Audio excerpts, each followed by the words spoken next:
All right. Welcome to the Capacity Building Hub Adaptation and Resilience Day. We're very excited by the slate of presentations that we have here today, and we'll have a number of people coming in virtually and some folks in person, and so we will adjust as we go. And my name's Dr. Deb Morrison. I'm with Clear Environmental and the University of Washington, and we hope you enjoy all of the shares and wonderful efforts that have been going on globally. Thank you.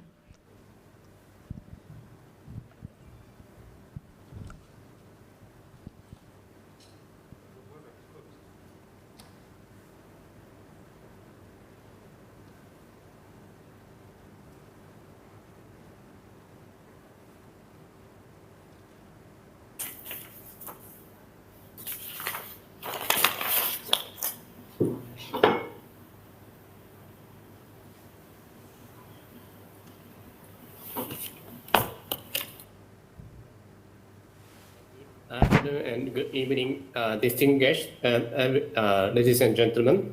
My name is Tetsuo Kuyama, Director of the Bangkok Regional Center of the Institute for the Global Environment Strategy.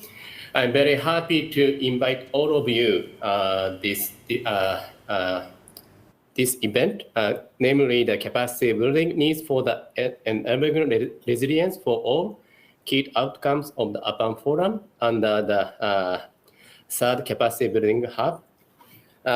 Before starting the session, I would like to explain about the background of this session at first.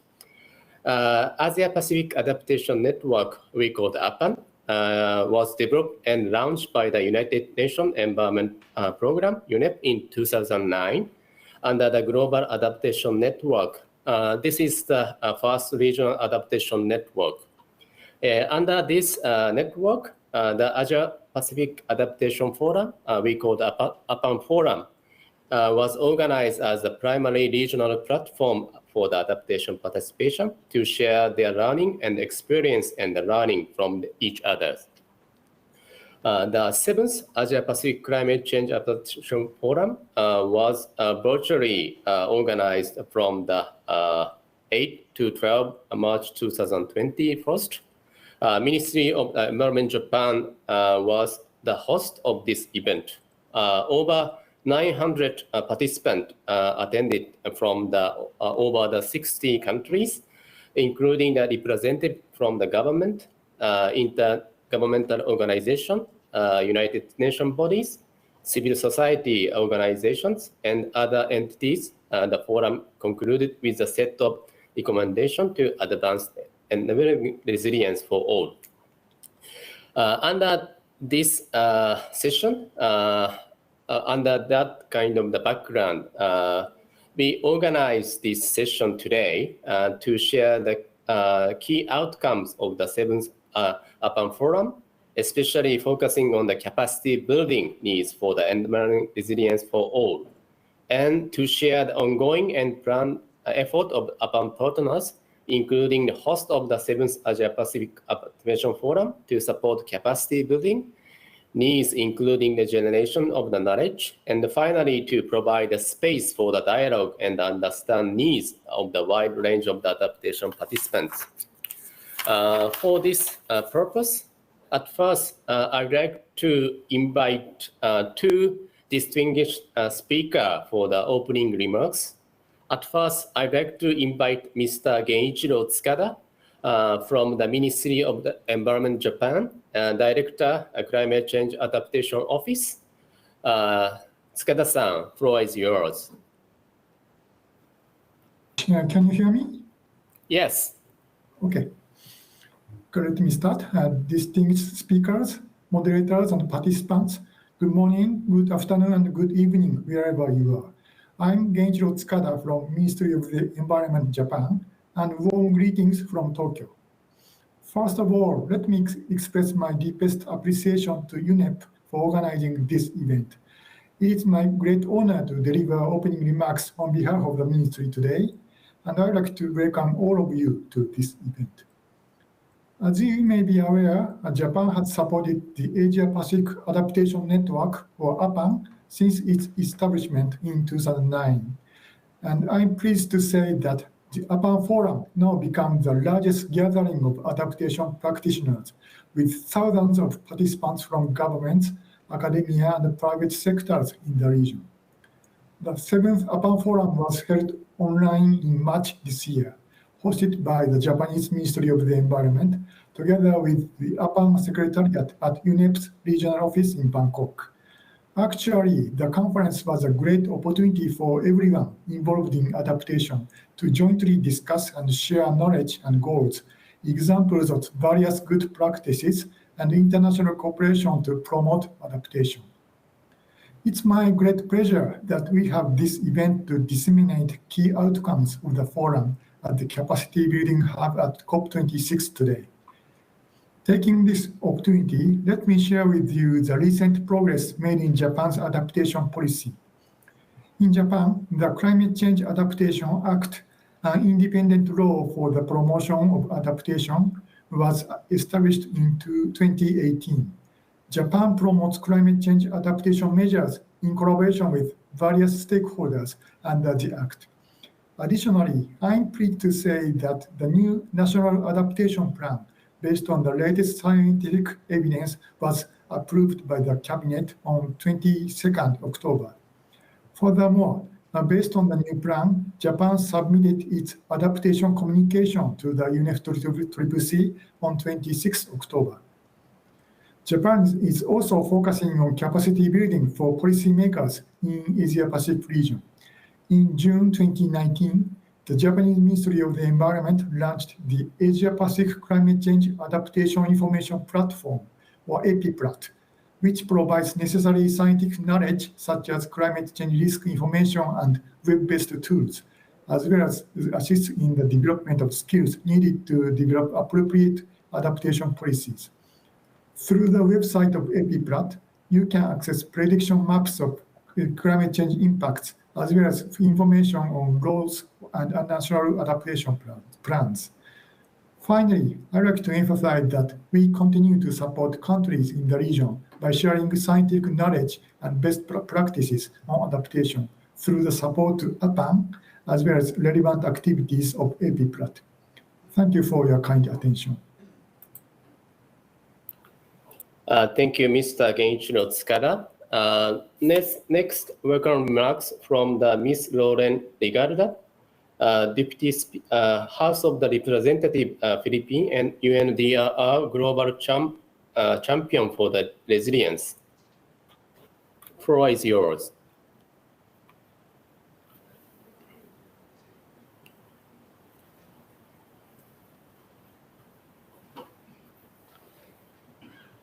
To our organizers, our speakers, and to everyone joining us for this COP26 side event forum on adaptation and resilience, thank you for being with us today. Good afternoon from the Philippines. It is an honor to welcome you all to this discussion on the key outcomes of the 7th Asia-Pacific Adaptation Forum held earlier this year.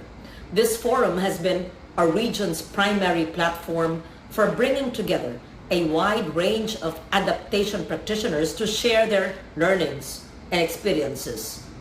We're especially grateful to the UN Environment Program for nurturing this space where we can bring forth insights from the Asia-Pacific Adaptation Network and the region as a whole, and to use them to inform global action on adaptation and resilience. This is a critical discussion. As you know, the most recent IPCC report emphasizes that much of the impacts of climate change are already locked in. Even if we somehow magically cut emissions to zero, tomorrow we will have to deal with the consequences of climate change for decades and even centuries to come. Adaptation must be a way of life, if life is to survive on a warming planet. In enabling this, and in pursuing our global goals on adaptation, capacity building is key. This is why we hope COP26 will spur stronger collaboration between the convention's parties and bodies to facilitate adaptation action and support for vulnerable developing countries, including ensuring the accessibility of the best available science and downscaled climate data, as well as promoting risk assessments, impact studies, and informed solutions to context-specific risks. I hope the parties take note of our discussions today because the Asia-Pacific Adaptation Forum surfaced critical needs that apply not just in the region, but in many other parts of the world. It also outlined key steps forward in a set of recommendations that we would do well to heed if we are to enable resilience for all. All these, of course, will be tackled in greater detail later. We also look forward to today's discussions on the ongoing efforts of APAN partners in supporting capacity building, as well as our panel discussion and the open forum. But we hope this space for dialogue does not begin and end in Glasgow. Indeed, it should only be the bridge to stronger collaboration towards accelerating not just efforts, but investments in adaptation. At stake here is not just the success or failure of COP26. When we say adaptation, we know that it is a matter of saving lives. It means being able to protect our people and their means to live, thrive, and prosper. It means transforming our societies to be better equipped in dealing with the increasing risks and challenges from climate change. It means a fighting chance for humanity to survive and thrive today and in the future. And while more and more countries and communities are seeing firsthand the benefits of adaptation, we need to work closer together. We need to continually ramp up action and ambition. We need to equip practitioners with the knowledge, the resources, and the access to low carbon technologies and climate finance that they need if our goal is resilience for all. Again, I welcome you all, and may we have a meaningful and productive conversation, and may these conversations translate to concrete action on adaptation in this critical decade and beyond. Thank you. Mabuhay. It's Lauren. Thank you for warm opening remarks. Next, I'd like to move on the presentation of the APAN Forum summary. I'd like to invite a very important person of the 7th APAN Forum, Mr. Mozaharu Aram, we call the Babu, Regional Coordinator, Climate Change Sub-Program, UNEP, ASEAN and Pacific Office. Babu-san, floor is yours. Thank you, Karma-san, for giving me the floor. And let me try to share my screen first. Hopefully, it will work because this is the first time I'm just trying to use the WebEx.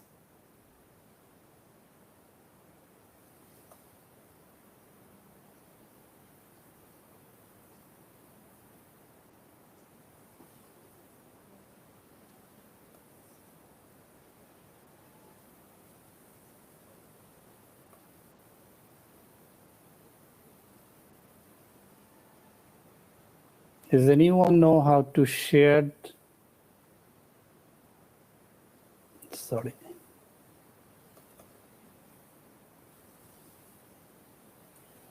Is it visible? Not yet.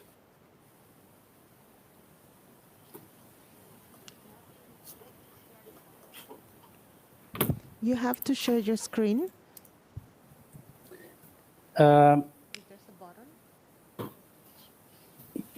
Yes, I have.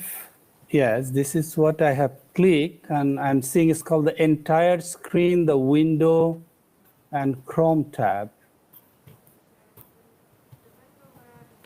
You can share with the window where your presentation is.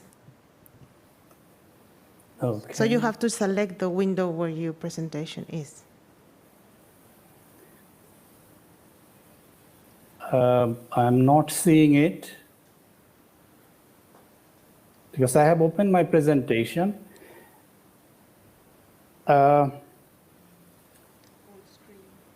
Or try whole screen. Okay, whole screen.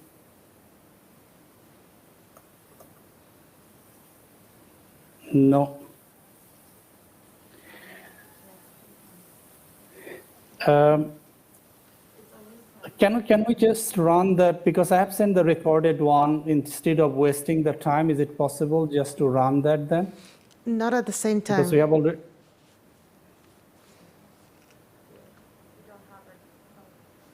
We have not received it. To whom do you send it? Sorry. Anna, can you?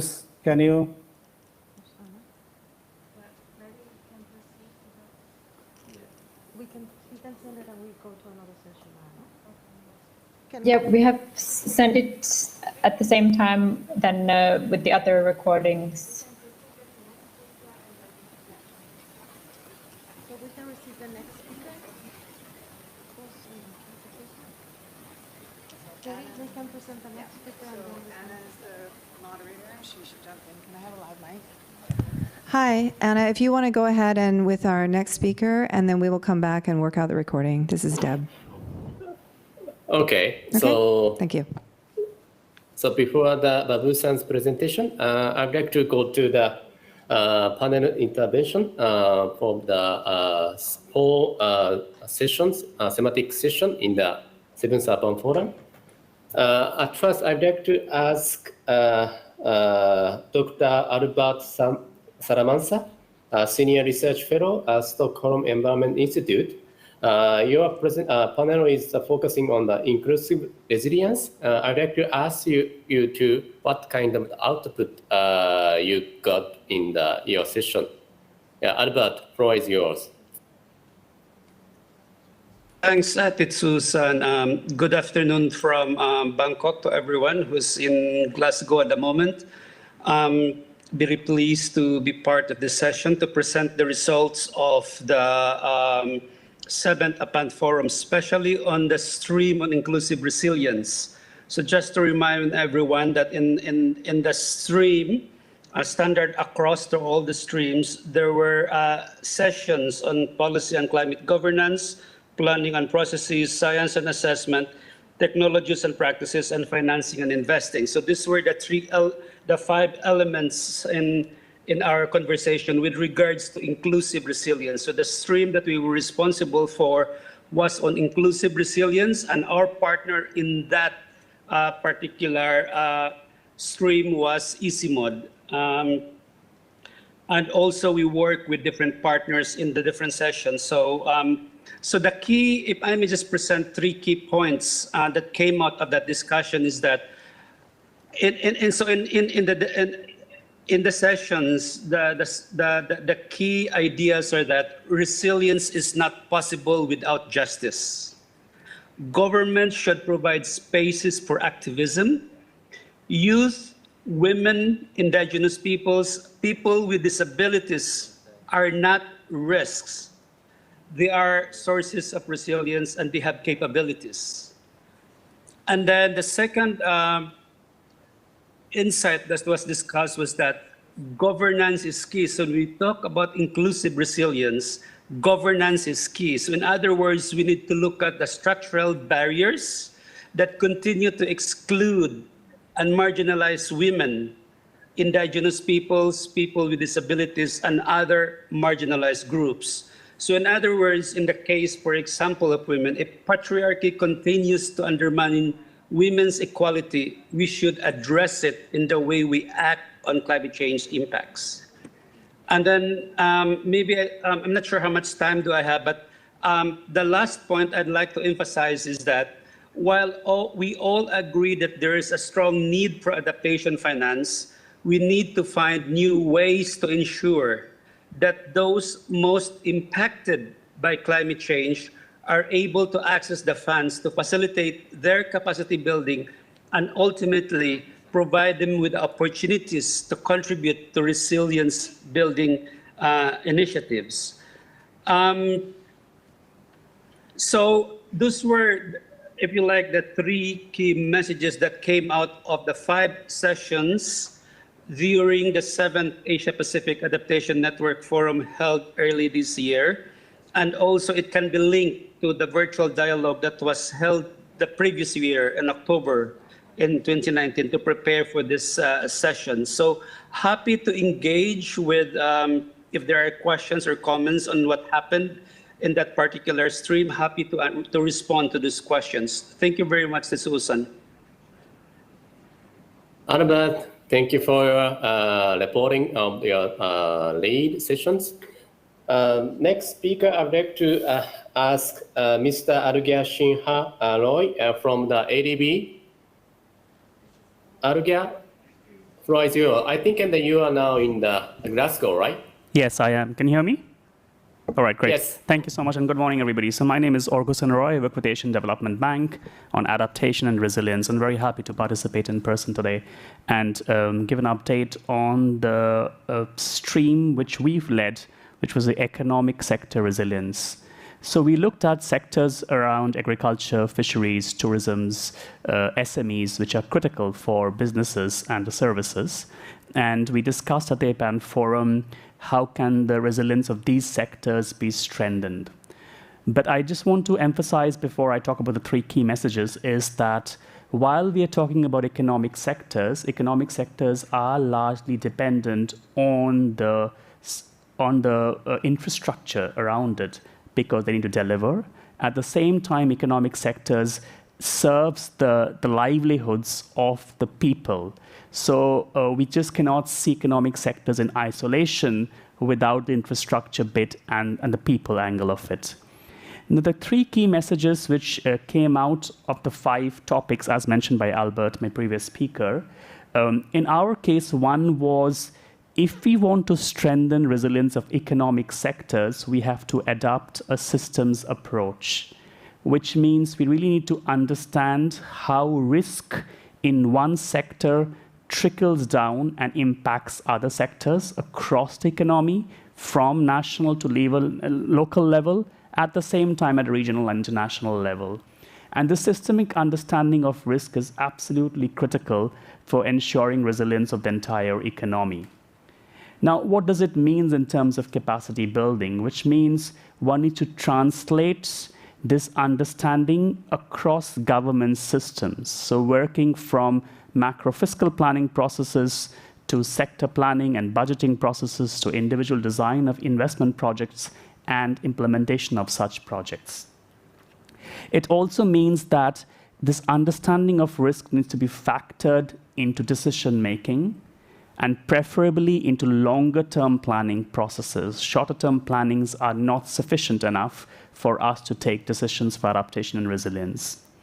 And last but not the least, in systems thinking, we need to engage a wide set of stakeholders, including private sector, from the very beginning of understanding risk, because the solutions to build resilience, a lot of it lies in the private sector itself. That's the first message. The second was, we need to scale up the technology and processes which have proved to be working on the ground to ensure resilience building. And over here, there was a lot of discussions around, of course, capacities and tools for risk assessment, for understanding risk, for evaluating adaptive capacity, as well as to work across sectors and different stakeholders. However, 2 important issues that were highlighted is that when we're talking about technology and solutions or practices, this has to be co-created, which means co-created both by the scientific community in close participation with the user community, because that's the only way we understand that the tools will actually help the users whom it's meant for. And secondly, a suggestion to ensure, while high-level technology is great, it's available and we should be using it, we should also understand the local context in which that technology will function. So a combination of a high-level technology with the local understanding of risk becomes critical. So that's the second point. And the third point is, of course, about financing. And within financing, there are 3 different issues. One is we need more resources. Yes, more dollars are required, which requires for us to work across government and private sector and the climate funds, etc.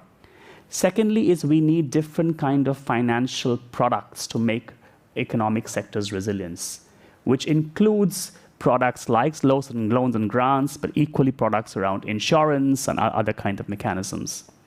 And last but not the least about financing is, it's just not the way, it's not just about the money, but it's equally about how the money is delivered from global to local level, and to ensure that the money is really meeting the needs of the most vulnerable who are at the front line of facing the climate impacts. So from our perspective, these 3 points of systems thinking, looking at how to scale up technology and practice, and ensuring financing is delivering the needs of the poorest was most critical in the economic sector resilience.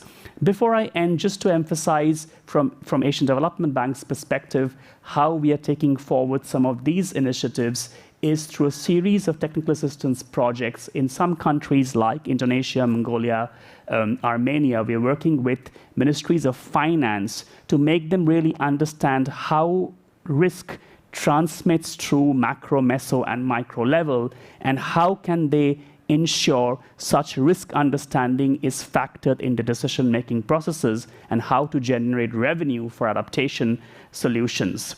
Similarly, we are working in Laos, Uzbekistan, and Tonga in the Pacific Islands to do more systems-level risk assessment to help them identify what kind of investments are needed.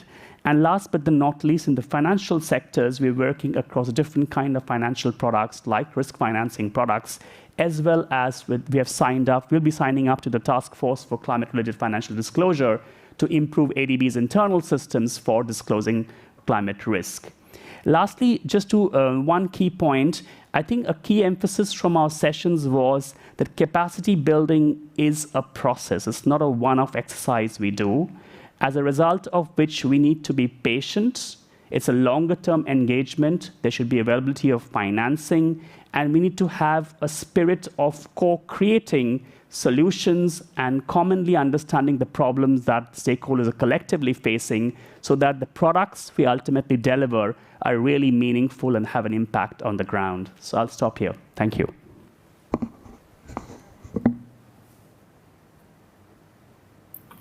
Thank you, Arga, for your talk. And next, I'd like to ask Ms. Liz Mullin-Bermohat, Coordinator, Global Adaptation Network, Climate Change Adaptation Unit, UNEP. Liz, floor is yours. Thank you so much.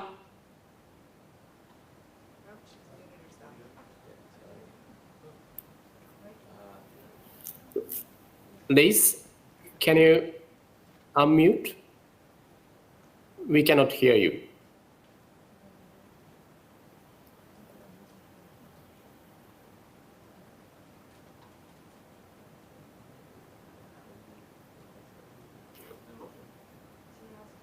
All right.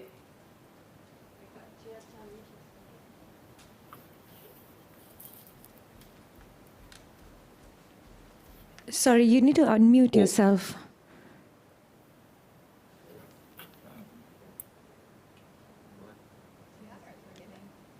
Liz, we do not hear you. Can you try again? Unmuting. Yeah, there we go. We hear you now. Thanks. Can you hear me now? Okay. I won't touch anything. Can you hear me? Okay, thank you so much. Sorry for that. It said unmute. Thank you so much for having me here today. It's a pleasure to be with you. I thank you to everyone for making this session happen. My name is Liz Mullin-Bernhardt. I serve as the coordinator of the Global Adaptation Network based at UNEP's headquarters in beautiful Nairobi, Kenya. And it was our pleasure to organize the stream on nature-based resilience on behalf of UNEP together with our colleagues at IUCN. I'm not sure if our IUCN colleagues are able to join us on the panel today, but in case they're not, I'll be presenting the outcomes of the nature-based resilience stream on our joint behalf. First of all, this was the first time, as far as I'm aware, that nature-based resilience took such center stage at an APAN forum, and I'd really like to thank the Ministry of Environment in Japan APAN Secretariat, and IGES for their boldness and leadership in focusing on this topic, because it really touched upon related issues such as nature-based solutions and ecosystem-based adaptation, and needless to say, it met a huge amount of interest and participation throughout the forum. Like the other streams, we held an opening virtual dialogue webinar in October and 5 main sessions organized along the key enablers for adaptation at APAN. And I'm happy to present some of the key messages and then a few capacity building opportunities from each. First of all, under governance, we noted that there is an opportunity provided by post-pandemic recovery investments and plans to use adaptation and particularly nature-based solutions as the driving strategy for a green recovery.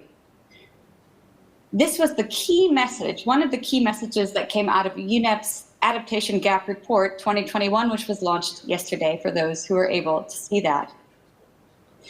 To do so, there's a need to ensure implementation across sectors, policy coherence, the design of rights-based approaches and multi-level engagement, which includes implementing capacity building and training for non-traditional actors.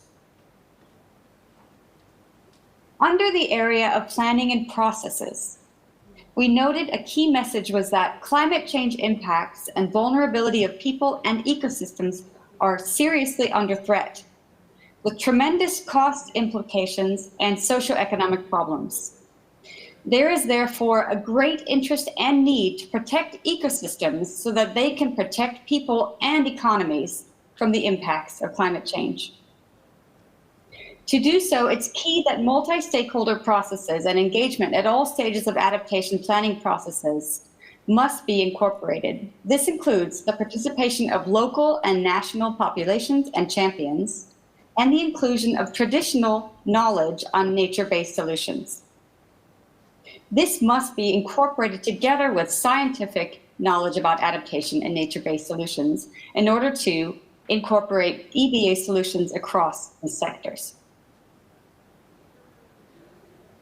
In the area of science and assessment, a key message from our session was that there's a need for aligning supply and demand of adaptation knowledge, including the curation of context-specific knowledge for targeted users to help close adaptation knowledge gaps. In the area of technologies and practices, a key message was that nature-based solutions are increasingly being used and are demonstrating their effectiveness in different areas, including disaster risk reduction, climate change response, water resources management, and biodiversity. Technologies and practices for nature-based resilience can contribute to building back a better society and be considered as an approach to COVID-19 and post-pandemic recovery. Finally, in the area of finance and assessment, a key message from our session was that the pandemic allows for a reset of climate finance plans and objectives and has re-emphasized the need for private investment to complement public sources for effective nature-based solutions, given the additional pressures on the public purse that COVID recovery has imposed. There's an urgent need to scale up finance and investments, as well as build economic evidence bases on the benefits generated by nature-based solutions to effectively implement climate adaptation activities and strengthen resilience.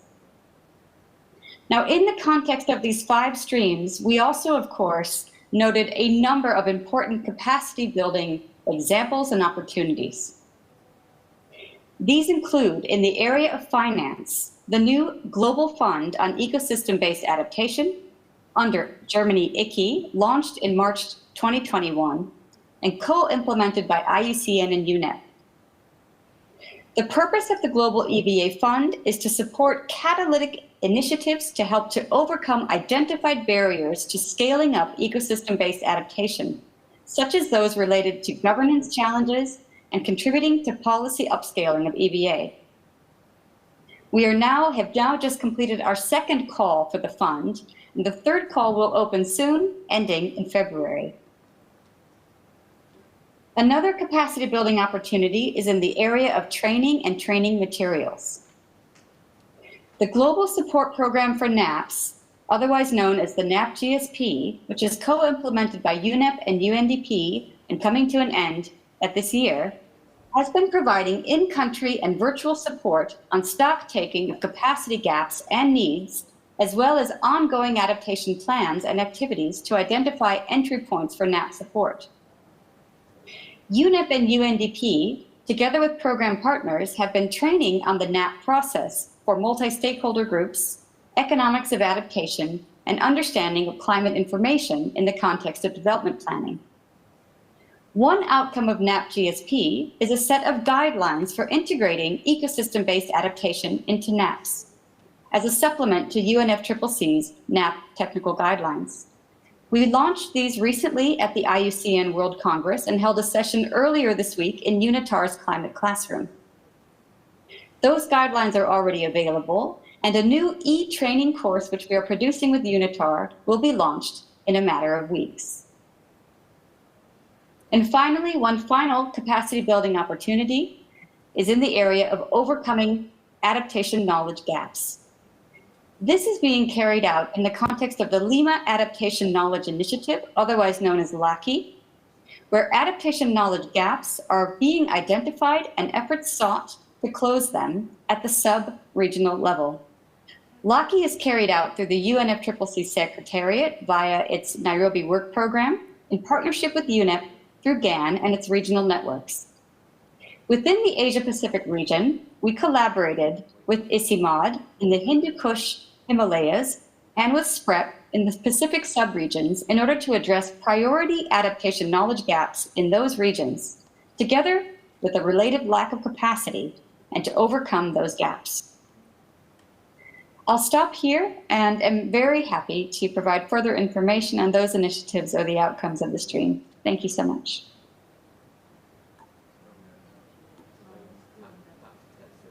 Talk. And then I'd like to, after the three distinguished panelists talk, I'd like to go back to the previous agenda. I'd like to ask to make a video story on the presentation of the APAN Forum summary. Babu-san, or floor is yours. Thank you, Karma-san. What I have heard that colleague from the Secretariat, they're able to manage uploading it. So let's try that. If it is difficult, then I will go without the PowerPoint slide. So just let me check with the Secretariat colleague. Yes. We are okay, you can. We will play the video. Okay. Yes, please go ahead then. Yes. 7th Asia Pacific Adaptation Forum that we have organized in March this year. And my presentation will be primarily focusing on the capacity building needs for enabling resilience for all. Before I present the key summary under the 5 enablers, which we have used for organizing our discussion during the forum, I'd like to present some of the key highlights in terms of the messages. Now, the first message that we have heard from more than 1,000 participants attended over 5 days. So first key message is the recognition of the urgency and call for action. The second message that we have heard very clearly is the climate crisis is here and we need to take action now. In terms of the resilience, what we have also heard that resilience is a journey and start from the people. In terms of the game changer, what we have also heard that youth, the innovation, the partnership and the cooperation and the mobilization of the fund and investment are the key game changer.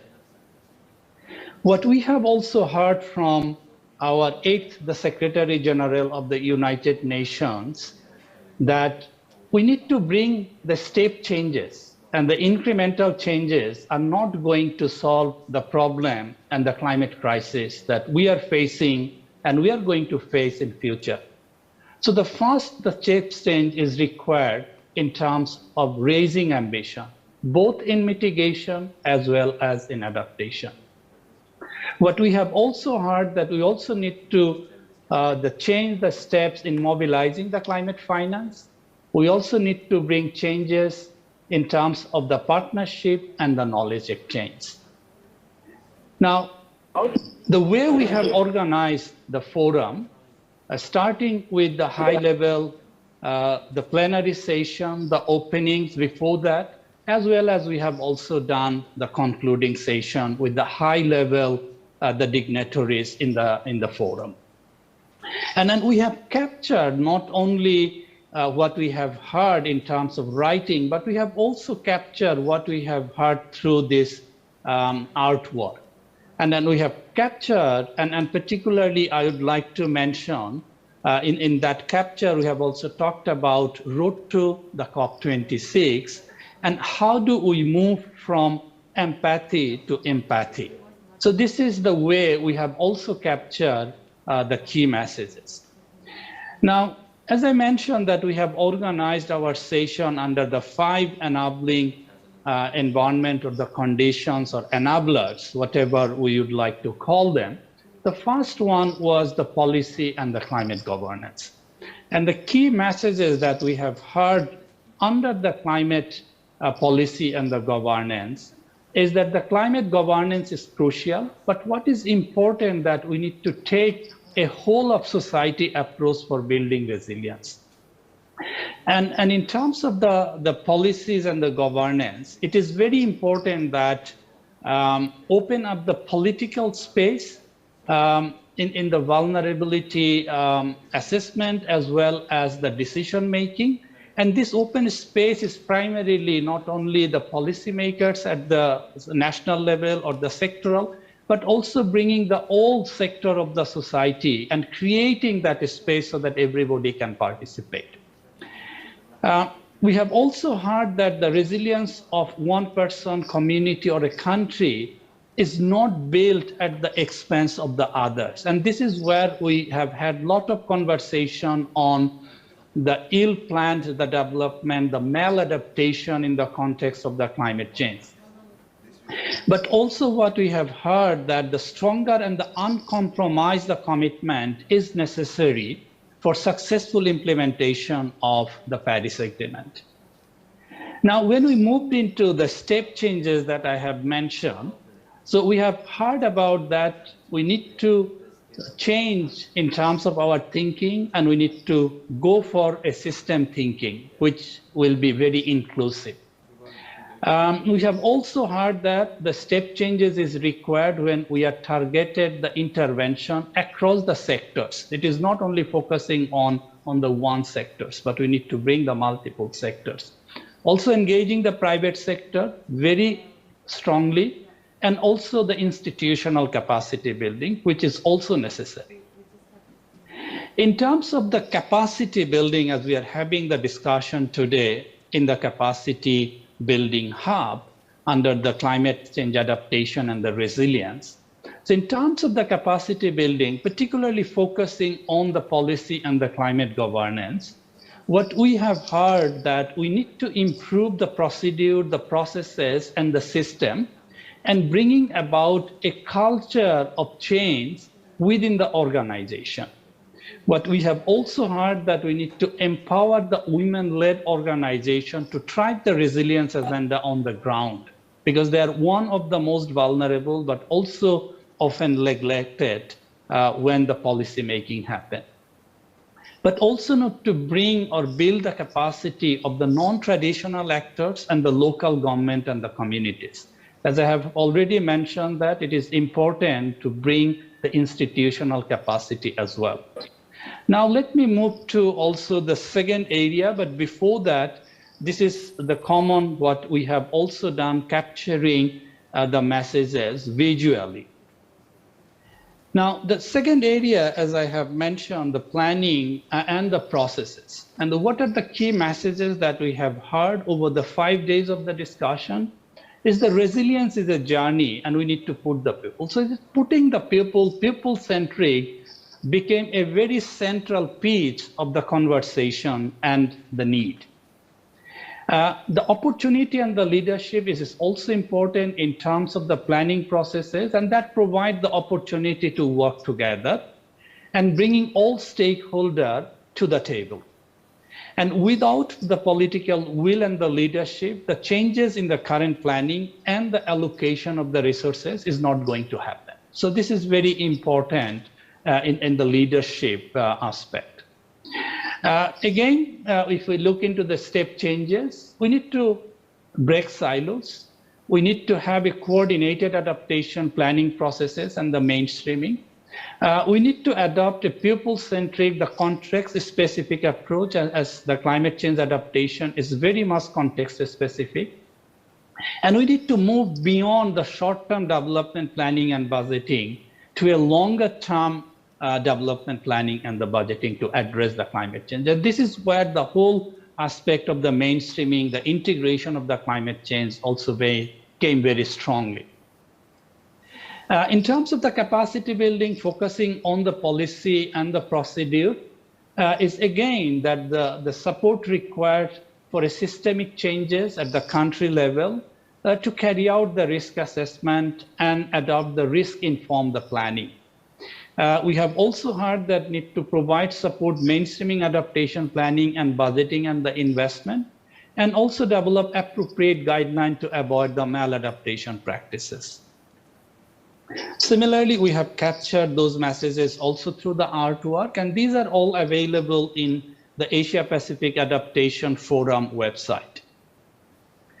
Moving to the third area, which we talked about the science and the assessment, and the key messages that we have heard during the forum, that we need the innovation and the solution for climate change adaptation come both from the bottom up and the top down. But the focus was that we need to emphasize or bring more the bottom up approaches when we are talking about assessment. The integration of the science and the assessment also provide a collective opportunity to work across the disciplines and strengthen the regional and the transboundary cooperation. The greater collaboration and the meaningful partnership is also important. And also we need to think about, again, the systemic changes and the coordination effort, even within the science and the assessment work. In terms of the step changes, user-centric approach is necessary when we are using the science and we are using the assessment for the adaptation planning. We also need to carry out more action research to understand the ground reality. We need to engage the communities because this is a key adaptation is to help the vulnerable community to build their resilience. We also need to encompass the social and the behavioral science, and also need to address the transboundary climate risk as a part of the scientific understanding and conducting the assessment. In the area of the capacity building, what we need is raise awareness on the transboundary climate risk, as well as the cooperation among the regional bodies and the international organization. Participants also talked about development of a mechanism, and probably under the Framework Convention on Climate Change, to regularly inform parties on the transboundary climate risk. As well as they also talked about the development and use of the science-based data and the narrative to assess the effort and the benefit of the nature-based solution. Similarly, we have used the artwork to capture the key messages, and I'm not going to read all of those. We'll be sharing the presentation with all of you, and please feel free to use it to understand, as well as visit our website to learn more. Let me move to the fourth area, which is the technologies and practices, and a lot of discussion happening during the COP on the technology mechanism.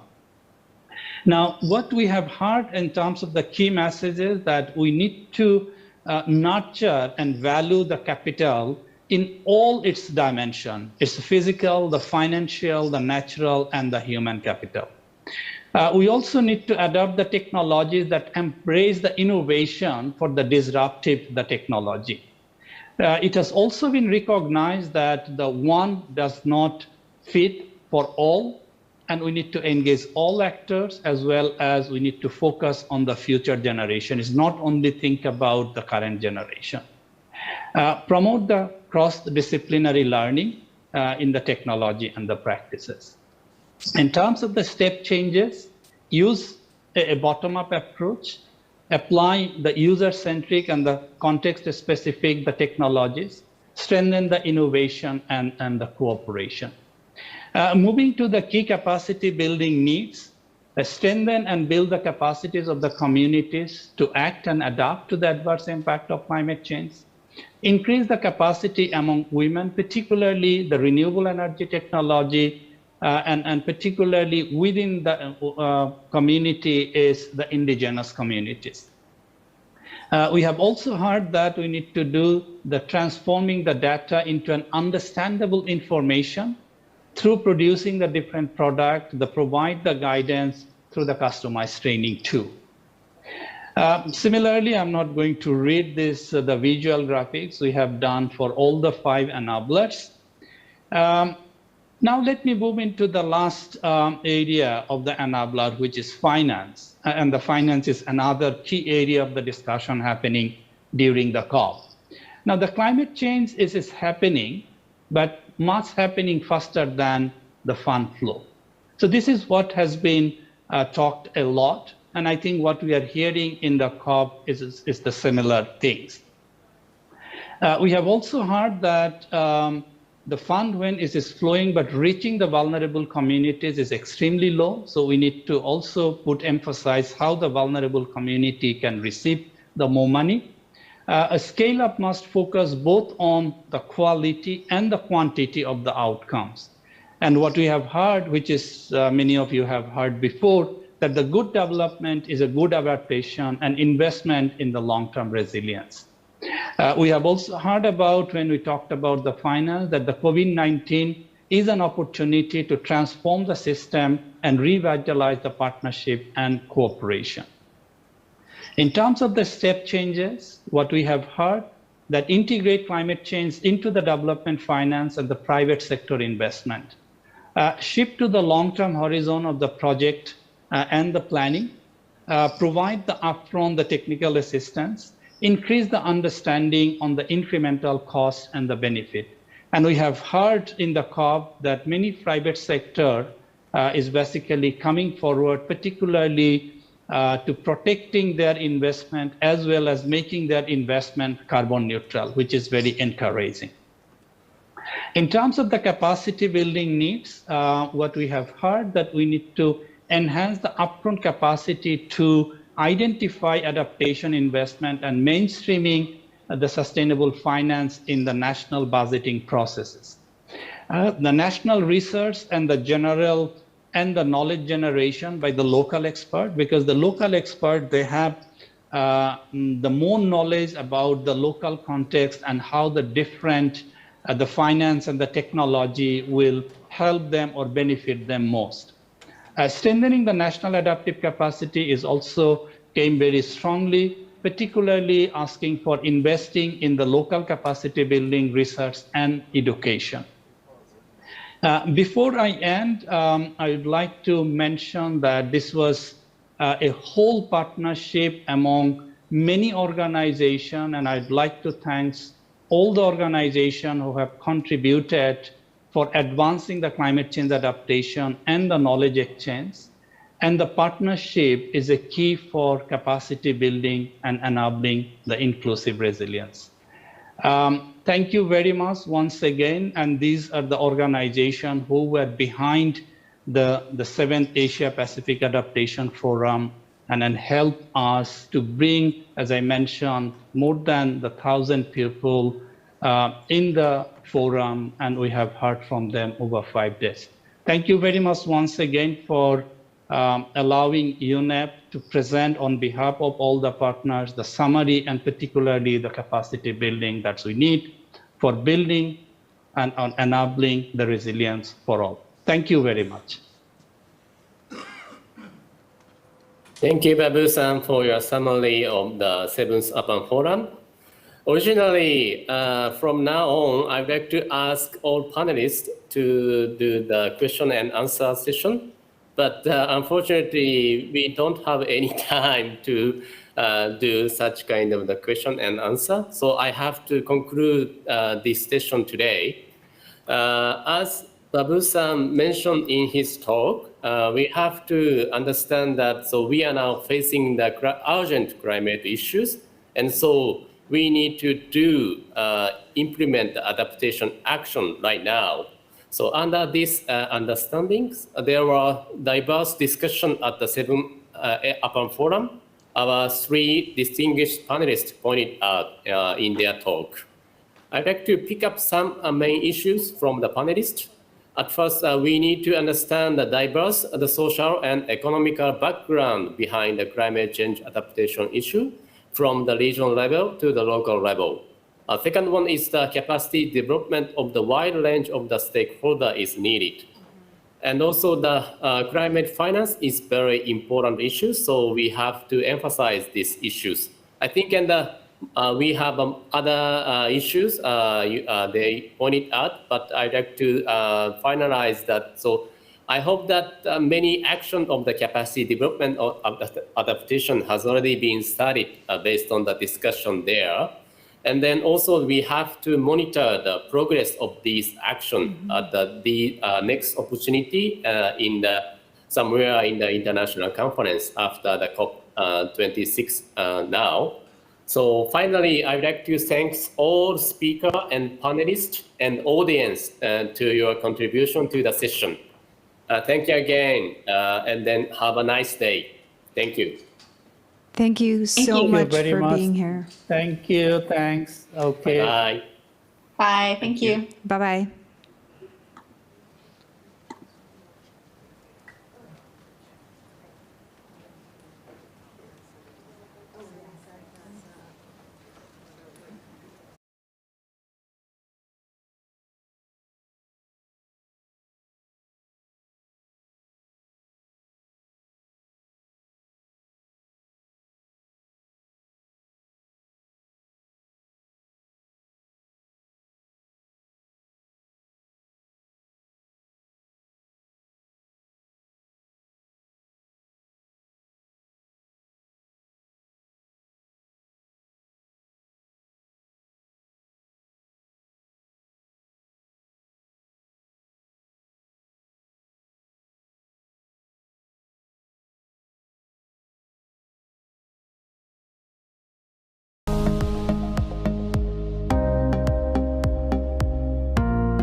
Please.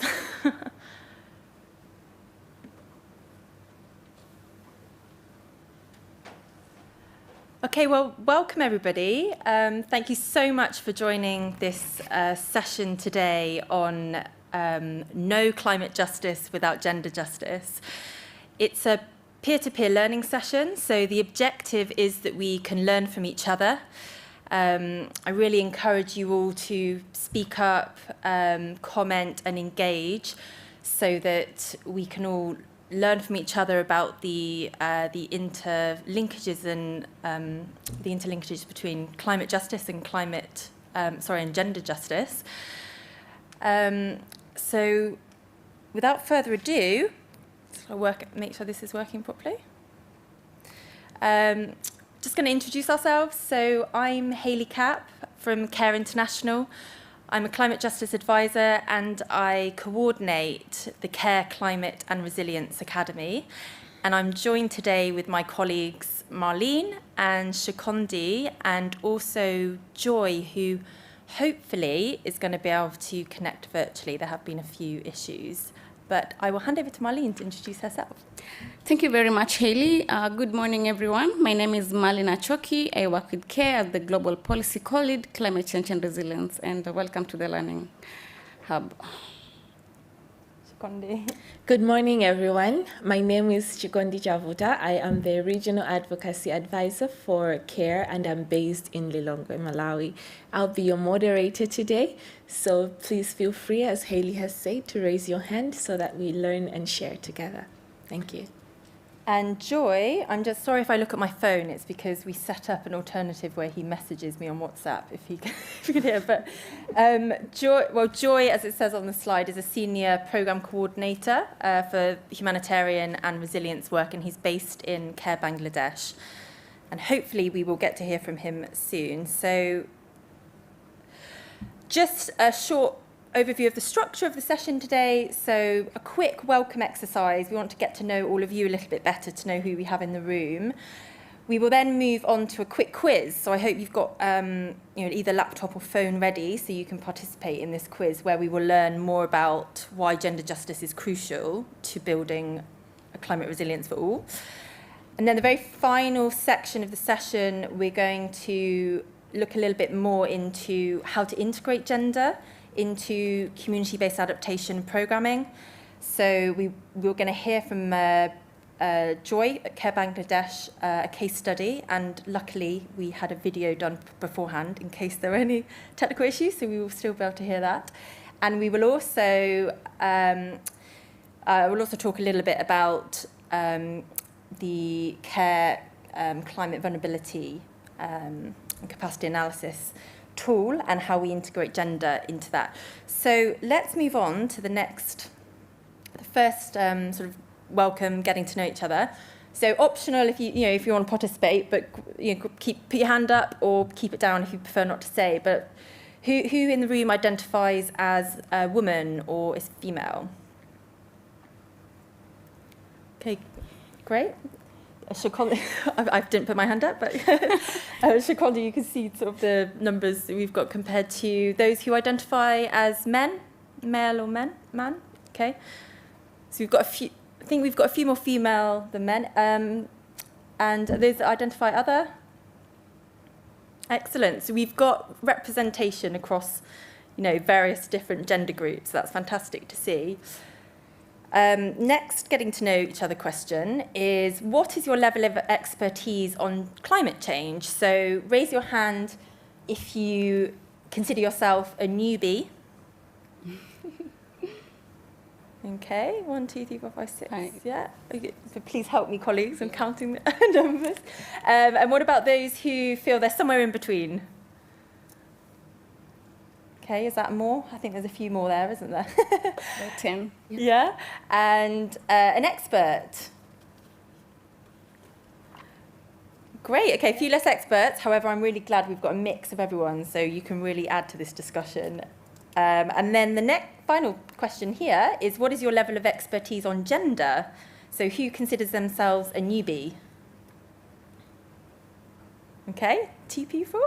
Somewhere in between. Most everyone. Yeah. And an expert. Oh, move forward. Expert on gender. Yeah, one person. Okay, great. So again, a good mix. Hopefully, everyone can learn a bit more about gender through this session, which is the purpose of it. So, okay, let's delve into why gender justice is crucial to building climate resilience for all. Bit of content. So, I would like you all to grab your phones, and we're going to use quizzes. I don't know if any of you have used it before.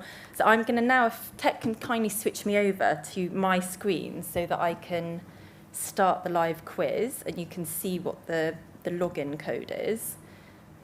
But you can at this moment join, the joinmyquiz.com/pro. Here we go. So that's where you find it. And once you've got to that point, and yes, please, you can do it up here as well. Enter the code 855625. And I should hopefully be able to see when people have started joining. And we also have Joy now on the virtual line, which is great to see. Hi, Joy. I don't know if it's possible to hear him talk. Okay, so on the... Oh, go back to the passcode. Code. Oh, sorry. It's good to see lots of you have already joined.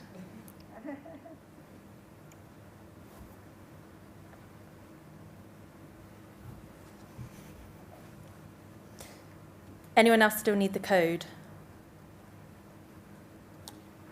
Is there anyone in the room who hasn't joined yet? I don't want to give others a head start and start the game before you've got in. So is there any put your hand up if you have not got in yet.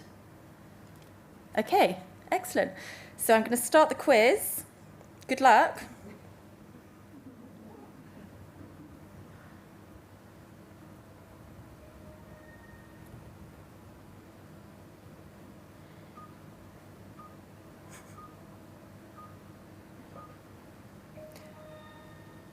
So on my screen, we can start seeing who's in the lead with the quiz.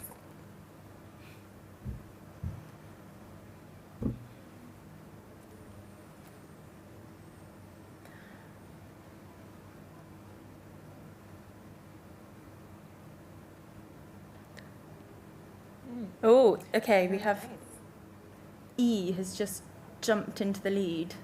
And then we're followed by, excuse my pronunciation of the name, I was going to say Tajoy. But you've now dropped down. So Emily is now in the lead. So Emily followed by E, followed by Valerie in gold, silver, bronze. Mm.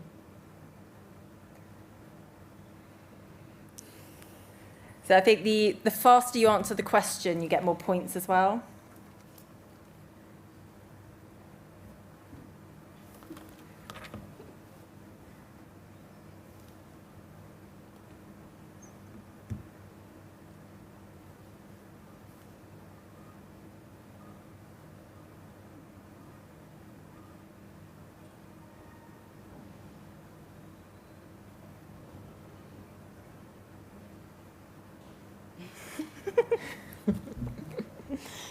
Everyone is very intently focused at the moment. I hope you are finding it enjoyable. I know it's a little bit sort of an individual exercise, but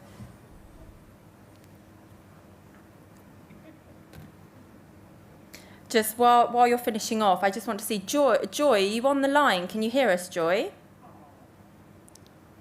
Yeah, Ellie and everyone, I can hear you. Can you hear me? Yes. Success. Yeah. Fantastic. Oh, yeah. So glad you could join, Joy. Yeah. Can you see the leaderboard currently? Not really, not me. You can't see the screen, okay. Maybe you want to just introduce yourself quickly while we're just waiting for, I think most people have finished now. Yeah, maybe just introduce yourself because we missed out on that at the beginning just while people are finishing the quiz. Hi everyone, I'm Joy. I work for CARE in its Bangladesh country office as Senior Program Coordinator, Humanitarian and Resilience. Actually, I am the CEO Climate Focal for CARE. Oh, fantastic. We can see you as well. Okay, so I'm going to end the quiz now. I think, is everyone finished in the room? Yeah? Excellent. Okay.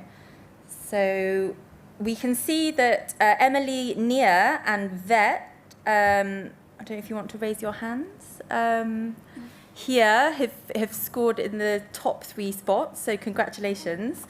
Thank you everybody else for participating. I'm going to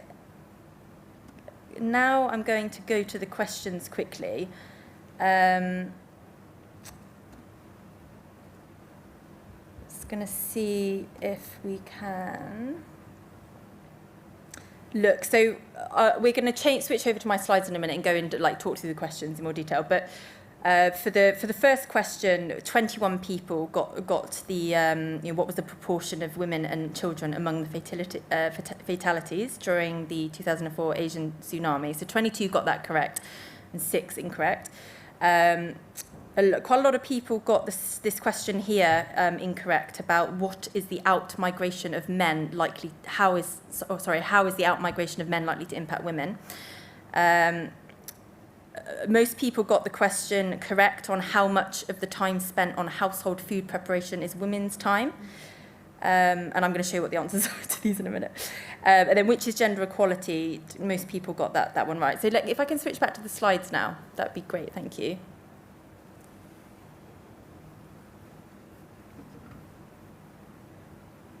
How did you find that? Yeah? Okay, so the very first question here, so if we start with concept, what is gender equality? So the first statement, equal rights, responsibilities and opportunities of women and men. So this is gender equality. And like in the quiz, most people did get this correct. Fair treatment of women and men according to their respective needs is gender equity. And then the final statement is the definition of gender, a shortened definition just for the sake of the quiz. Roles, behaviours, attributes considered appropriate for women or men. If you want the full definition, I'd recommend looking at UN Women's definition. I want to just wonder if there are any comments at all, questions from anybody in the audience with regards to this. I just wanted to show these 3 images which sort of can illustrate the different statements. So gender inequality, here we have a fence which represents barriers, and you can see that the smaller person can't see over the fence, so indicating sort of inequality in society. Gender equity, you can see that a box has been removed from the taller individual and given to the smaller one, which allows the smaller to look over. So everybody can now see over. The barriers still exist, but resources have been redistributed to allow fair treatment. And then I could be using my spot here, but the very, it's not really working on there, but the one to the left is the equality. So barriers have been removed and everybody has equal rights, responsibilities and opportunities. So I'd like to invite any questions, comments at all on these diagrams from anybody. Or your understanding, in your own words, of how these three words work together. Yeah. Okay, not sure why the slides have changed over, but yeah. So could we go back to the slides, please? I just wanted to comment, if there's no comments from the audience, that most organisations now look to achieve gender equality, having moved away from gender equity. And that is something that within CARES programmes we strive to achieve. So the next question, if it will change. What was the proportion of women and children among the fatalities during 2004 Asian tsunami? So the correct answer was 70%.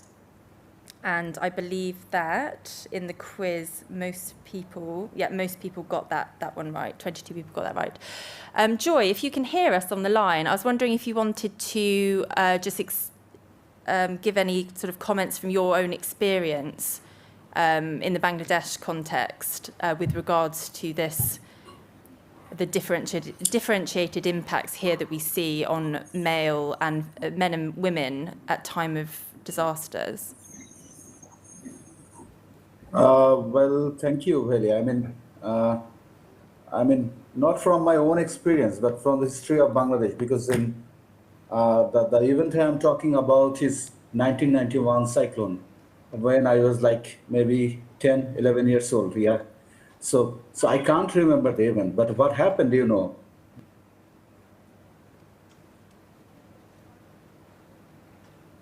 I think he probably dropped. Yeah, I think he dropped. Yeah.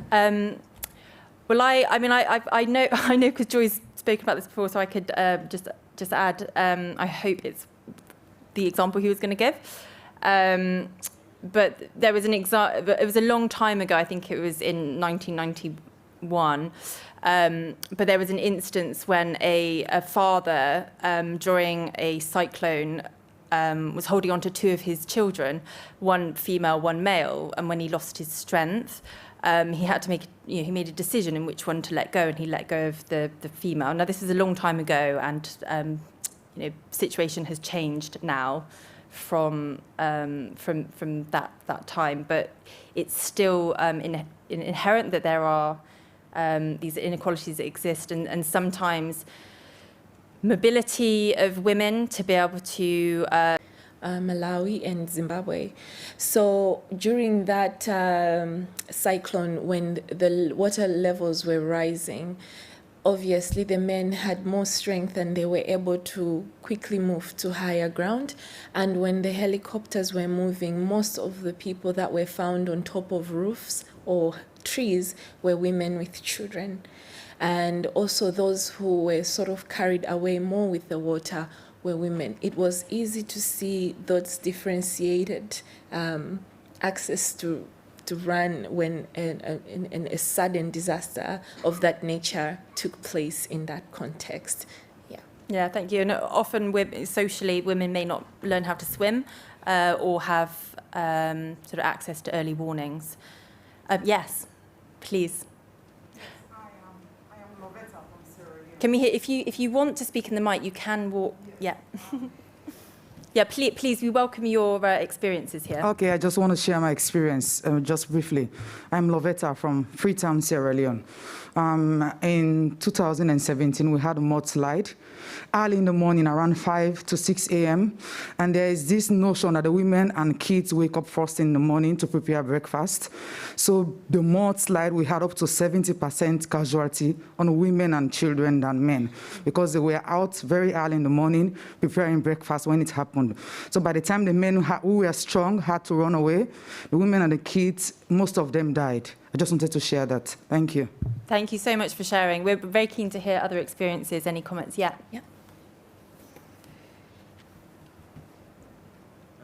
Hello, I'm Clément from the Université de Québec à Montréal. And my question was regarding the previous previous slide. You said that you promote equality rather than equity, but you're also saying that the strength is the limit of an inherent limit of women and children. So isn't it a case for striving for equity rather than equality in this case? Thank you. So I don't know, Shikondi, if you want to respond. So your question, can you just, sorry, should we be striving for gender equity rather than equality? What was the reason you gave? Sorry. Because strength seems to be an inherent limit of women and children, as you said, like they can't. Strength. Sorry. Strength. Yeah. Right. Sorry. Yes. Yeah, but continue though. So I didn't catch that. So because strength is a limitation. Yeah. So there should be, extra help to women and children so they can flee from a catastrophe. So it's kind of a case for equity rather than equality. I believe. Yeah. So I don't know if do you want to respond to that? I can start. Yeah. So it's not just about strength. It's thinking about the sort of social diet. So what the social norms are. So if for instance, I gave the example of women may not have access to early warning systems. Maybe men, that's their sort of in their domain, or women might not be able to make decisions about leaving. Joy, if you can, I don't know if Joy can still hear us because he could.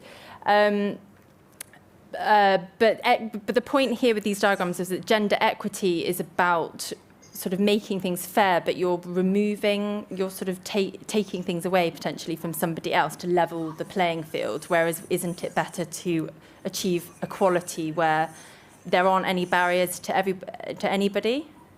If that answers, I don't know if that answers your question. In terms of like physical strength.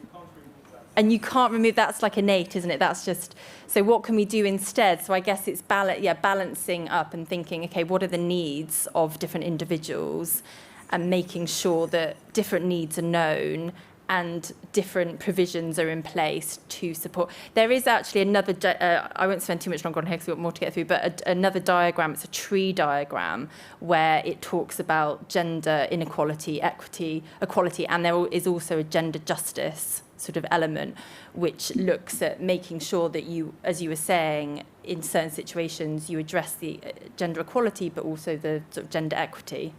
And it's specific to different needs. Yeah. So sorry. Thank you. Thanks for the question. We're going to move on to the third question, which was this one here: women and men. Yeah. Oh, sorry. Yes. Sorry. I just wanted to share a story, and I think it might help with not only focusing on the physical strength. I'm originally from Honduras, and in 2000, I was in third grade, 1998. There was the Hurricane Mitch that completely destroyed the city that we lived in. I was raised by a single mother, and the repercussions of that were 10 years later. My mom couldn't find a proper job, or couldn't find, people were prioritizing engineers or other things that related to rebuilding the city that is still under construction to date.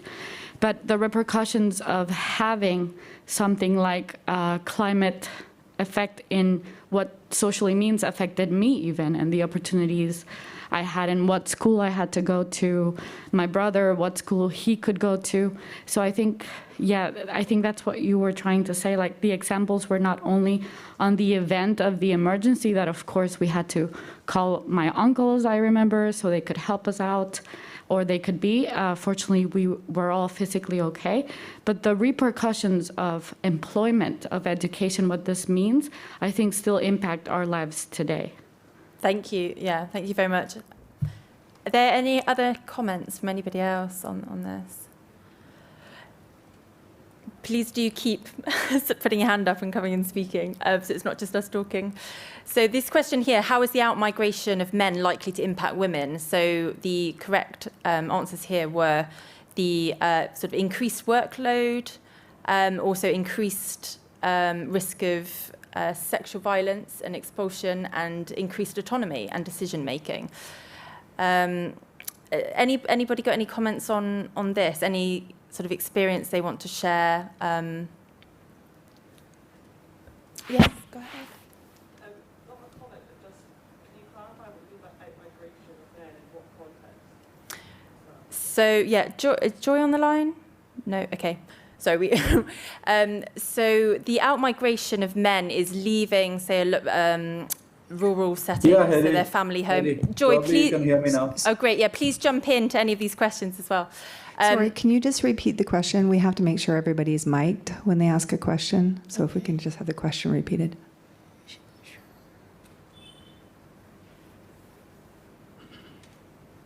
No, I was just wondering if you could explain what the outmigration of men meant, and if it's in a certain context, or if it's just a general term that I'm unfamiliar with. Mm-hmm. Yeah, sure. So here we're talking about if a man might leave the village or the sort of family unit and move to a city for work. It could be for work, more sort of economic opportunities. Just going, yeah. So that, and this is more of a sort of global sort of generalised sort of statement rather than on a particular context. Yeah.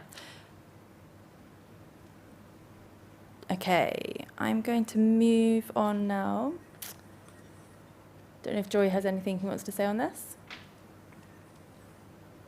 Well, I mean, Haley. Yep. So yeah, I mean, there are some interesting studies in this part of the world, because this, of course, when male migration happen, women become more vulnerable. Increased risk of sexual violence. I'm sure that most of our colleagues have ticked that off. Another thing happened. The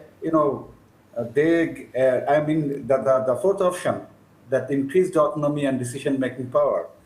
This is, this is when women can exercise their capacity, and in most of the times, they prove that they are worth it. They can actually run the family, they can take care of the children, and they can they can actually take the right decisions in terms of spending monies, all those things, which they had no option, to contribute or to participate when the male member was present in the family.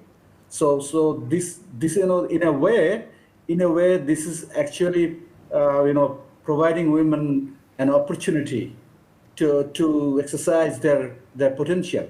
So this is while out-migration, for whatever reason, of course climate change is one of the major reasons, is actually an opportunity to foster women empowerment. I mean, there are many ways to look at it, of course, and there are many barriers, impediments still, because as a whole, the society, the governmental structure won't support or aren't supporting women empowerment, but still it can be seen as an opportunity as well. Yeah, great. Thank you for that, Joy. And the very last question here was how much of time spent on household food preparation is women's time? And the answer here was 85 to 90%. So we had 24 people got this correct, 5 incorrect. So most of you got this one correct. What I wanted to just highlight here, and again, please comment, put your hand up to share anything any thoughts you have on this.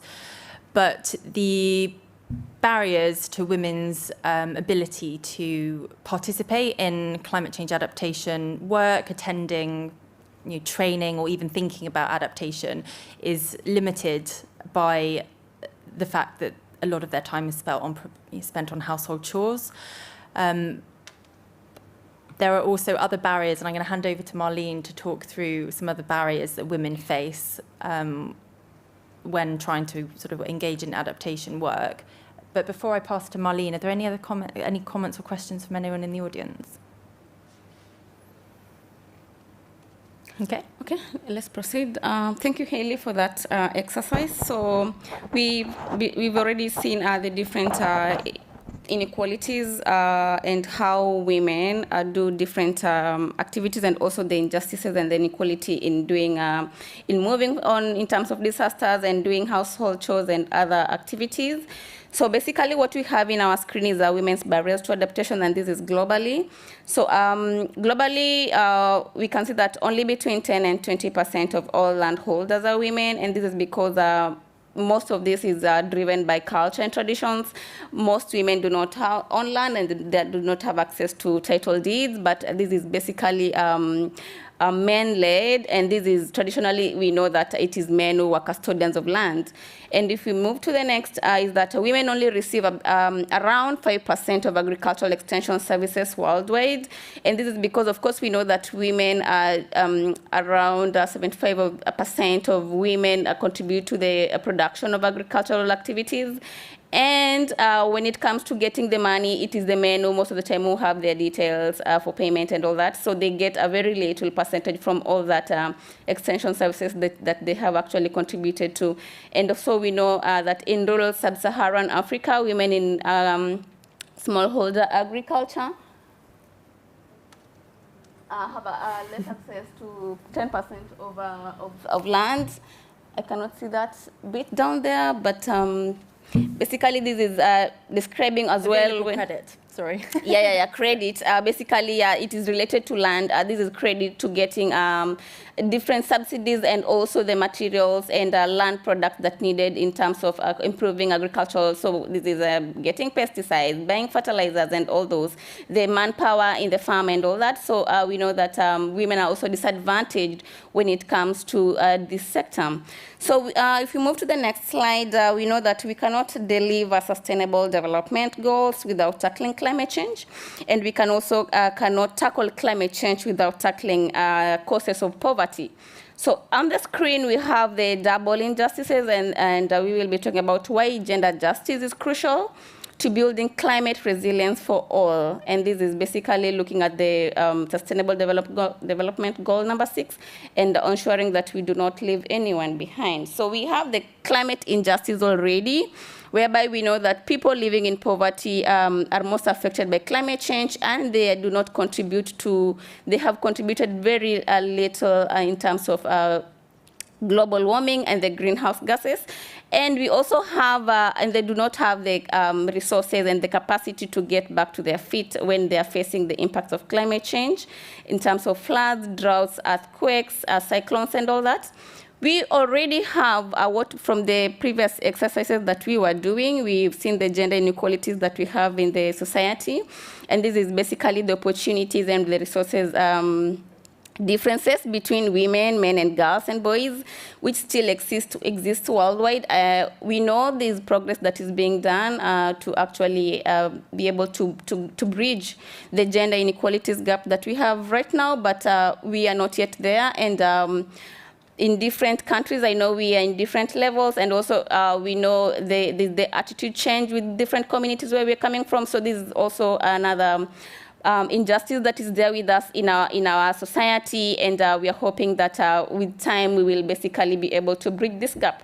So today, so these two, we must be able to address the climate injustice issue that we have at hand, and then the gender inequality, and then when we have this all together, then we can be able to raise the impact and the level of vulnerability and the resources for the people and the communities that we are working with in terms of implementing gender responsive and transformative projects. So next slide, please. Excellent. Okay, thanks for explaining the double injustice. So now we're quickly going to move into the looking a bit about how gender could be integrated in community-based adaptation programming. So we're going to hear from Joy to present a case study from Bangladesh, so that you can hear about some actual examples throughout the program cycle. And then we're also going to talk a little bit about CARE's climate vulnerability capacity analysis tool and look at how gender can be integrated within that analysis.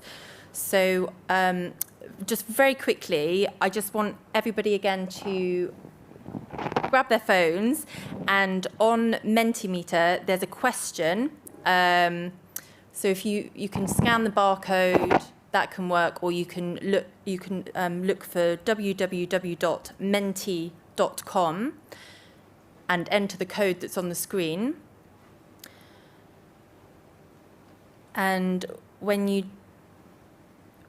done that, there is a question you will all see. I won't move my slides yet while you're still finding the page, but what activities do you need to integrate in community-based adaptation programs to make them gender sensitive or gender transformative? So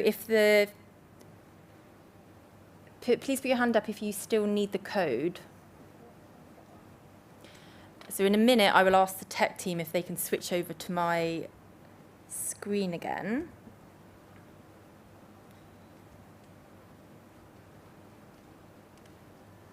Everyone in the room got the code now? Yep, okay. So if you could switch over to my screen now, please, tech team. And we can now see some of the activities people are inputting. So Shikondi, feel free to Yeah. Okay. read off some of the ones. I can't see it very well from over there. Yeah. So there are different responses that are coming in. Activities to integrate could be from the funding aspect. Yes, we cannot talk about climate adaptation without funding. Then there's the issue of participatory project design, where projects are designed with both women and men and all intersectionalities brought into that. There's also of gender responsive budgeting. Yeah, there's an interesting aspect of adoption of the CEDAW. Interesting, yeah. Compulsory education. I'm guessing this is both men and women. These are all fantastic. Then we also have the male advocacy aspect coming in, where they are also on the agenda. Then is having women in leadership roles and women involved in decision making. The issue of budgeting has come up again. Then there's the issue of integrating childcare responsibilities. This for both at the household level, so that there is less burden for women, and they're able to participate in community activities. Yeah, the allyship training. This also links, I'm guessing, with the male advocacy aspect that we brought, but and also having more come in. Yeah, and yeah, there are more interesting initiatives and activities coming in. I'll just go back to the audience and try to understand if anyone would like to speak to what they put there, or they would like to add something that has not been put. The floor is open for us to share.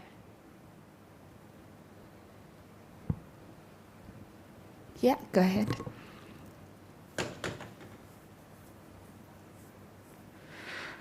Hi there. I put in the adoption of CEDAW, which is the Convention to Eliminate All Forms of Discrimination Against Women. And I come from the United States, where we have failed to ratify this convention. And I just want to advocate to my country, to my leaders, that this is unacceptable. Thank you. Great, thank you for sharing that. Yes, go ahead. You can just go to the mic. Yeah. Hi, how are you? I'm from Argentina. I put gender analysis. No, I think that the first step is to analyze better and to know better with an intersectional focus. No, the reality in which we are going to develop our activities. Great, great, thank you. So we really need to work and operate from a place where we have the evidence of where those gaps are. Yeah, and important to think about it right at the start of a program as well. Yeah. Any last hand? Yeah, thank you. I'm Liam from Ireland. I represent Vivat International. I've had a lot of experience in Papua New Guinea, and I'm very conscious of the fact that culture has an awful lot to do with this division of labor. For example, I remember working in the CEPIC, where the women's work was very definitely about fishing during the day or picking up sweet potatoes, going home again, perhaps a bit of a journey, and cooking the food and looking after the children. Cannot be done by men, generally speaking. However, if they migrate to the cities and towns, then it becomes easier, because then they're using rice and tinned fish. So the labor is reduced considerably. So it's an interesting fact. I can't really see how it would change unless they all migrate to the town situation. Interesting. Yeah, thank you very much for sharing that. And we are seeing all these differing perspectives from wherever you are across the globe. You are seeing these disparities and also interventions that are there to really lessen the burden, and how that could be upscaled to others. So I don't know if there's a burning hand that would like to go and share as well. Yeah, otherwise we'll move on. But thank you so much for those additions, and we will see in a minute a sort of a checklist of some things to think about when integrating gender in programming. So if we could switch back to the slides again now, please. And I'm going to hand over to, well, very quickly, I want some hands raised on this, and then we're going to hand over to Joy to hear about his experience. According to CARE's Gender Equality Framework, to be gender transformative, community-based adaptation should work on building agency, transforming structures, and I'd like you to raise your hand for which of these other 4 elements. So changing relations. Who thinks the missing gap is changing relations? Okay. Okay. Changing social norms. Yeah, there's 2. And don't worry if you don't know, that's also. Yeah. 4. Changing laws. Okay. Yeah, great. Building women's skills. Okay. Well, thanks for everyone for contributing. I mean, sometimes it is a case of just terminology. For CARE, we within our framework, we talk about changing relations. And I will explain very quickly through the frame. Let's move. Oh, sorry. So here's CARE's Gender Equality Framework. I'm just checking if we've missed Joy's presentation, not yet. So with this framework, you've got building agency, and this is looking at building skills of women, building their confidence. Changing relations is about changing power relations, so men and boys sort of engaging and sort of shifting perceptions about stereotypes, about roles of different genders in society. And then transforming structures, this is more about changing policies and having more of a sort of institutional change. We're going to hear some examples of what they actually, what can be done around that framework from Joy in his presentation. This continuum here is from CARE's gender marker. And I'm not going to go into detail about the different aspects, but I just wanted to highlight that within CARE's programming, we do try and measure gender integration and try to look at how transformative the programming is. When you look at sensitive, sort of gender sensitive, you're looking at working within gender, within social norms. When you move into sort of responsive programming, you're thinking about challenging gender norms. And then when you move more towards transformative end, it's about changing those gender norms. So Joy, I'm going to hand over to you now to present Where the Rain Falls. So this is a video, please, tech team, if you could launch that. Thank you very much. Hello everyone. We are going to reflect on a CARE Bangladesh project, Where the Rain Falls, funded by the Prince Augusto Foundation in the next few minutes.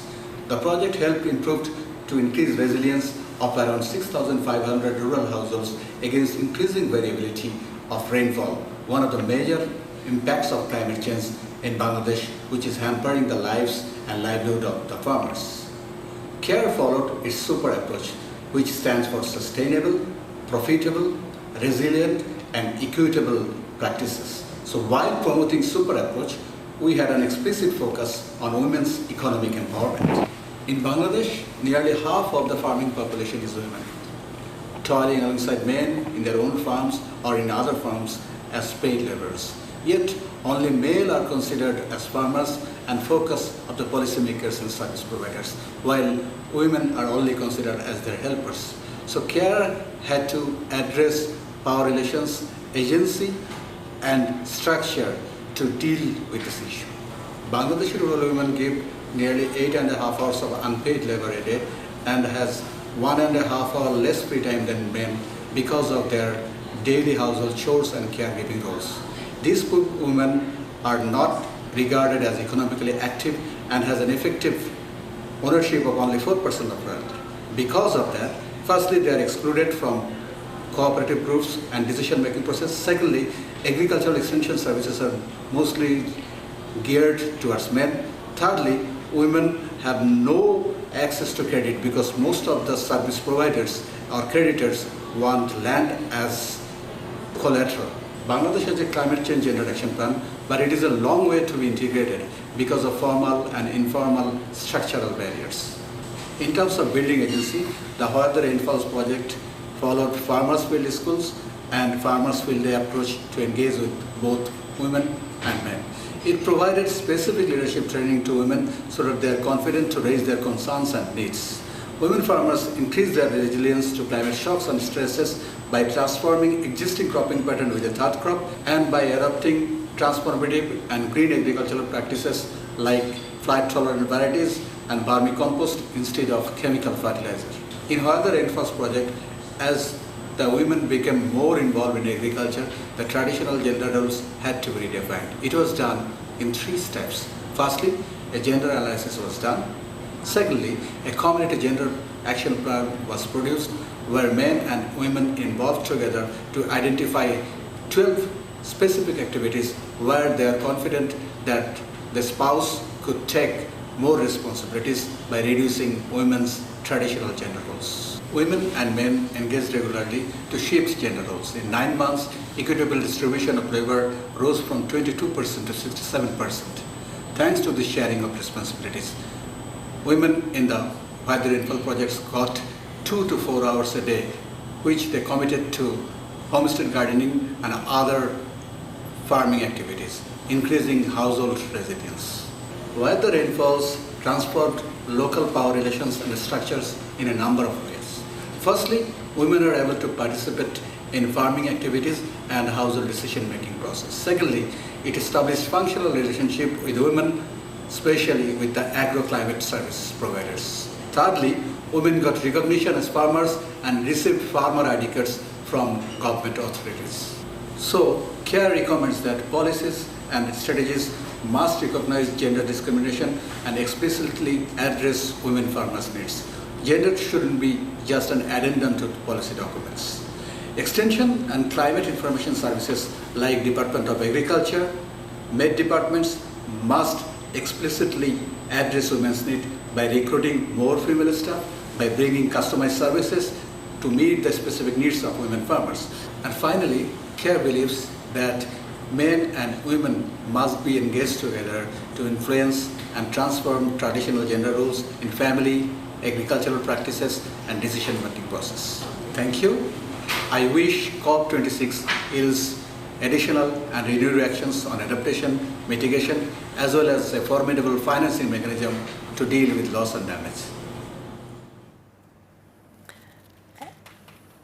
Thank you very much. I guess it's the time for an applause. Please, thank you very much. And thank you, Joy, for the video. Joy, are you on the line still? You can hear us? Yeah, I mean, for everyone, I mean, I was not sure until 15 minutes of the program that I could join it. So that's the foresight from Haley and us that we thought that that's the best way to participate. Yeah. We had a very clear video. That's why I did it. And you got a round of applause. Are there any questions?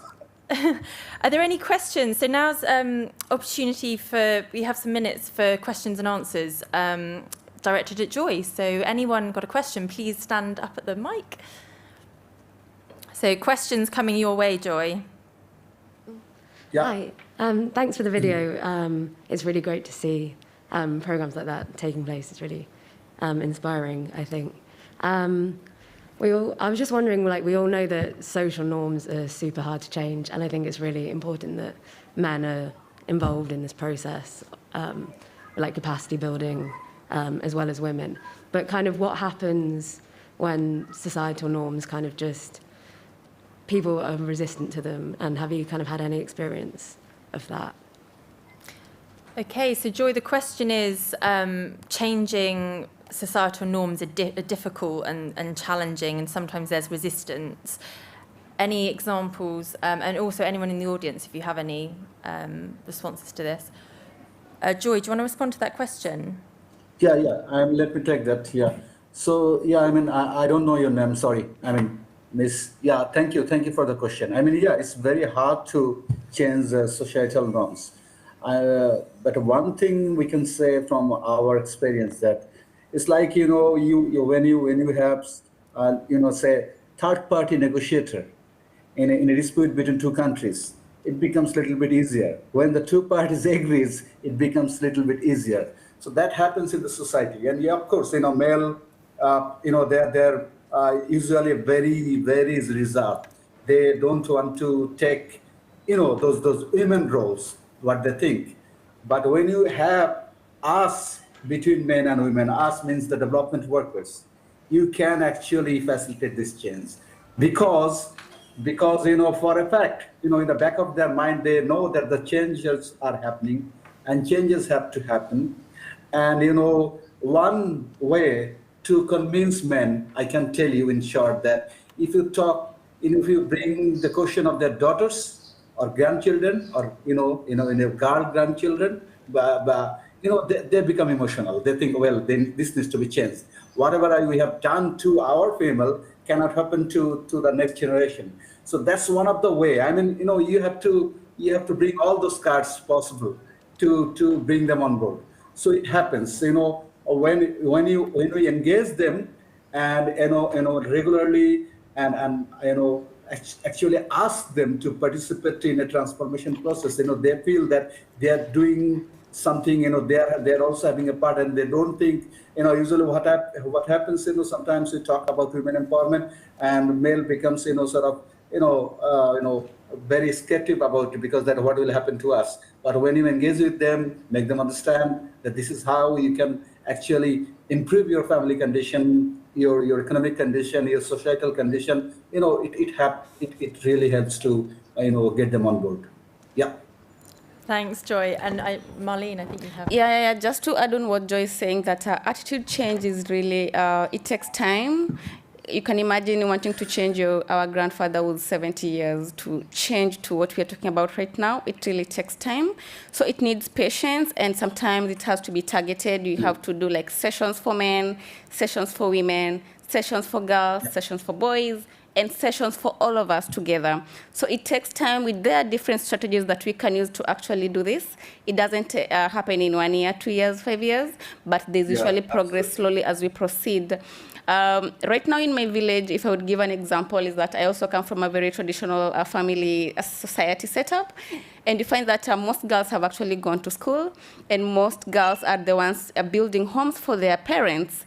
And right now you'd hear dad saying, oh, I wish I only had girls, because they can see that in some families where their girls have gone to school, they're actually building the society in terms of building their families, their homes, providing food and all that, so that the family is doing well off. They're not living in poverty. So this takes time, and also it has to be evidence-based. So yeah, that is what I wanted to add on what Joe was actually talking about. Yeah, thank you. Thanks so much. Oh, yep. Yes, go ahead. Yes. Thank you. I'm Rabal Godin from University of British Columbia in Canada. The progress of the involvement of women in the different activities was really startling to see from questionnaire 1 to questionnaire 2 over 9 months. And I'm wondering how resilient is that progress to trending back down to what it was before from the societal norm? Because if the project comes into a local community and then the project finishes, is that change resilient, or does it trend back down to what it was before? Yep. Joy, did you hear that question? Yeah. Great. I got it. Go for it. And thank you. I mean, great question. Sometimes you actually slip from what you have achieved, and that happens, and that can happen. But what I can tell you, because we are still, very much active in that particular region of Bangladesh, that we can tell that, we work for around 6,500 women and farmers. Most of them were, half of them were women. And we can tell you that, in short, we can tell you that whatever we did, whatever the success was, are mostly persisting within the society. Because what we did, what I couldn't actually elaborate during the presentation, that we actually did it, we didn't only involve with the, community and the government service providers, but also the public representative. There are like, mostly, it's called Union Council in Bangladesh. That's at the forefront of the local government institutions. So what it made, because we also engage not only with the people who were elected, but also the other aspirants from other parties. There are political parties involved. So what it helped us, we got a sort of overall support from the community, from the power holders, and from the service providers. So that is one of the reasons, I would say, that major reason that still, the success is persisting. But I'm sure, and what you said, that the challenges are so high, but we cannot really claim that whatever success we achieved is still at the same level. But more or less, whatever was achieved is still there. The community, the women groups are still active. They are recognized as farmers. They are, even one of them have been elected as a Union Council member. So, that's what's happened. But that's something, as Marlene was telling, that we need to work on and remain engaged. So that's what I can tell you. Yeah, I think that answers your question. Excellent. Thank you very much, Joy, and thank you for interesting questions from the audience. It does take a lot of patience, and it takes the communities coming up with their own gender action plans that they will formulate that they link with the public officers to ensure there is that sustenance and it's not seen as project-based.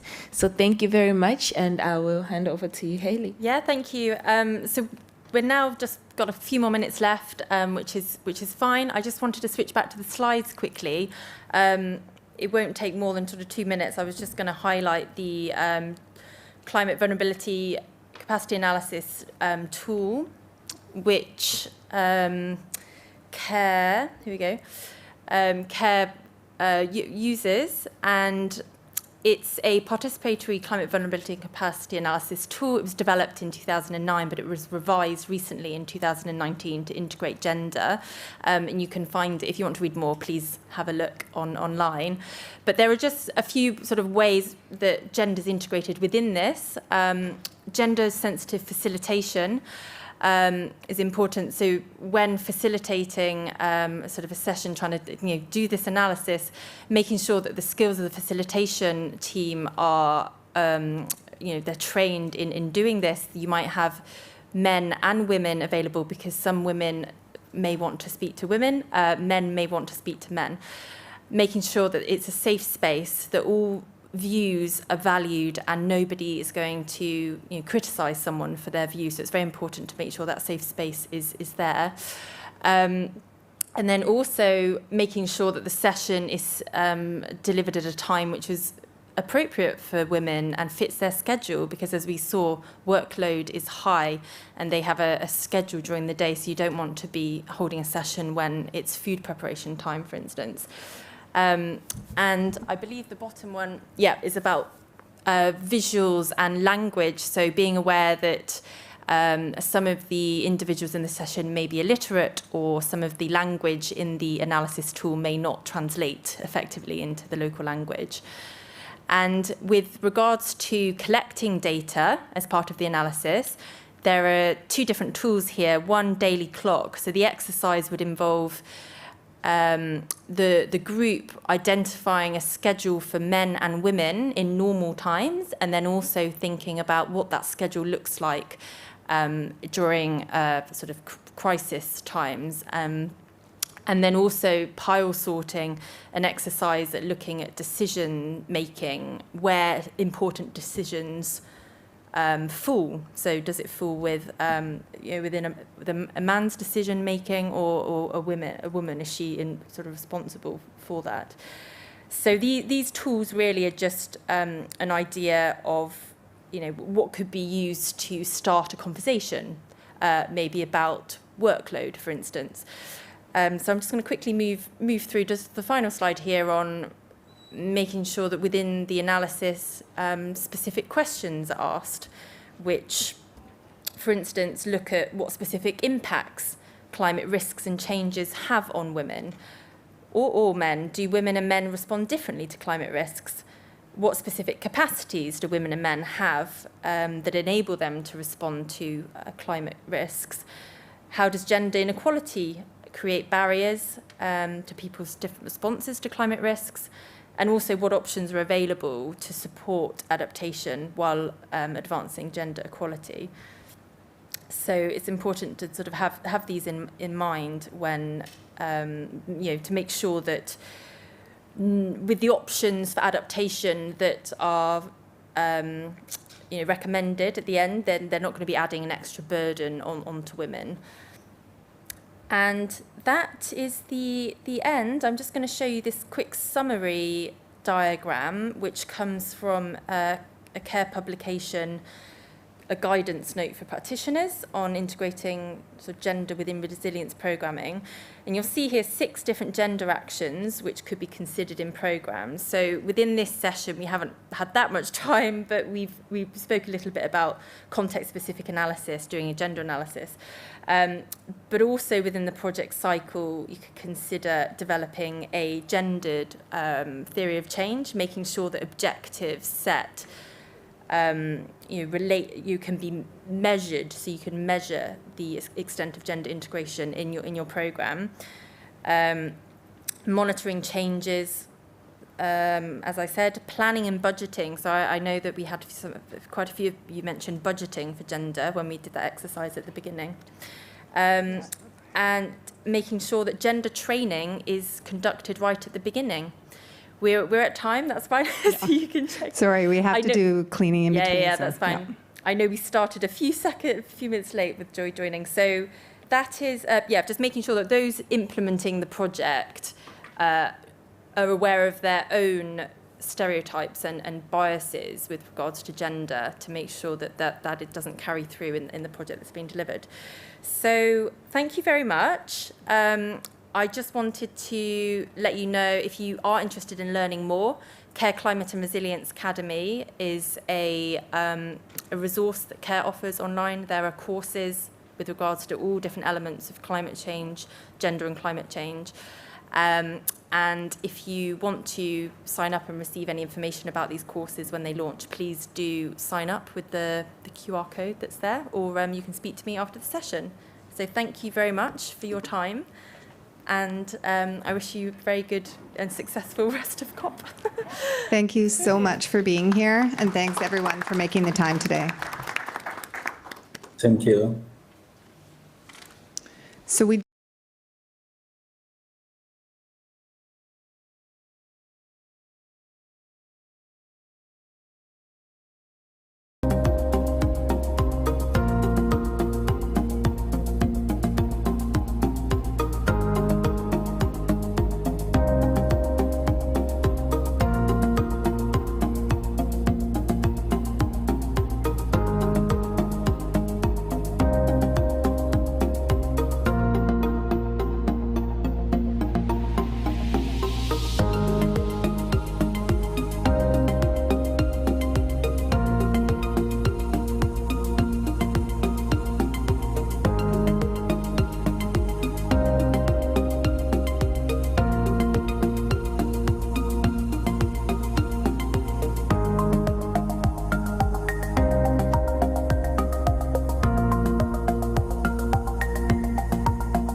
moderator online? The moderator is online.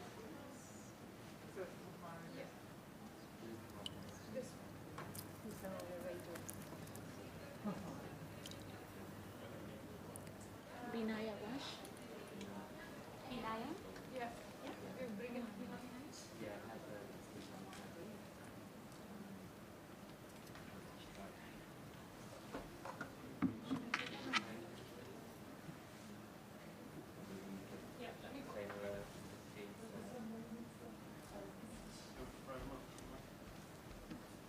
Binaya, can you hear us? If you can unmute yourself, we're ready to begin.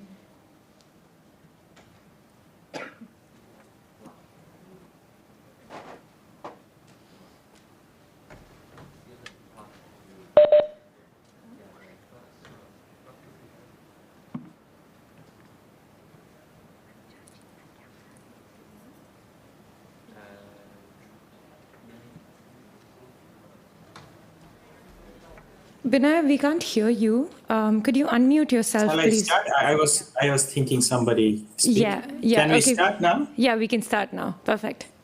Okay, yeah, thank you. Good morning, good afternoon, and good evening. My name is Binay Raj Sibakoti. I am a senior adaptation specialist at the Institute for Global Environmental Strategies, which is a international policy research institute based in Japan. So a very warm welcome to all here joining here in this very interesting session entitled Learning Café and Communicating Indigenous and Ancestral Knowledge for Climate Actions in Amazonia, Andes, and Hindu-Kush Himalaya, jointly organized by Institute for Global Environmental Strategies, International Center for Integrated Mountain Development, and its Himalayan University Consortium, Organización Nacional de Mujeres Indigenas Andinas de Amazónicas del Perú, ONAMIAP. Sorry if I mispronounced. Let me start by expressing our appreciation to the organizer of this third capacity building hub, UNFCCC Paris Committee on Capacity Building, and session lead, Clear Environmental and Digital Storytellers, for providing this well-deserved opportunity and platform to highlight this important aspect about indigenous and ancestral knowledge as a potential solution to the climate crisis we are facing now. The session brings in the communication issue around indigenous and ancestral knowledge in 3 regions: Andes, Amazon, and Himalaya, with the goal that they are recognized and fully incorporated into state policies and actions fight against this climate change. In particular, this session will exchange successful experiences to face the impacts of climate change by applying the indigenous and ancestral knowledge, wisdom, science, technologies promoted in these 3 regions. And at the same time, we want to also enhance the awareness to the threats about the collective rights of the indigenous people with a specific context to the Peruvian state policies and norms linked to the breakdown and disposition of territories to prioritize activities that exacerbates the climate crisis. And we want to propose the proposal that the law of Mother Nature is a holder of the rights and subjects to protection as a solution. And we want to also present some common challenges around these indigenous people, women, in the face of climate change in Latin America as well as Asia. And next part, we want to introduce communication needs and innovative methods in communicating indigenous and ancestral knowledge for climate action at the local level. Here, let me stress that communication is key for building awareness and drawing attention around the potential contribution of indigenous and ancestral knowledge for climate action and associated issue. For that, we need to consider a variety of approaches and options to effective communication by considering local circumstances, language, culture, practices. Let's explore more in this session. Hope you'll enjoy. So without further delay, let's start our session by inviting our distinguished speaker, Melania Canales. She's the president of ONAMIAP, to deliver the opening presentation on political and social context of Peru and the work of ONAMIAP in the area of climate change. Thank you. Melanie, over to you. Gracias. Allin puncho cachun yapalequichita. Bueno, estoy saludando primeramente en el idioma quechua. Soy del pueblo quechua del Perú y soy de la Organización Nacional de Mujeres Indígenas, Andinas y Amazónicas del Perú, pero también soy de la base de la Federación Regional de Mujeres Indígenas de Ayacucho, que somos quechua, ¿no? Nosotras, ahí, presentación, justamente somos una organización de mujeres indígenas, andinas y amazónicas, ¿no? En el Perú, que tenemos 25 años de proceso organizativo en el Perú. 25 años que hemos venido caminando y legalmente constituida, se puede decir con las normas, hace 11 años. ¿Ya? En el Perú existe 55 pueblos indígenas. Son 51 pueblos amazónicos y 4 pueblos andinos. Y esto es, cuando hablamos de pueblos indígenas, ¿no? Según el censo del 2017, ha habido una pregunta de autoidentificación y ahí hemos tenido más o menos el 25% de toda la población peruana se autoidentifica como parte de un pueblo indígena, ¿no? Asimismo, hemos visto que muchos de nuestros territorios ya han sido titulados a nombre de comunidades campesinas o nativas y son los pueblos indígenas que habitan esas comunidades, pero no ha sido titulado territorios a nombre de pueblos indígenas. Una cosa es comunidades campesinas y nativas que están partidas, fragmentadas, pero como pueblo no hemos sido titulados aún en el Perú. Asimismo, hemos visto, ¿no?, que tenemos conflictos con terceros quienes ingresan a nuestros territorios para destruir y contaminarlo. Muchos de ellos ingresan con la autorización del propio Estado, del propio gobierno. Y en el Perú existen leyes de despojo territorial para priorizar actividades extractivas, infraestructuras, poniendo en grave riesgo nuestras vidas de los pueblos indígenas, pero también la vida de la madre naturaleza o la madre tierra. Asimismo, no solo nos contamina, no solo destruyen con la contaminación y nos despojan de nuestros territorios ancestrales, sino nos están matando por defender a la madre naturaleza.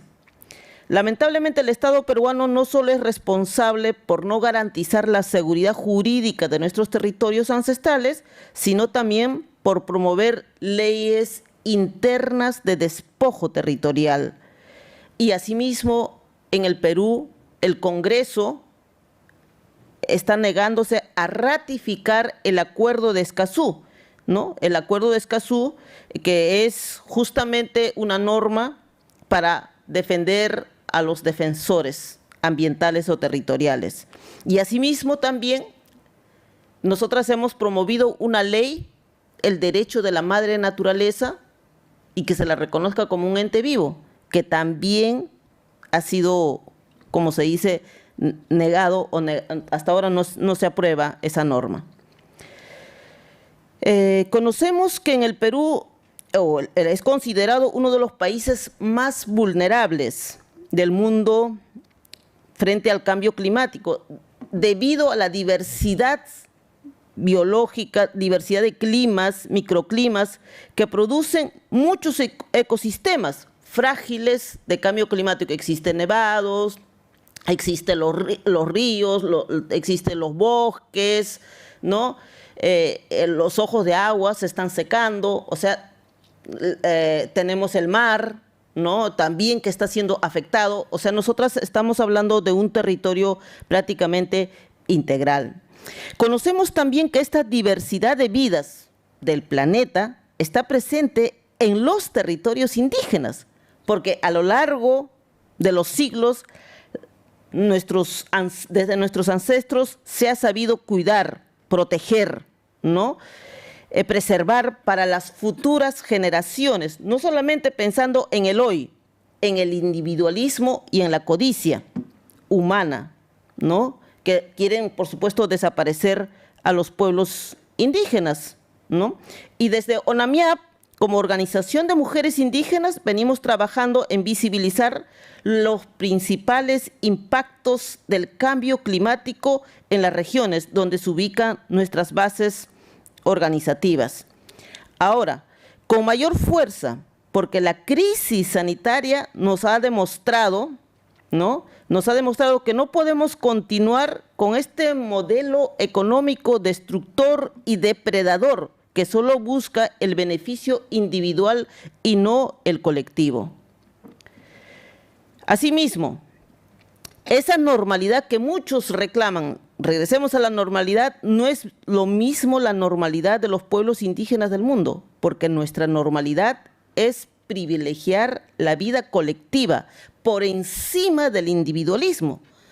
La normalidad de los pueblos originarios la hemos heredado de nuestros ancestros y hoy podemos decir con certeza que es la más efectiva para no destruir el planeta o la madre tierra, que es un bien común y la forma de relacionarnos armónicamente con nuestra madre naturaleza, madre tierra, es una normalidad para nosotras. Asimismo, para ONAMIAP, esta lucha contra el cambio climático nos promete a todos y todas, pero principalmente compromete a todos los estados del mundo, el estado del Perú, porque es quien debe garantizar la propiedad colectiva de sus territorios integrales, ancestrales. No solo pensar en el derecho del río, no solo pensar en el derecho del mar, no solo pensar en el derecho de los bosques, sino pensar en el territorio integral, según lo establecido también en los marcos normativos internacionales sobre derechos de los pueblos indígenas y asimismo el Acuerdo de París, que se comprometió en cumplir para contrarrestar los impactos del cambio climático. Los pueblos indígenas originarios ayudan a nuestros conocimientos, o ayudan con nuestros conocimientos, saberes, ciencia y tecnología ancestral a salvar la vida de nuestra Pachamama, nuestra madre naturaleza, nuestra planeta, para las futuras generaciones, porque nosotras somos pasajeras.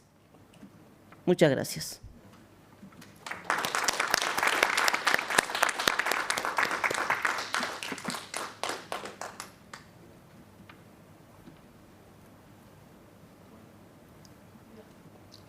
Thank you very much for your very nice presentation, Marina. So next, we will be sharing with you two experiences of Indigenous women to help how they are helping to mitigate and adapt to climate change. Let me first invite Mario Masado Osid Musi from ONAMIAP. Over to you, Maria. Maria, are you there? I think it will be video, right? Mm-hmm. Can we start the video? Pastoreo de alpacas y llamas y una parte también de...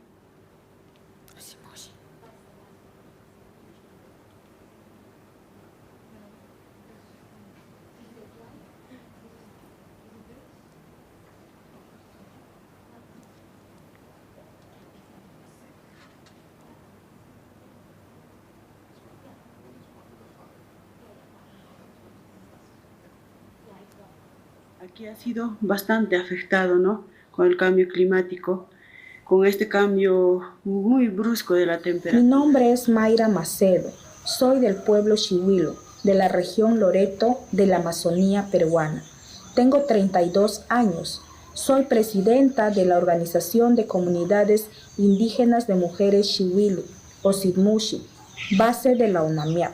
Hoy en día nuestras comunidades vienen siendo afectadas por el cambio climático, provocada por la deforestación, el extractivismo, la construcción de carreteras. Uno de los responsables es el propio Estado peruano, quien da concesiones de nuestros bosques a megaempresas, quienes vulneran nuestros derechos a la vida e integridad colectiva, a nuestros territorios integrales ancestrales y otros derechos colectivos. Las actividades extractivas y de infraestructura generan pérdida de la biodiversidad, secan los ojos de agua, la contaminan o la destruyen. Por ejemplo, el agua que consumimos en el distrito de Jeveros viene del ojo de agua del Armanayacu, que todo a su alrededor está contaminado y deforestado. Como mujeres indígenas, somos las primeras en observar que va disminuyendo la cantidad de agua en las quebradas. Estamos empezando a sufrir sequías y va aumentando las enfermedades en nuestros niños y niñas. La destrucción de los bosques por los invasores han disminuido nuestros alimentos. Por eso mi pueblo tiene un alto porcentaje de anemia y desnutrición infantil. Sin bosque no habrá agua ni alimentos y esto acelera el calentamiento global. Los ojos de agua son muy importantes para la vida de nuestras familias y de nuestro pueblo. Por eso lo protegemos reforestando todo su perímetro para seguir sembrando agua desde nuestros saberes, conocimientos y técnicas ancestrales. Esta técnica ancestral es conocida en la Amazonía como siembra y cosecha de agua, mediante la reforestación con aguaje, acompañándoles de especies nativas y medicinales, como lo hicimos en la quebrada del Armanayacu, los cuales nos ha permitido mantener nuestra soberanía alimentaria y nuestra salud durante la pandemia. Los árboles en la Amazonía también son fuente de agua y vida, por eso sembramos el aguaje, que tiene una importancia ecológica y social para nuestros pueblos. Donde crecen aguajes hay agua. Sus frutos nos dan un alto valor nutricional y medicinal. En su tronco viven animales silvestres como el suri, que nos sirve de alimentos. Sus hojas capturan el carbono, que lo purifican y lo convierten en oxígeno. Así hemos logrado asegurar el caudal de las quebradas para el consumo de las personas, los animales y las chacras ribereñas. Las mujeres Xiuhilo creemos que el bosque y todo lo que vive allí son un regalo de la madre naturaleza y que nosotros pertenecemos a ella. Revalorar nuestros conocimientos, saberes, ciencias y tecnologías ancestrales no solo nos ayuda a mitigar los efectos del cambio climático, sino también nos ayuda a fortalecer nuestra identidad étnica cultural. Como mujeres indígenas, nuestra misión es transmitir estos saberes de protección y relación armoniosa con nuestros territorios integrales ancestrales, con nuestra madre naturaleza, y protegerlos y preservarlos para nuestras futuras generaciones. Porque sin bosque no habrá agua, ni alimentos, ni ningún tipo de vida en este planeta. Nosotras somos mujeres del pueblo Xiuhilo y estamos sembrando resistencia frente a la crisis climática.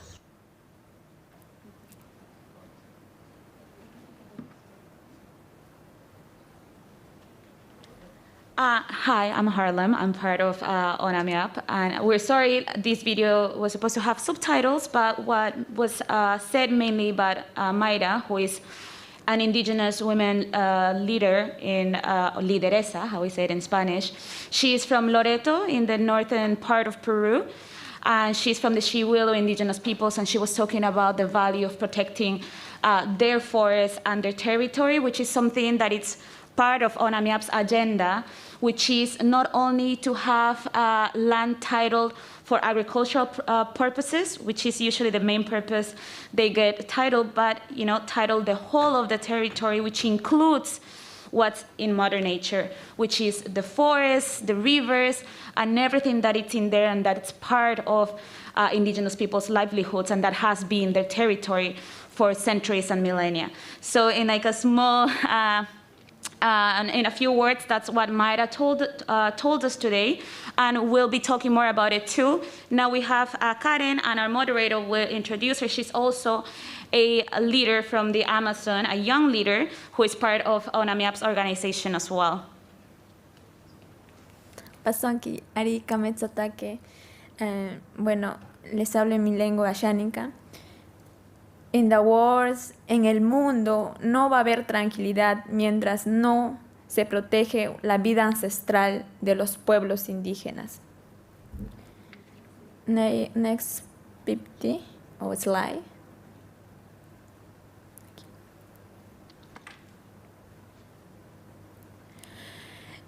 En el mundo no va a haber tranquilidad, no hay tranquilidad para nosotras cuando no se asegura la vida ancestral de los pueblos indígenas.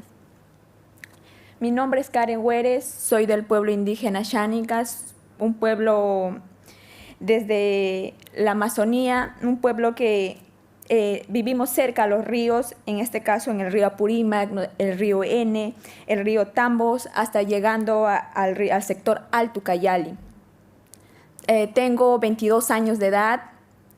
En este día, sí, estoy orgullosa de traer la voz de nuestras hermanas amazónicas y nuestras hermanas andinas de la Organización Indígena Andinas y Amazónicas del Perú, ONAMIAP, para dar a conocer que realmente nosotros como mujeres tenemos ese impacto del cambio climático en nuestras vidas, en nuestra vida ancestral, en nuestra vida integral.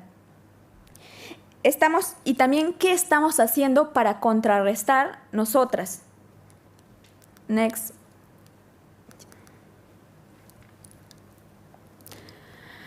Recuerdo cuando era niña, teníamos diferentes productos desde lo que nos daba la madre naturaleza. Por ejemplo, en el bosque, pues nosotros podemos encontrar muchos animales, aves, vegetales. En el río, pues diferentes tipos de peces y también insectos.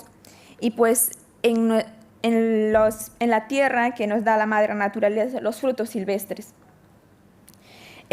Las familias tomamos de la madre naturaleza como una forma recíproca, solo lo que necesitamos. Y realmente si pescábamos, si íbamos a cosechar en el bosque, a coger frutos, solo éramos lo que necesitamos, solo necesario para alimentarnos. Pero todo esto ha ido cambiando, ya que nuestra forma de vida con la naturaleza, con la madre tierra, con el cambio climático, y no solo con el cambio, sino la deforestación, la minería, el extractivismo por parte pues, de este modelo económico del Estado. Pues en la deforestación se ha visto también cómo se depreda las riberas del río y eso pues causa inundaciones. También hemos visto cómo esto afecta nuestra seguridad alimentaria, nuestra soberanía alimentaria. La minería contamina los ríos desde los Andes hasta la Amazonía. Y eso nos hace que perdamos nuestros alimentos del río. Otro problema más del cambio climático es que se destruyen los ecosistemas, las fuentes de agua, desde las montañas y también en los bosques primarios, porque eso al final acelera el calentamiento global. Pero nosotras quiero compartir desde nuestro territorio qué estamos haciendo para nosotras aportar, sentirnos bien como pueblos originarios en nuestra selva central. Estos impactos desde la enseñanza de nuestras lideresas, de nuestras abuelas, nos ha ayudado. En principio, tenemos que promover esta protección para la preservación de las fuentes de agua. También, ¿por qué? Porque el agua no sale pues del caño, sale de las montañas, salen de los ojos de agua, de las raíces del árbol, ¿no? Entonces, para nosotros es necesario como juventud mirarlos a los que nos acompañan como algo espiritual y algo sagrado. Además, seguimos nosotras como mujeres indígenas con este diálogo, ¿no?, de saberes, ese diálogo de compartimiento y aprendizaje de nuestras hermanas mayoras, desde un diálogo intergeneracional. Y pues, porque ellas nos ayudan a transmitir y a proteger con sus sabios consejos en la recuperación de nuestros saberes ancestrales. Para nosotras es muy importante acudir al llamado de cada uno de nosotras para salvaguardar la madre naturaleza y una lucha conjunta para los derechos de ella y para recuperar nuestros principios ancestrales. Pasonki Maroni. Gracias con todas.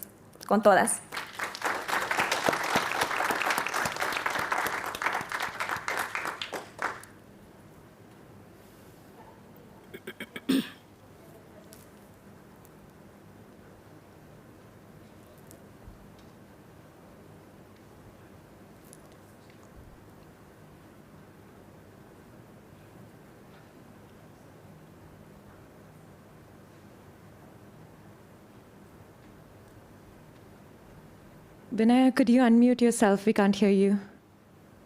Sorry, I think it's some. Okay, now it's okay. Thank you very much for your nice presentation and for sharing us the different ways you are transferring using the traditional knowledge, ancestral knowledge. So let's move to our next video from Colado Flores. Can we start the video with make sure that it is with subtitle, please? Lampara simanta suraya murani, lampara simanta suraya murani, Yamaya Katinti. Mi nombre es Guadalupe Flores Chaca, soy de la región de Puno, del pueblo quechua de la Organización de Mujeres Sumácticas, base de la ONAMIAP. Nuestra actividad principal es el pastoreo de alpacas y llamas y una parte también de agricultura y la crianza de truchas. Con ello, la artesanía.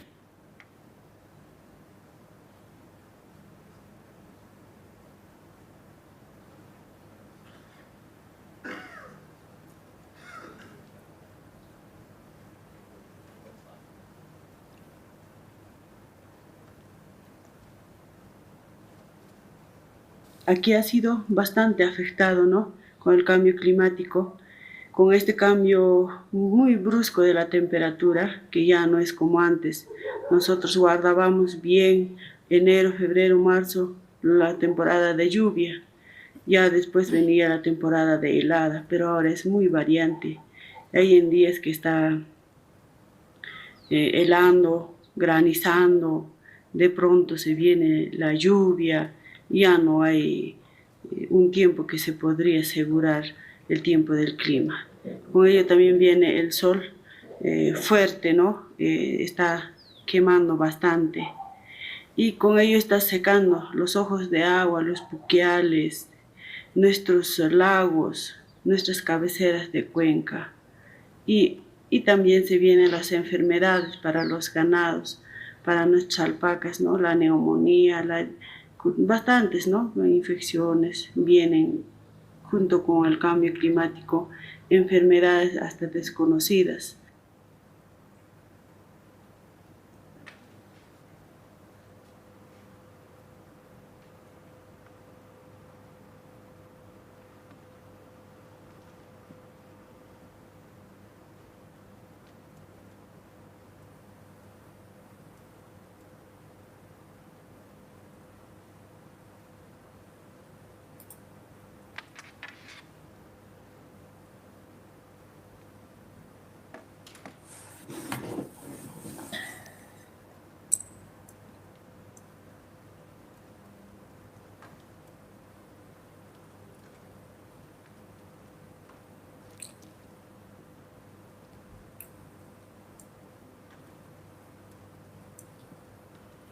Es muy triste lo que está pasando y frente a eso nosotros las mujeres estamos trabajando colectivamente haciendo las zanjas filtrantes, ¿no? Donde debe filtrar el agua hacia abajo para que pueda mantener el raíz del pasto, ¿no? En más tiempo, para que pueda perder quizás el color verde, para ser amarillenta, porque cuando viene fuerte el sol, la helada, viene a ser amarillenta el pasto. Entonces, eso estamos haciendo desde nuestras comunidades, las mujeres indígenas, y también estamos haciendo la cosecha de agua, que consiste también en poder cerrar el agua en las quebradas, en los riachuelos que bajan. Estamos cerrando con champas, estamos cerrando con piedra, con tierra, para que esa agua no se pueda desperdiciar, ¿no? Así como lo hacían nuestros ancestros, nuestras ahuiches que nos han dejado, ¿no? Esas enseñanzas. Y también estamos trabajando el abonamiento de los cerros con abono natural, que es el abono de la alpaca. Cargamos a los cerros en burros, en caballos, y pues regamos por todas las partes, ¿no? Echamos para que pueda garantizar el pastizal de ese año y tener también la producción que se podría salvar ese año. De igual forma, fortificar la tierra de la agricultura para poder tener una buena producción del año.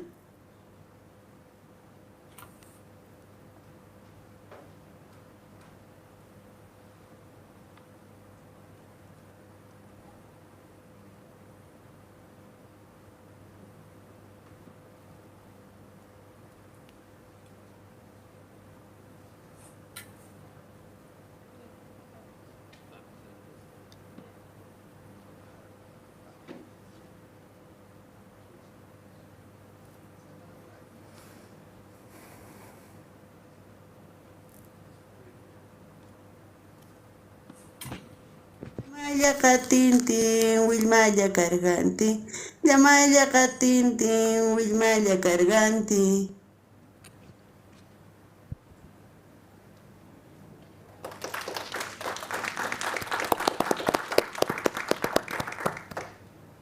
Yeah, thank you very much for sharing this very wonderful video. And I must say that there are a lot of similarities with Hindu-Kush region. Whatever has been presented, I think the similar issue are happening all around the Hindu-Kush Himalayan region.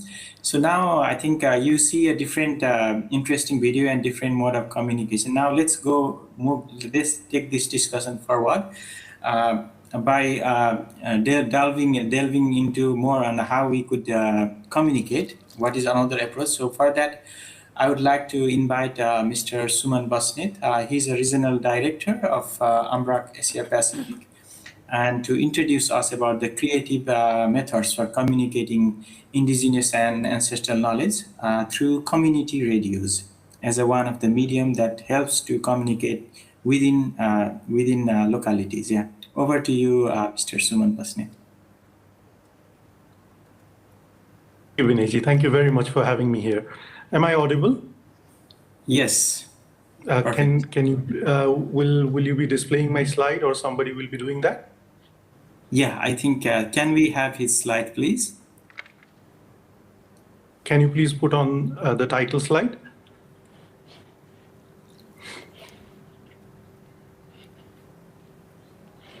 Paul, Riti. Just give us a second. Yeah, sure.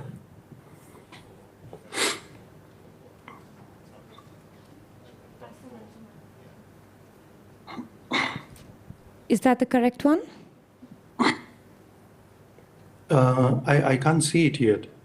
Yes, Perfect. yes, I think so. Yes, I can see it on the monitor over there on the stage.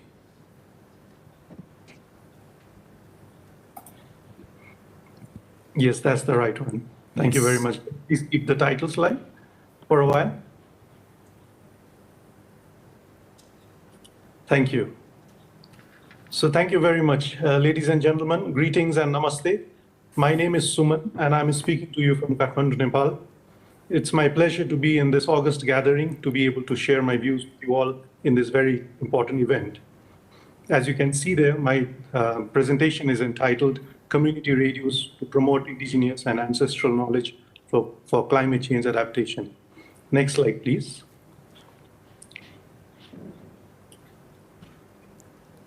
I would like to begin by presenting a very short introduction of the organization that I represent, which is the World Association of Community Radio Broadcasters. It is known as AMARC in short, which is basically its acronym in the French language. AMARC is an international network of more than 10,000 community radios from all over the world. It was established in 1983 in Montreal, Canada, by advocates of free speech, right to communication, and democratization of media. AMARC aims to promote community broadcasting and defends freedom of expression of common citizens all over the world. AMARC's main activities include policy advocacy for community broadcasting, awareness raising at the grassroots about the benefits of community broadcasting, and capacity development to operate community radios. In order to pursue its goals, AMARC closely collaborates with its members, which includes human rights defenders in addition to community radio stations. AMARC also partners with United Nations agencies, bilateral agencies, and intergovernmental bodies, the donor community, as well as grassroots level civil society organizations for the promotion of community radios. AMARC has regional offices in Asia Pacific, Africa, Latin America, and Europe. Next slide, please.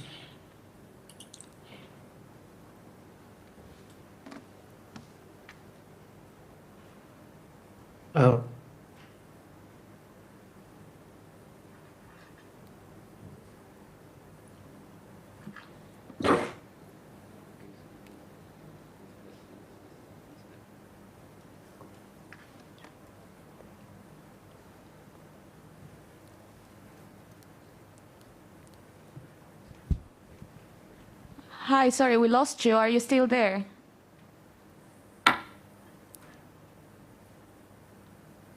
Sumanji? Vinay, I think we seem to have lost him. Can we go ahead with that and we'll come back to him once he rejoins? Yeah, that's also fine, yeah. So shall we move to another presentation? Yeah? Okay, yeah. Let me then invite Mr. I think it's a bit, we wanted to follow in the series, but due to technical issue, let me invite Mr. Udayan Misra. He is a Knowledge Management and Networking Officer at International Center for Mountain Development. He will be showing us how we can take effective pictures or photography to express the indigenous and local knowledge. So he will be imparting you the techniques and the tools and technique. So over to you, Mr. Udayan. Hello. Thank you for giving us this platform to share some of our experiences and knowledge and practice of how we would want to make use of the tools, communication tools available to actually capture and share the learnings, within our community. So, can I request my colleagues to put up the slides, please? Yeah. So. Okay, so before I sort of go into the topic of the presentation, I'd like to sort of make it a little bit informal, and also introduce you to the region that I come from. So the map that you see highlighted in green is the Hindu-Kush Himalaya region that shares that is being shared that is shared by 8 regional member countries, from Afghanistan in the west to Myanmar in the east. And I feel very honored to be, sharing the stage with our senior colleagues and also the young colleagues from the other similar region from the other part of the world, Peru, which I think is very much similar to the country that I come from, Nepal, in terms of the geography, in terms of the food and all. So pleasure to be here.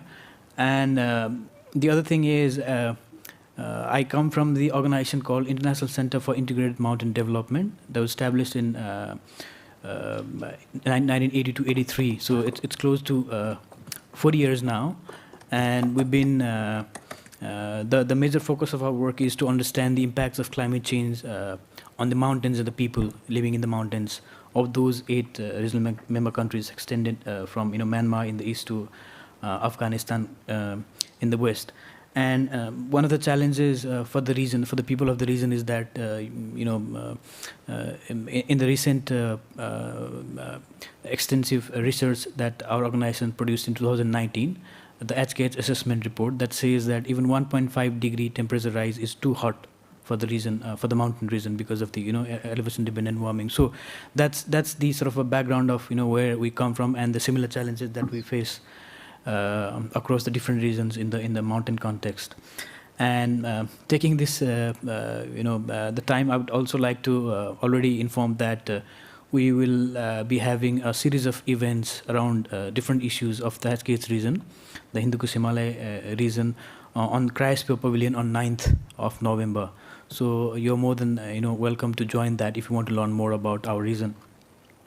So I'll just quickly go through the some of the slides of the presentations, because I think we're running out of a little bit of ahead of time. So I'll try to be as quick as possible. So normally Suman, my previous colleague, would have talked about the one of the tools of communications, mostly the radio, and the impacts of the radio as a tool to communicate different ancestral knowledge. But what I was asked to do is to share our learnings and experience of making use of the tool that we all are familiar with, that is the camera, right? And these days I think everyone's a cameraman and a woman. Of course, so I'll just run you through some of the key skills practice that you can actually practice even in this hall itself if you just take out your mobile device and all. I don't think I'm seeing the full PowerPoint on the screen.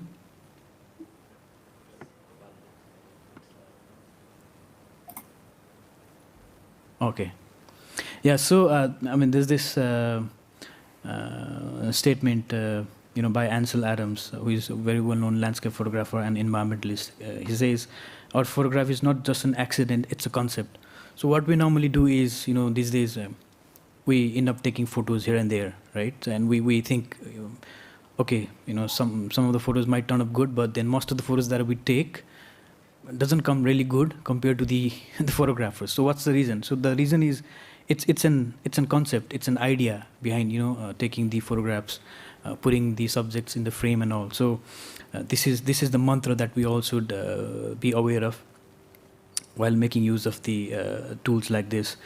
And you must already, be familiar with the tools that you see on the screen. One is the digital single lens reflex camera, carried mostly by the professional cameramans and all.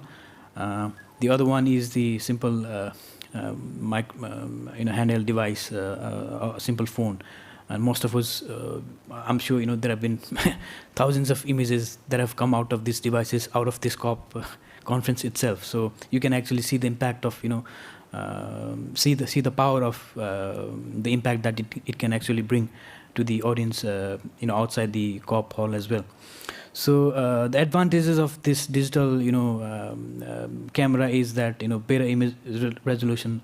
There are variety of different lenses that we can actually find in the market, and that can be used in different light situations, maybe inside the room or maybe outside in the open space.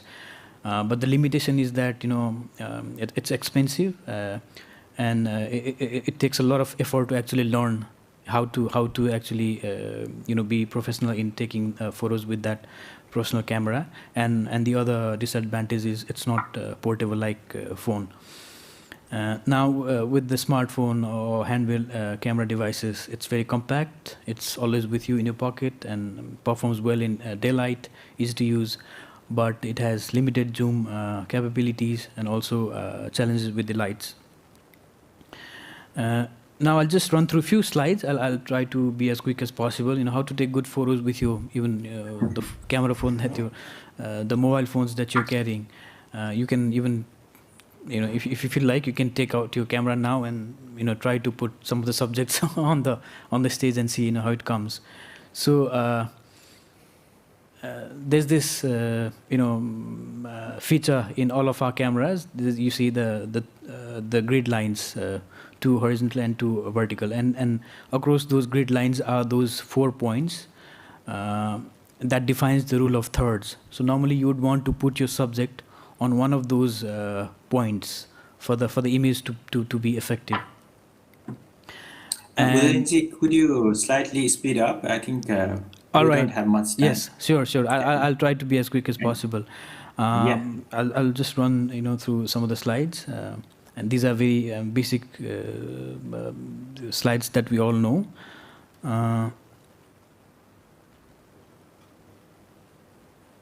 Maybe what I'll do is I'll just explain a bit about the rules of the photo composition, right? So there's no right or wrong composition in photography. So it has to be something that doesn't confuse the viewer and conveys the photographer's intended meaning in an effective composition. And rules of the compositions are guidelines, and it also applies with the camera, the digital camera, for the film, and also the photos.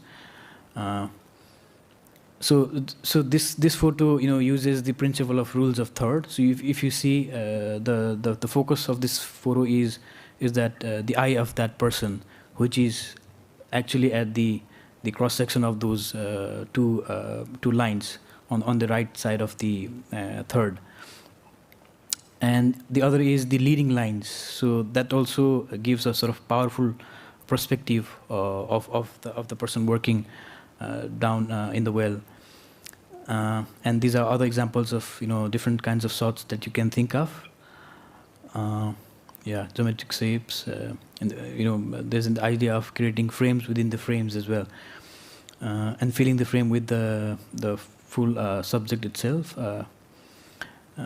and some action shots, some pictures that actually speak louder.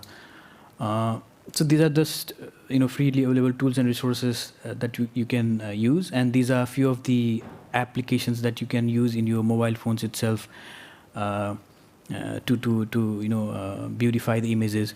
But the idea that why we wanted to discuss this is people can actually take this as a powerful tool itself and not just a sort of common device, and linking it with the idea of capturing and translating the ancestral knowledge that my colleagues talked about. This is something that can be done by any person anywhere, because most of the people have smartphones these days. So this is what I just quickly wanted to share from us, and this is something is the area that our organization also wants to ensure that we make effective use of these tools in our work in the region. With this, I thank you, and I welcome you all to our event on 9th November at the Crespo Pavilion. Thank you very much. Thank you, Udayanji, and sorry to rush you.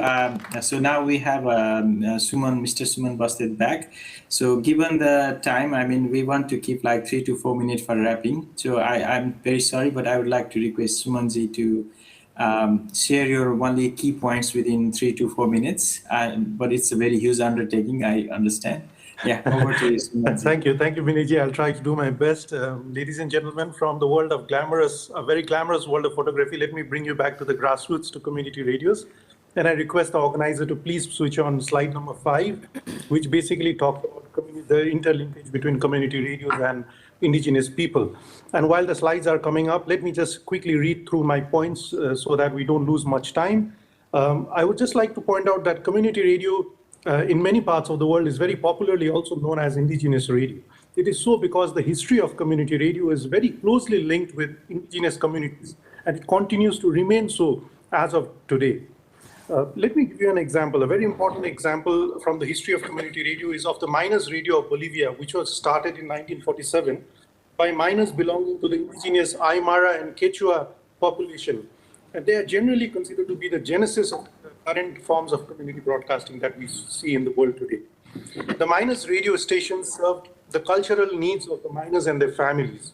For that reason, language was very important. Programming in Quechua and Aymara, the two main languages, was often heard. Peasants and miners would express themselves at the microphone in either of the two languages. That brings me to the second core, a very important point of my presentation, which is about language. Community radio is the closest and many a times the only media available to local populations, not only because it operates from within the community, but also because it uses local languages and dialects that are easily understood by the community members. An important feature of community radio is the fact that it speaks to the community, unlike the mainstream media, which actually reports to the rest of the world. Next slide, please. I would like to give you a few examples very quickly in a very short period of time of 3 examples of how community radios are engaging with indigenous people in their cultural context, collecting knowledge, and so on and so forth. The first example is from India, which is about Asur FM. The Asur FM operates in a rural location in Jharkhand, in the state of India. It uses the Asur language for broadcasting, which is listed as a critically endangered language. Bineji, can you still hear me? Yes. You are fully audible.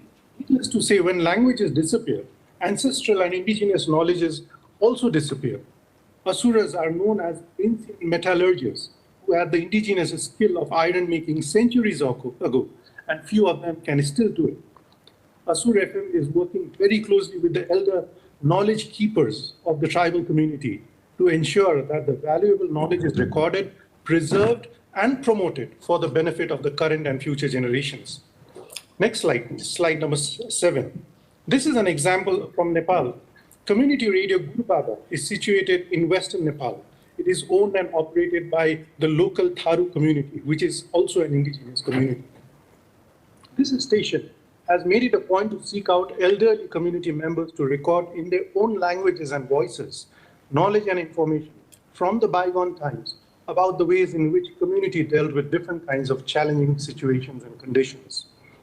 In the radio program Ajubat, broadcasted 3 times a week, senior community members and cultural leaders talk about how droughts, forest fires, famines, and even epidemics were tackled by them as well as their forefathers.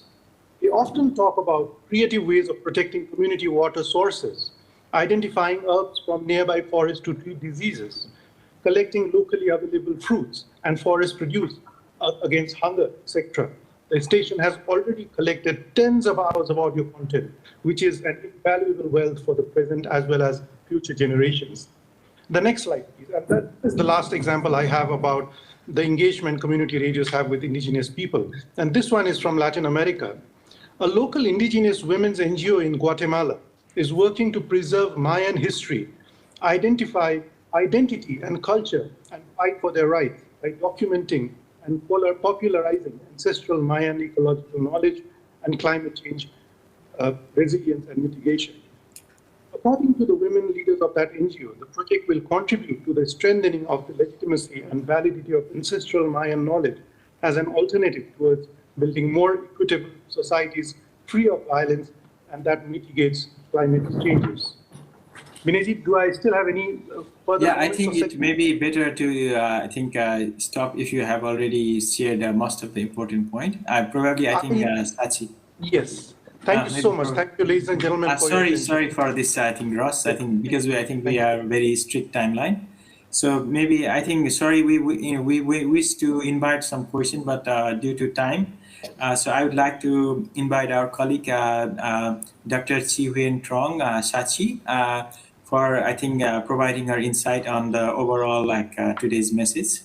Over to you, Sachi. Thank you. Could you summarize? Thank you so much, Binayaji, and greetings to all of you from Hanoi, Vietnam. Today, 6 distinguished speakers, among whom 4 indigenous women of all ages, with outstanding experience in advocacy for indigenous rights from Peru, and 2 men with amazing contributions in the field of communication for climate actions from Nepal, presented at this important session. Speakers spoke in person or on-site, virtually online, and also through pre-recorded videos. About 50 participants joined on-site and through live stream. This is perhaps among rare occasions when researchers, educators, practitioners, and activists from the most ecological fragile regions of the world, the Amazonia, the Andes, the Hindu-Kush Himalayas, come together to share rich knowledge, lived experience, powerful aspirations, and dear hopes to join a call for effective climate actions. We together put forth 3 key takeaways as follows. 1, indigenous and ancestral knowledge in the Andes, the Amazonia, and the Himalayas must be recognized and fully incorporated into the state policies and actions in the fight against climate change. Despite a good number of successful experiences of indigenous communities in applying their ancestral knowledge, wisdom, technology, and science in tackling the challenges of climate change, challenges persist at multiple levels, scales that require whole society and transdisciplinary approach. Second, to this end, communication plays an important role in connecting various forms of knowledge and promoting knowledge co-production as parts of effective climate actions and adaptation and resilience building. There are innovative ways whereby low-cost, readily available technology, such as community radios and individual cellular phone, also music and songs and arts, through which indigenous and ancestral knowledge can be documented and communicated powerfully messages. Lastly, 3, the negative impacts of climate change are felt the most by marginalized communities, including indigenous communities, especially by women and children. Climate adaptation and resilience cannot be achieved without the voices of indigenous communities. Women and young people are heard, their knowledge and experience recognized, and rights respected and protected. This requires a whole society approach where science, technology, business, governments, schools, and local communities come together to jointly produce knowledge and find effective solutions to safeguard biodiversity and cultural diversity, ensuring gainful and meaningful livelihoods, and pass on a sustainable home we call Mother Earth to our next generation. We cannot and must not do this alone.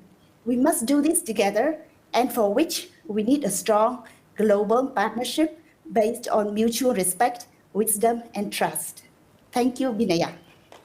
Thank you. Well said, Sachi, for nicely articulating all. Very nice speech indeed. I think you've encapsulated all the key messages in a very powerful way.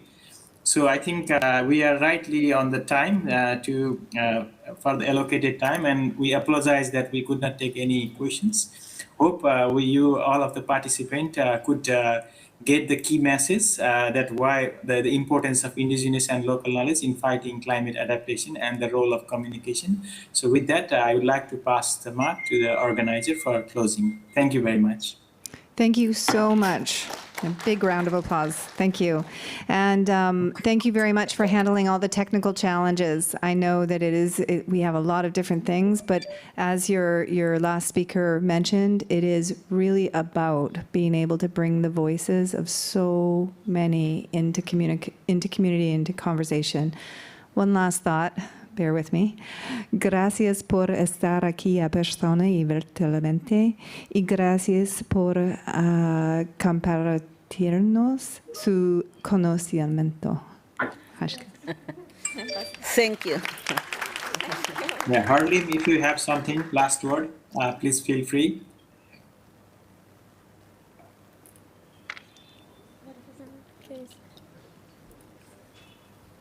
Sorry, we didn't hear you well. Can you repeat that, please? I mean, Harleen, if she has something, last words. Oh. If she is still there. Some colleague from ONAMIAP, I mean, if there is something you'd like to close. ¿Me traduces? Yeah, bien. No speak English, speak Spanish y Quechua. Bien, bueno, un gusto de poder compartir desde nuestra experiencia los trabajos también que venimos haciendo para contrarrestar al cambio climático. it's been a pleasure for us to share with you what we've been doing as Indigenous women to fight against climate change and adapt ourselves to it as well. Nada, solamente decirles muchas gracias por la participación y pueden visitar a la página web o al Face de ONAMIAP, que ustedes pueden encontrar mayor información. Muchas gracias. Suerte. Thank you very much for listening. Please look us up. We have a website and also social media. It's ONAMIAP. So thank you very much for your attention. Thank you.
Okay, we'll go ahead.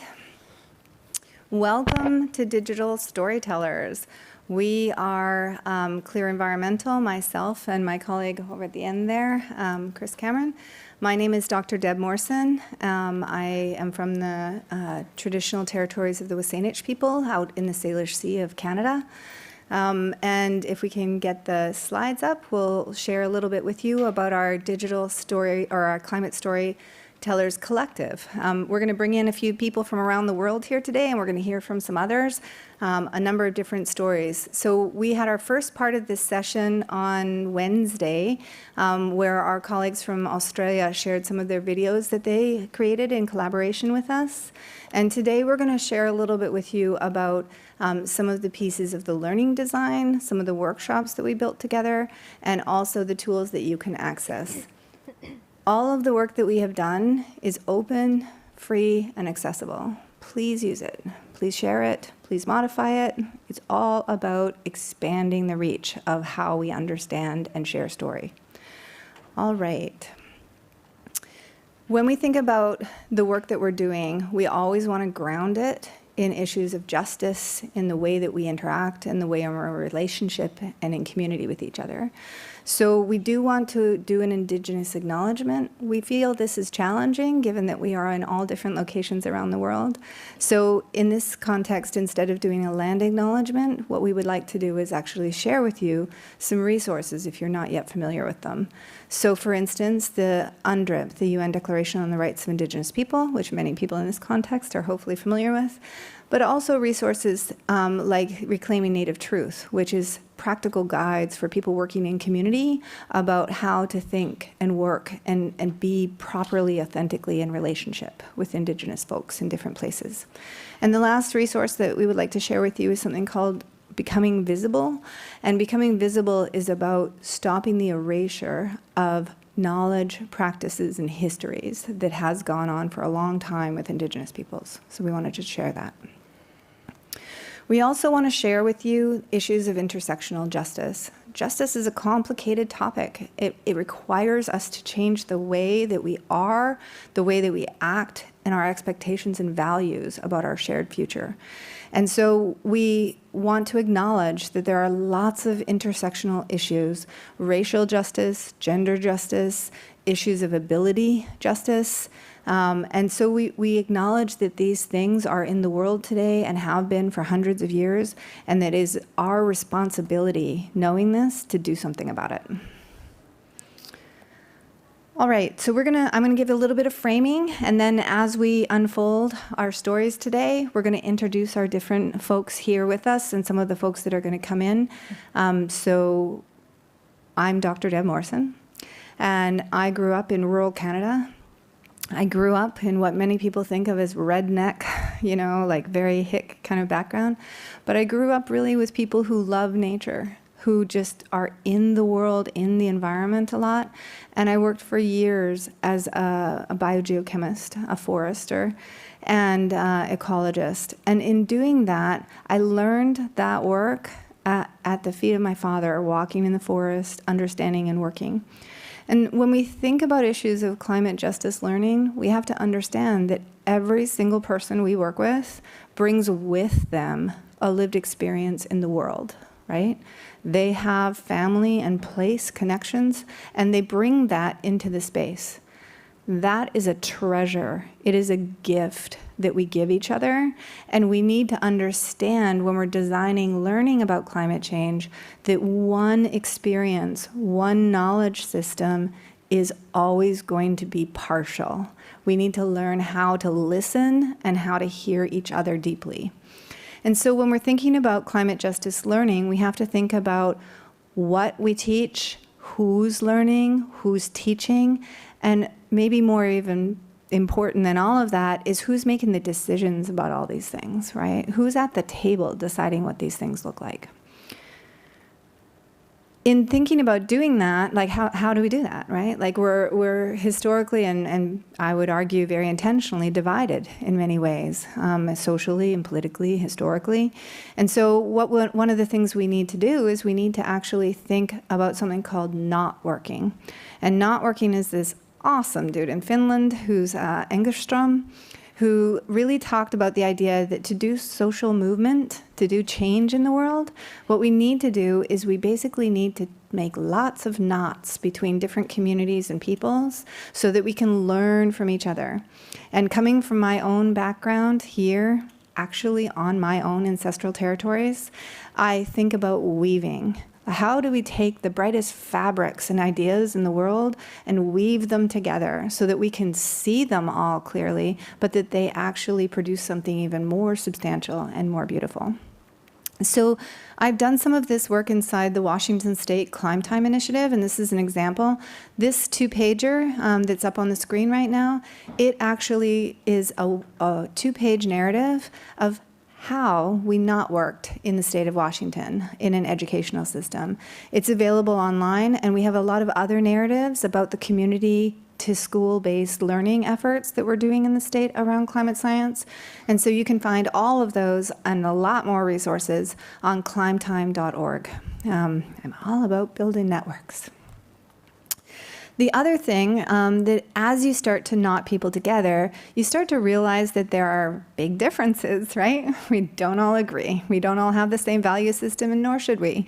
And so one of the things that we need to do is we need to start bridging that. We need to build bridges. And this is fundamentally not politics. This is about survival at this point.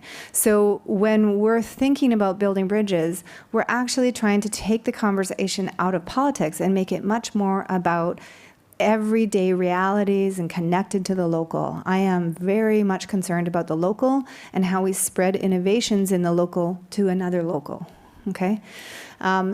It's great that everybody's out, negotiating and doing all that, and we have a whole bunch of people who are doing an amazing job. But the reality is the grassroots folks around the world are doing the work and have been doing it for a long time, and right? That's one of my grassroots colleagues in another local. And so, trying to figure out how we spread this, that's great. And by the way, feel free to be rowdy. It's okay. So on this slide, the infrastructuring efforts that we are talking about are these ideas of small briefs that are not made for policymakers. They're made for other practitioners. So, and they're not some long involved publishing. They're out on the web. They're free. Okay? And so we're producing these types of resources in ways that we hope they travel and people can use them in every way possible. The second set of resources on the other side of the slide here is something called the STEM Teaching Tools, and it's literally stemteachingtools.org. We have produced, I think we're up to 80 on those, and they cover a wide range of topics for more school and community-based youth learning. And it really helps educators feel supported in trying to figure out how to do these things, because there's a lot of educators that don't have a geoscience background, they don't necessarily have a justice background, and they need support. So that's a method of infrastructuring. Oh, I have the slides. All right, last thing I'll put on the table before we go to our sharing here today.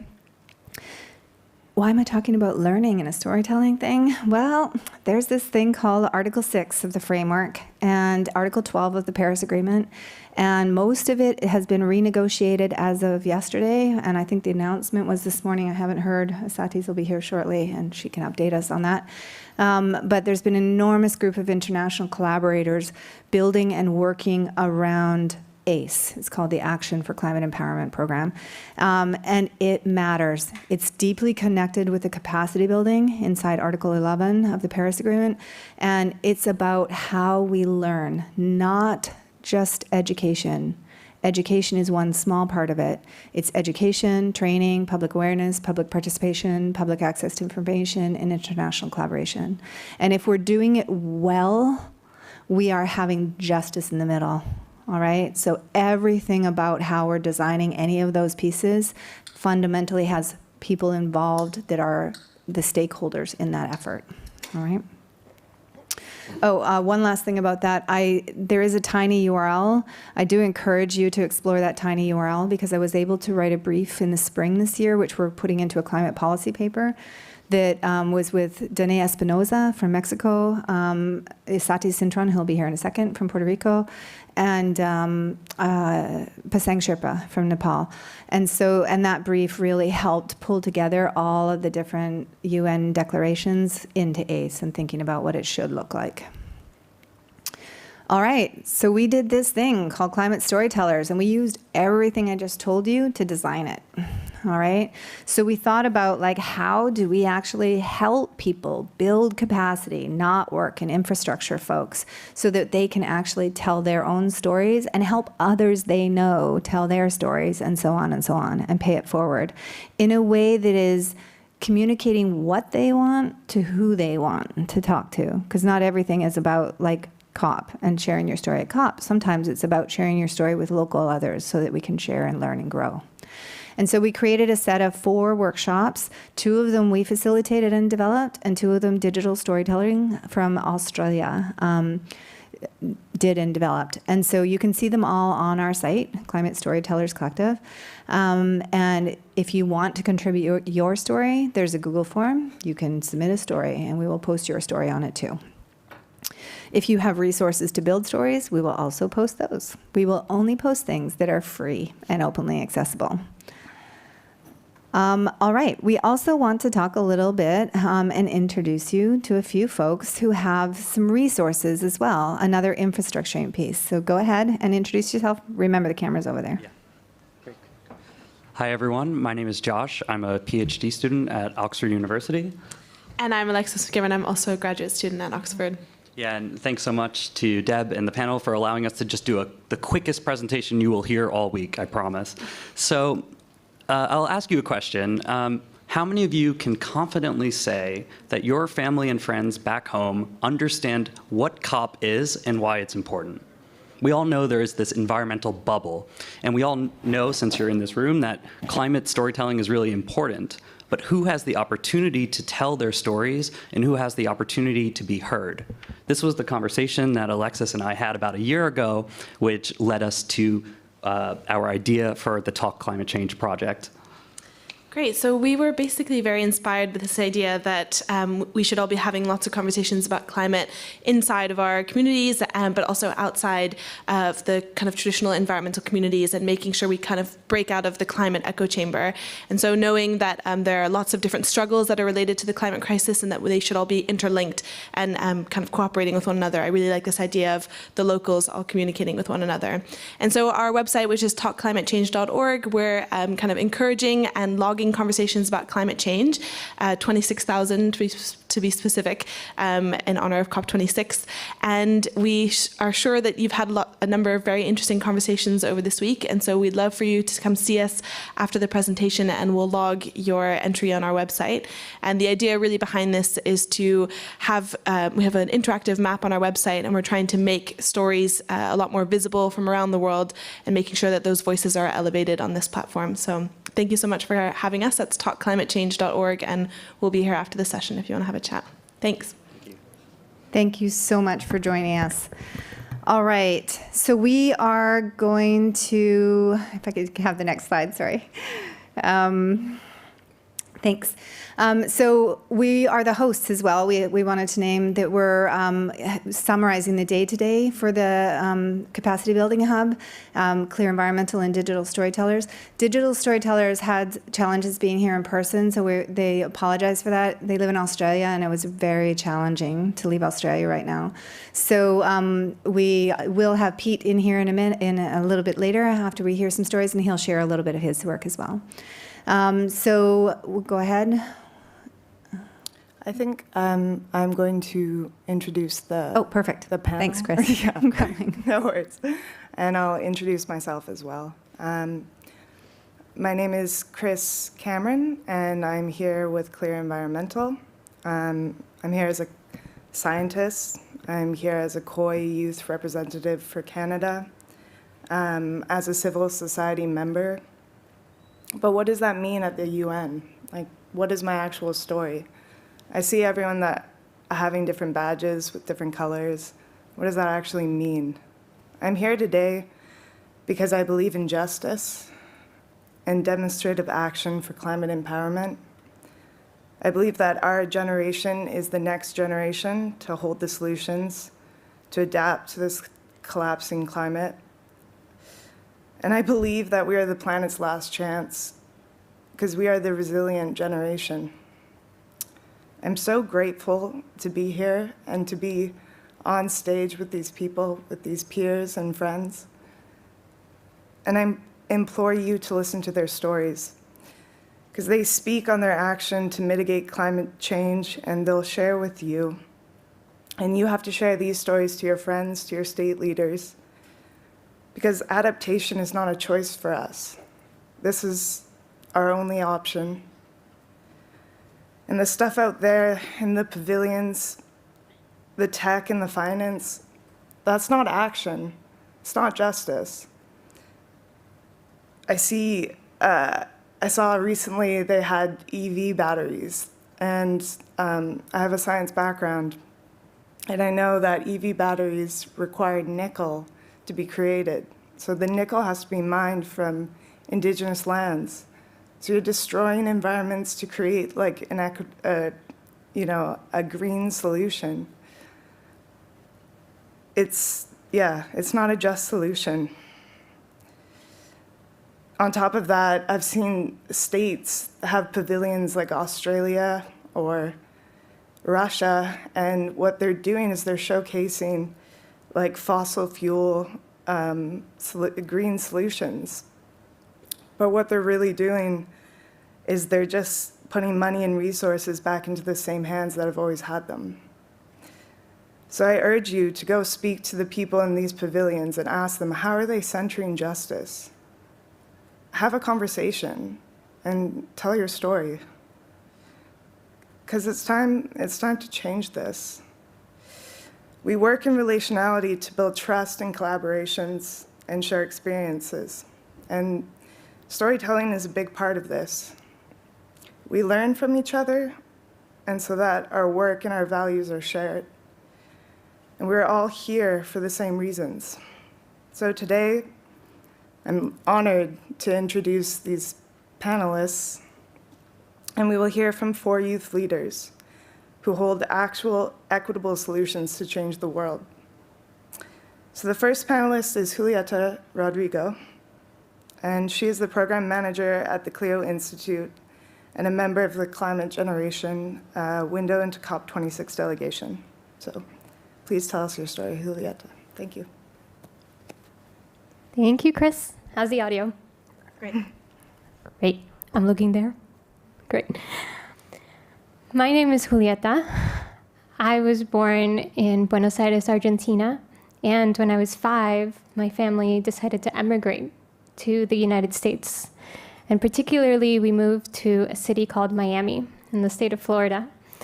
It's a very sunny, hot place, but really beautiful. And that's where I grew up, surrounded by the ocean. I really have a passion for biodiversity and climate, sustainability. And that led me on some very interesting paths in my professional career. I'm 27, and my current job is to work at an organization called the Clio Institute. Clio is an acronym. It stands for Climate Leadership Engagement Opportunities. It's a nonprofit based in Miami, and it has offices all over the state. And our main goal at Clio is to educate and empower communities to take climate action and to demand climate action from our representatives. And I was connected with my job at Clio to this really great team at Climate Generation. And that's how I was able to be invited to speak to you all here today. And it's a really big honor because, as many of you have seen in this COP Blue Zone venue, we lack tremendous amounts of voices from youth, from minorities, from frontline communities. And so it's really great to be able to be a voice from my community and my hometown. I want to share with you a little bit about what my work is like and hope that you can incorporate some of that into what you do. I work with students and with teachers. Now, Clio has been around since 2010, and we were founded by a science teacher who saw a tremendous need for climate education. Her name was Caroline, still is Caroline, she's still alive. And Caroline was so optimistic. She thought that in 6 months, the organization that she built would be no more because she would have solved the issue of climate education. And we're here in 2021, still working on this. That doesn't mean that successes haven't happened. It just means that there is a lot to do. Now, particularly, I work with students and teachers. Students are really at the heart of a program called Climate Resilient Schools. CLIO has been working with teachers and students since its inception in 2010, but in 2019, we met a really special student by the name of Nicole. Now, Nicole was a high school student at the time, and she came to CLIO and she said, I need your help. I need you to help me bring climate education into my school because my peers need to know this, my teachers need to know this. And we launched the program inspired by her in collaboration with all of the other resources that we had. And we launched something called Climate Resilient Schools. Our goal with Resilient Schools is to increase the capacity of our schools to adapt and to respond and to demand climate action from our school representatives, from our local government leaders. One of the ways we do that is to certify students and teachers as climate speakers. This is a free resource that we have in which students and teachers increase their confidence when they start talking about climate. We teach them about science and impacts and solutions, and we certify them so that when they go to speak at government meetings, they have a degree of confidence that endows them with more legitimacy, and they feel like they can be a respectful voice for their community. One of the things that I do at the CLIO Institute is I run educational programs. And in particular, there's a program in the summer called the Climate Action Lab. It's a 3-week immersive program. We did this one virtually this year and the last. And I met a wonderful activist by the name of Izzy Laterman. And I want to share with you a little bit about Izzy. This morning, I got a really special book. It's called Eyewitness. It was compiled by the efforts of the delegation that I'm with, Climate Generation. And so Climate Generation spoke to many people around the state of Minnesota, and they compiled their climate stories. Izzy's story is on page 55. Izzy is a disabled climate activist and starts talking about how the disabled community is continuously neglected, even within the climate advocacy spaces. We invited Izzy, before I saw this book, to speak to our students in the Climate Action Lab so that they could get an idea of what a climate activist does and what their day-to-day experience is like. And what Izzy said to me really changed my perspective. Now, mind you, at this time, I had already been working in climate for 2 years. This was about my 3rd program that I was running. And Izzy was with us through Zoom and said, you know, I'm really honored to be here, but I'm upset. I'm upset that there are no transcriptions in this Zoom webinar that make this space inaccessible for people like me. And here I was, a climate activist, talking about justice, talking about accessibility, and even I was recognizing the need to learn. So I am in this space of learning, and so are all of our students. But with learning comes adaptation and the ability to be resilient. I just talked about Nicole. Nicole dealt with a lot of climate anxiety. Eco-anxiety is a very big deal. And that's something that we need to address. However, through education, we give students the tools to deal with that, to overcome that, because we know that when they have access to ways in which to make a tangible difference, they're able to more successfully overcome these really strong emotional burdens that they're carrying. I'm part of the youth, and every time we hear the fact that youth are going to save the world, it kind of angers us because we shouldn't have to. We are doing this not because it's fun. That's what my students tell me all the time. We don't do this because we need community service hours, or because we don't have anything else to do, or because we need an activity to graduate or to get a scholarship. We do this because it matters. And it matters to them, and it matters to me. And it's really been an honor to be a part of that conversation with them. When we help educate students, not only are we teaching them science and impacts and solutions, they're teaching us. They're saying, this is what youth are feeling, and this is what happens. I was just in a conversation in a different room about youth activism, and a speaker said something really profound. She was talking about how youth constantly have to be the ones saying, hey, can we be allowed into this space?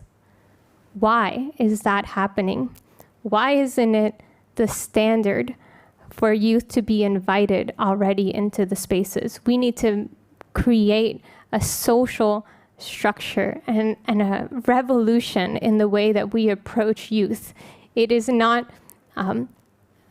a privilege that we convey upon the people that we choose to include in that conversation. We need youth, we need each other. We need to understand that with diversity comes strength. You know, I really like studying science.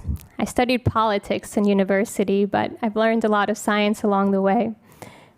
And biologists tell us that more diverse ecosystems are more resilient because they're able to overcome challenges.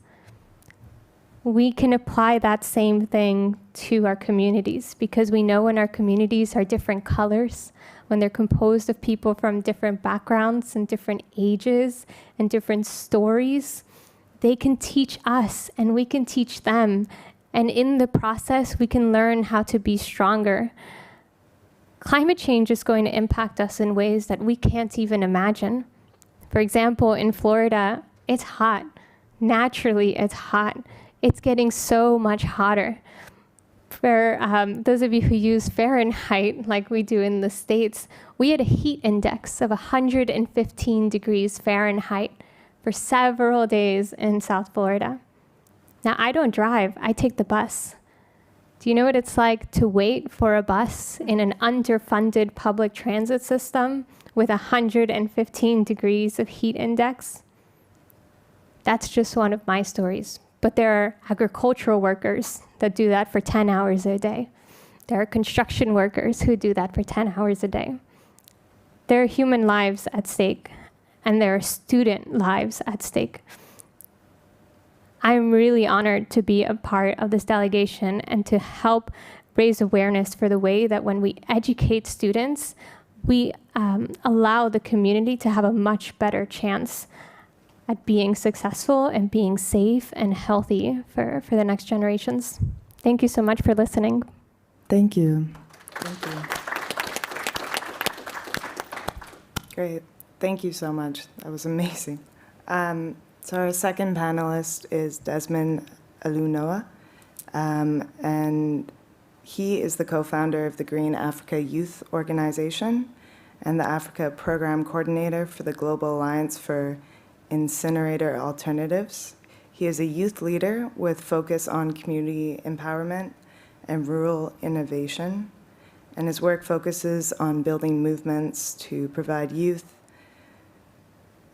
and gender-based leadership and support frontline communities to adapt to climate change. So please tell us your story, Desmond. Thank you very much.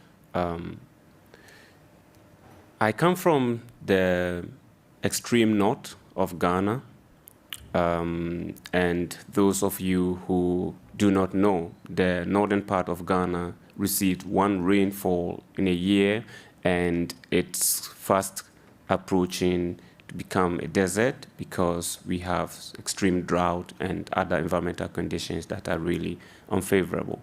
So being a farmer, being the son of a farmer, farming myself, gradually it got to a time that most of the young people and women, in fact, in this part of the country, it's women that really hold the homes.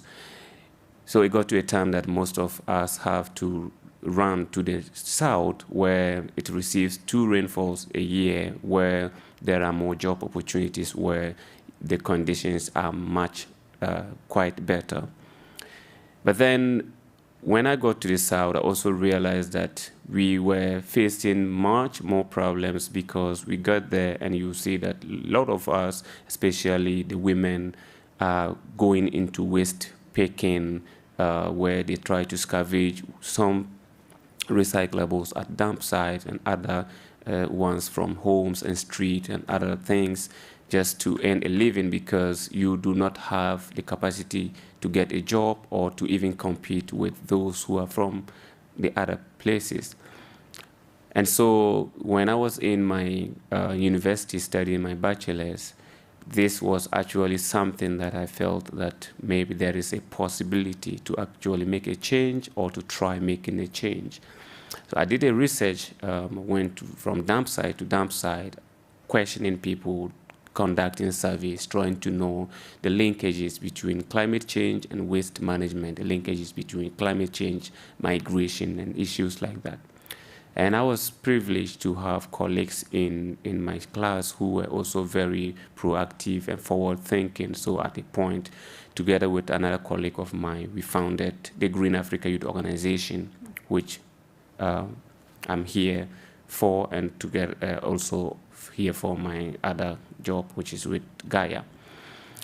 So with Green Africa Youth Organization, we made it a conscious effort to find more circular-based waste management solutions that are friendly to the climate, but also creating jobs that people are well paid, that people are recognized, and that people are engaging in meaningful activities. So at the moment, what Gaio is doing is that we helping to formalize a lot of the informal waste workers.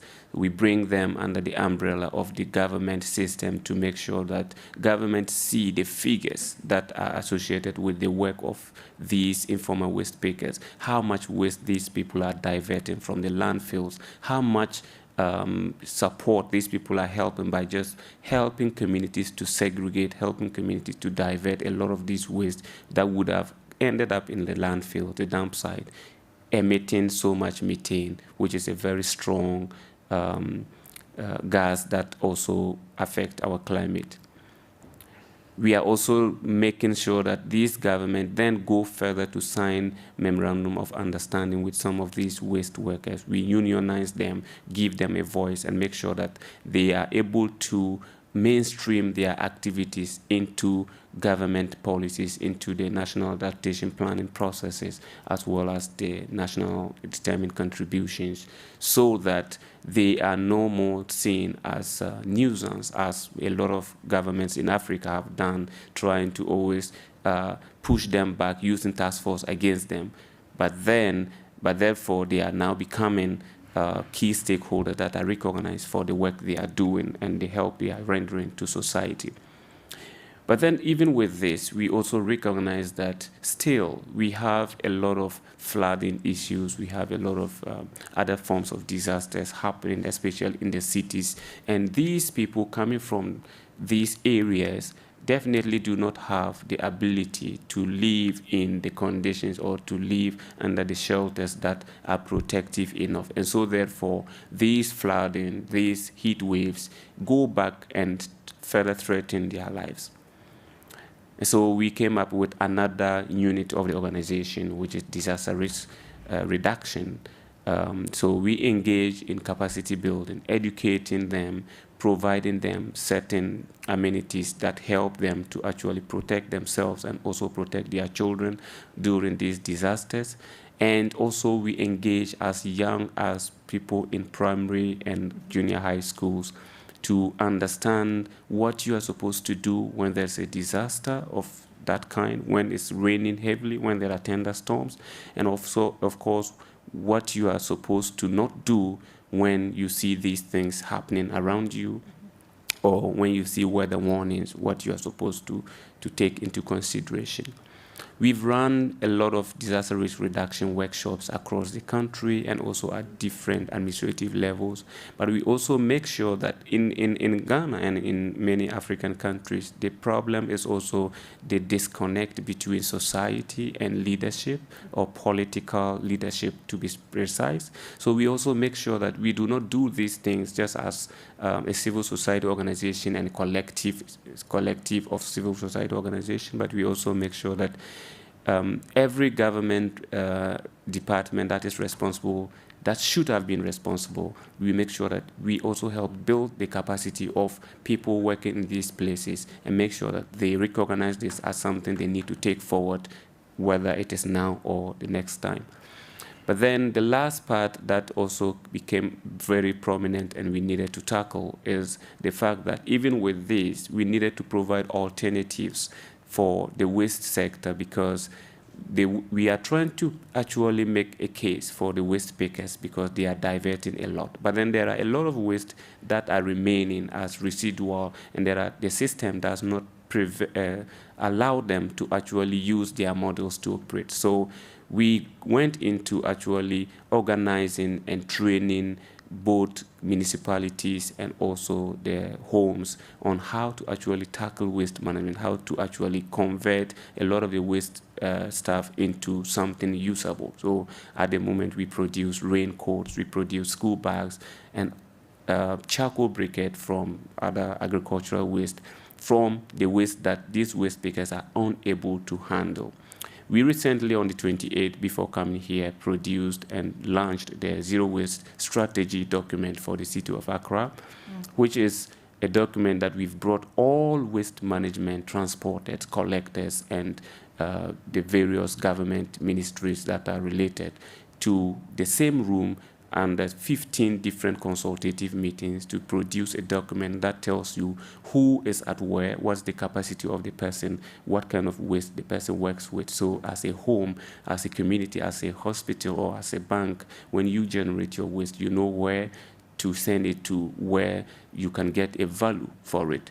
As people are gradually getting to see that waste work is valuable, they would acknowledge and respect the waste pickers. Thank you. Thank you. That was great. So our third speaker is Brian Contreras Aguayo, who is an environmental engineer at the Climate Change Office of the Ministry of Environment of Chile, and has been working on ACE, which is Action for Climate Empowerment, and he is coming in virtually to speak more on his work. Hi, Brian. Hi there, can you hear me? Yep. Great. So first of all, I would like to thank the invitation. I'm also happy to be here with such inspiring panelists. I'm also from Chile. I'm also 27 as Julieta, so I'm happy to have a partner from Latin America too. Well, I'm here to talk about our ACE process here in Chile. So I would like to start saying that COP25 presidency was a great opportunity for us and for the country to enhance climate change in our society. However, Chile is part of the UNFCCC since 1994, and we have been working a lot in climate change since then. It was because of the COP that people and media began to talk about it more often, because it was going to happen. In Chile, which, as we all know, it wasn't, we kept the presidency. So this allows us to reach new resources for climate change and for some key topic as ACE. So in this context, and with the support of the European Union, we could implement a public awareness program called Reacciona por el Clima, which means something like React for Climate, with many activities related to climate change and especially to Action for Climate Empowerment, such as a local workshop in all 16 regions of Chile, from extreme north to extreme south. Also, we applied some surveys addressed to teachers. Also, we had these talks for climate which also had some surveys and phone calls and focus groups related to climate change. We had also a film festival where we could share some documentaries related to climate change.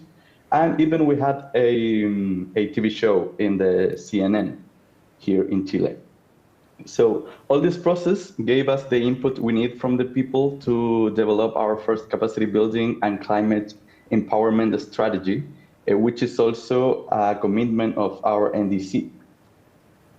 With this workshop, we have been innovating methodology using different digital resources and platforms as Sway for the invitations.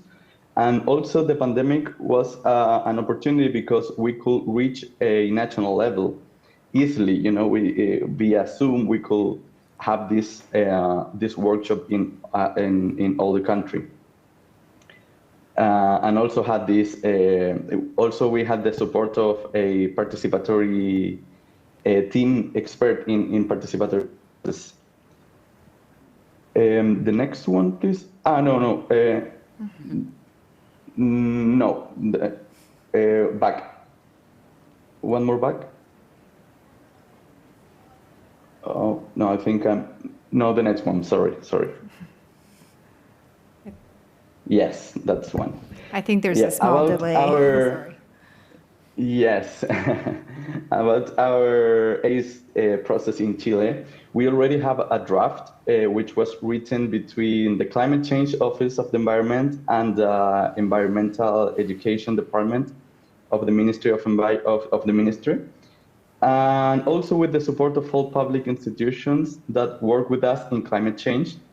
And this draft is actually right now under a review process with the public sector during all November.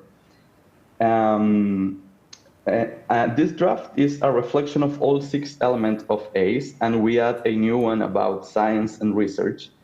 And we have these 5 components, and each one has its own guidelines. So the idea is that public institutions take this document, take these guidelines, and apply this into its works, thus including this way the element of ACE into the sectorial instrument. So these 5 components are access to information and public participation, capacity building, science and research for climate action, public awareness and education, and cooperation. Finally, please, the last slide. By the first semester of 2022, we expect to have our formal citizen participation process under the platform of the ministry.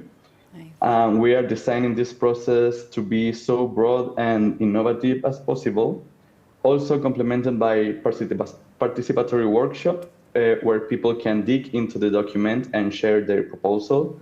Then all these comments are analyzed and integrated in the document, whether they are relevant to improve the instrument. Also, I wanted to say that all climate change instruments we work here at the office go through this process voluntarily. So this way we can receive feedback from the people and we can finally improve the instrument, which is the objective of the process. So that's what I wanted to say. Thank you for hearing. Thank you so much. I just have to say a big thank you to join us from Chile. Thank you, Brian. Thank you, Brian. Thank you. So our final panelist is Asati Cintron Rodriguez. She is a brilliant PhD scientist. She's working on atmospheric chemistry at Rutgers University, which means she has traveled to the Arctic, and maybe she will talk about that. And she is the Latin American coordinator for Citizens Climate Lobby. She's a member of ECOS and of the US ACE Coalition. So many things. You're amazing. No, I'm super honored to be here. Seems like Latin America is strong. I come from Puerto Rico. And even though we are a territory of US, we do say we're Latin America. So sorry for US folks in the room. But I come to you as a scientist. I also come to you as an islander. And most of all, my people are not represented here.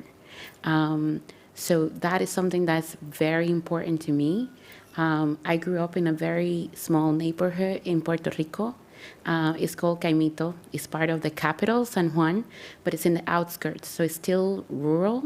And we have always fought and have been in resistance of urban sprawl. And this urban sprawl, it's in the the form that it takes is that people with money come and buy like a mountain, and they just like carve away space from the community, and it just furthers the inequality. So all my life, I have experienced what that looks like, and everything from the streets, the infrastructure. There's like a stark difference between the people that live near my house and the people that live in the urbanization.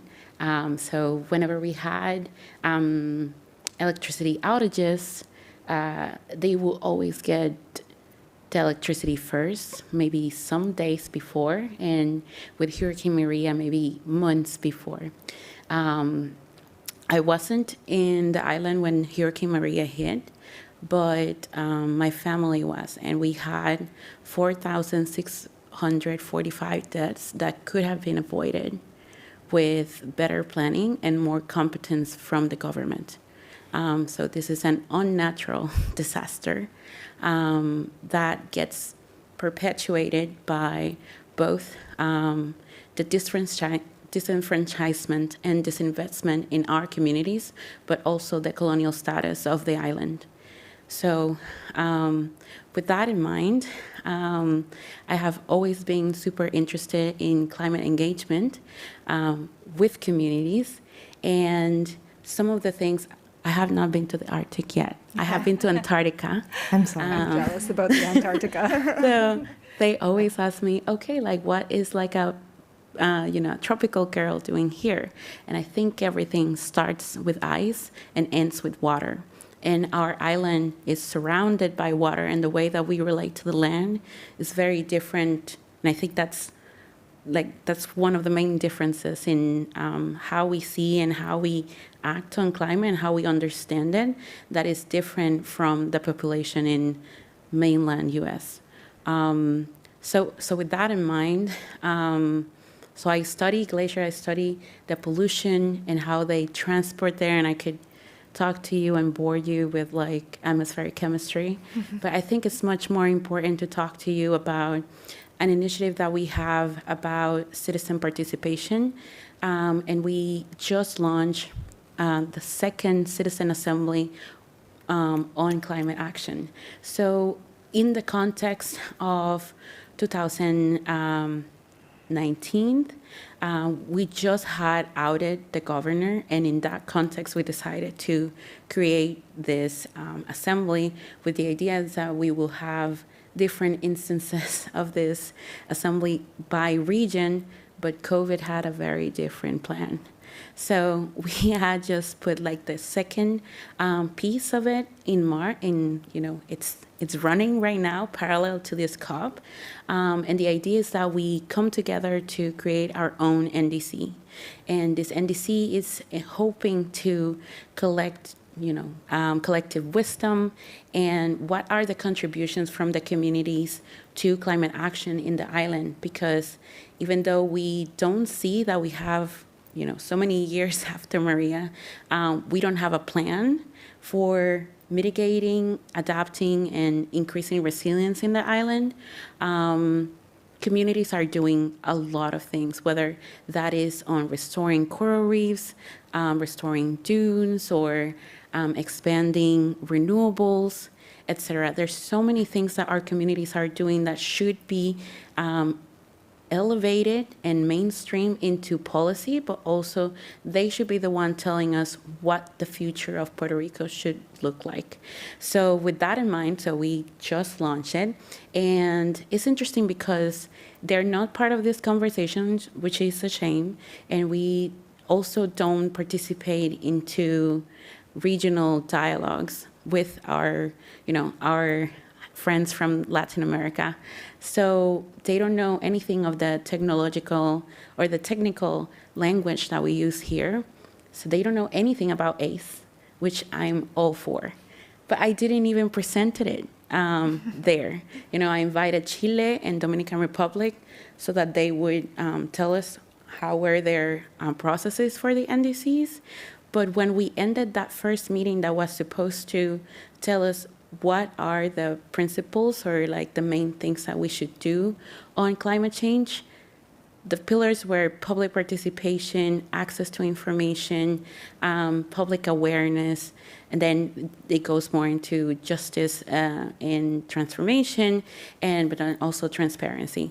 So this goes to show that when you ask communities, they center this work of ACE for everything that needs to be done on climate. So I think that is very powerful that they don't even know in this article that's been pushed away and like pushed aside or diminished. When you ask communities, this is what they know it needs to be done in order to get to the climate or to hit the climate targets that we have. So we have a big responsibility here because I think that we always talk about urgency and talk about climate crisis, but for whom, right? Because if we go away without any meaningful progress here, we're not only failing people that are here, but people that just can't and are not represented here. So thank you so much for having me. Thank you. Thank you. All right. We're going to just do a couple last things. Thank you very much to all of you for sharing your stories here today and for the work that you've been doing for a long time in and with your community. So we have a couple other quick things that we want to just kind of make you aware of. We do have Pete on the line, so we'll come back to him. Could I just grab the slides up for a sec? All right, so Pete is here from Australia. He's a colleague of ours in Digital Storytellers, and we are going to pass on sharing the video right now because we wanted to make sure that folks here present had the time to share their stories. But we do encourage everyone to visit the Digital Storytellers space and to visit the Climate Storytelling Collectives. Climate Storytellers Collective space. We'll put that URL up in a second. But if we can patch Pete in just for a second to say hello and share some thoughts with us. Go ahead, Pete, we see you. Great. And can you hear me? Yes. Terrific. It's really amazing. I'll just quickly acknowledge that I'm coming to you live from Sydney, Australia, but it's also the Gadigal lands. And the elders have taken care of this place for many thousands of years, and we're only just really starting to be listening and hearing those stories. And it's climate stories. Why are climate stories important? Because we need to face the reality of the climate situation that we're all facing together, and we need to be telling a lot of stories about adaptation, resilience. And for myself and with Digital Storytellers, it's our honour to be supporting and building the capacity of you, the capacity builders, to tell your climate stories. And so that's what the Climate Storytellers Collective is about. It's about a program to help you tap into your most powerful stories and be heard. And that's really all I wanted to talk about, and to mention that we have some resources and a program to build and amplify your voices, because stories, they make hope visible and they make action tangible, and they can travel from here on Gadigal land, Sydney, Australia, right over there to Glasgow, other side of the world, instantly. More eyes, more ears, more hope, more aspiration, more action. And so that's what Climate Storytellers Collective is about. And thank you very much. It was just amazing to listen to the stories from around the world in the room. And you're all climate storytellers, and we're in honor of that. Thank you. Thank you so much, Pete. And I just want everyone to give Pete a big hand. It is 2:30 in the morning there. Thanks, Pete. All right, so we just want to remind you of the URL. and share the last couple slides with you. So again, we have been sort of framing this in the work of Article 6, as Asati's also connected to this. There is the brief there. If you want any more background, we do encourage you to do that. As we tell stories, we know that they're in many visual and digital formats. They're also in textual formats, and they're in conversations like this with each other. And spending the time to be in relationship with each other and to hear deeply and learn what we can learn from each other is just a gift and a treasure. So thank you very much to everyone who had time today to do that. This is the link. We can't see it from here, but it's up behind me. So there's the link there. It is a distributed and collective project. It is not owned by anyone. It has its own URL, and we encourage others to reach out to us and join us in the effort of curating and loading and helping process stories up into that space and working with folks. So with that, we will end for today, and we thank you all very, very much for taking the time to be with us. Thank you.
allons-y.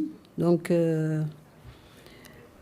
bonjour à tous et à toutes. Good day to all. Nous allons modérer cette session. J'ai une double casquette aujourd'hui. Je vais modérer, mais je suis aussi élu local et je vais parler en tant qu'élu local, président de ville. She is going to be today in many roles, the moderator and presenter, and will share some of the videos and moderate in between. Donc nous souhaitons la bienvenue à tous nos participants, aussi bien physiquement que virtuellement. D'autres sont avec nous en visio. Et citer gouvernements locaux unis d'Afrique, CGLUA, et ses partenaires sont honorés de vous avoir comme participants dans cette session. There are going to be videos of different participants who are partners across the government and different collaborators across the Africa. Donc le thème, comme vous avez pu le découvrir, c'est unir les efforts et coopérer pour promouvoir un environnement favorable au renforcement des capacités dans l'action locale pour le climat. C'est compliqué comme thème. De toute façon, ils connaissent les thèmes déjà. Alors, la session va se passer en 3 phases. La première phase, ce sera les allocutions. Nous aurons des allocutions officielles. La deuxième sera l'intervention des élus locaux, les femmes maires des villes. Et la troisième sera celle des partenaires. Et si nous avons quelques minutes encore, nous allons permettre à la salle une interactivité avec la salle. Oh, c'est compliqué. It's too much for me all at once. So 3 niveaux, 3 phases. There's 3 phases to the presentation. The first is government introductions, or like introductions from officials. La première, c'est les allocutions officielles. Okay, the elected officials. La deuxième, c'est les interventions des femmes maires. The femmes maires. Local government. Yes. Local government. Et la troisième sera l'intervention des partenaires. And the third is the partners. Sorry, we don't have an official translator, so I'm doing it on the fly. Sorry. OK. Maintenant, nous allons commencer par les allocutions et nous allons donner la parole, envoyer la vidéo pour la ministre du Maroc, donc Madame Leila Ben Ali, ministre de la Transition énergétique et du développement durable du Royaume du Maroc. Envoyez la vidéo, s'il vous plaît. Merci. So the first video is from the minister, one of the ministers in Morocco, and it's the energy transition and... Okay, let's go with the first video. Bonjour, j'aurais aimé être parmi vous pour unir nos actions pour les actions locales en Afrique. Mais aujourd'hui, plus de la moitié de la population mondiale vit en zone urbaine. Et même si elles ne couvrent que 2% de la surface terrestre, nos villes concentrent la majorité des émissions de gaz à effet de serre. La croissance démographique va amplifier ce phénomène de concentration urbaine. Nous aurons des villes qui vont s'étendre, qui vont engendrer l'artificialisation des sols, qui vont fragiliser la biodiversité des écosystèmes, qui vont exacerber les impacts de ce changement climatique sur les populations et les infrastructures. Les changements climatiques qui sont en cours exigent une révolution dans la conception de la planification territoriale. Il ne faut plus se contenter d'évaluer les impacts environnementaux des projets. Il faut prendre en compte l'impact sur la durabilité de ces projets et des infrastructures. Et ces derniers mois, la crise du Covid-19 est venue nous rappeler que nous vivons dans un monde en perpétuelle mutation qui nous oblige à avoir une résilience. À travers une gouvernance urbaine territoriale résiliente, les territoires ruraux et urbains peuvent être des lieux d'innovation et d'efficacité pour réduire les émissions de gaz à effet de serre et nous protéger efficacement des effets. Nous devons avoir une agriculture résiliente, des modes de transport durables, une bonne gestion des déchets et des eaux pluviales, une inclusion et une mixité fonctionnelle. Nous sommes certains que toute action climatique non territorialisée sera vouée à l'échec. Les territoires sont le réceptacle des impacts adverses attendus. toute action d'adaptation se doit être adaptée à leurs spécificités intrinsèques. Cette résilience ne sera pas possible qu'à travers le renforcement des capacités des acteurs territoriaux, les femmes, pour mieux prendre en charge le développement des territoires dans un cadre inclusif et durable. À ce titre, le 4C Maroc a mené plusieurs actions d'appui aux collectivités territoriales en matière d'intégration des changements climatiques dans leur planification et en matière aussi de bancabilité des projets. Nous avons une série de formations et de guides appropriés dans ce cadre. Le 4C a procédé au lancement de sa première masterclass africaine en septembre dernier. C'est une formation de haut niveau sur les différents enjeux des changements climatiques qui regroupe plus de 150 jeunes espoirs africains de 27 pays du continent. Ces jeunes-là seront formés lors de cette première masterclass africaine et viendront alimenter une pépinière d'experts africains pour appuyer les politiques du climat du continent. Merci beaucoup. Merci beaucoup à Madame la ministre de la Transition énergétique et du développement durable au Maroc. Nous allons maintenant envoyer la vidéo de Monsieur Elombassi, Jean-Pierre Elombassi, qui est le secrétaire général des cités gouvernements locaux unis d'Afrique. Merci. Bonjour à tous. Et je vous souhaite la bienvenue à cette rencontre sur le renforcement des capacités pour l'adaptation et la résilience au niveau des collectivités territoriales. Ce problème de renforcement de capacités est un problème récurrent, mal résolu jusqu'à présent, et pour lequel nous avons besoin de réflexions renouvelées, parce que l'enjeu du passage à des territoires et des villes résilientes est un enjeu majeur aujourd'hui. Je souhaite que vos échanges nous apportent des éléments pour que nous concevions comment les collectivités territoriales, et en particulier les collectivités territoriales d'Afrique, vont aborder ce problème de l'adaptation au changement climatique et de la préparation de nos collectivités à devenir plus résilientes et plus inclusives.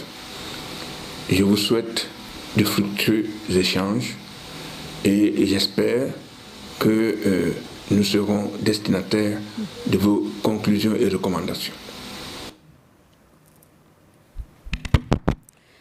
Merci beaucoup. Nous allons maintenant écouter la vidéo de M. Philippe Masset, directeur européen international de l'agence ADEME de France. Okay. 3.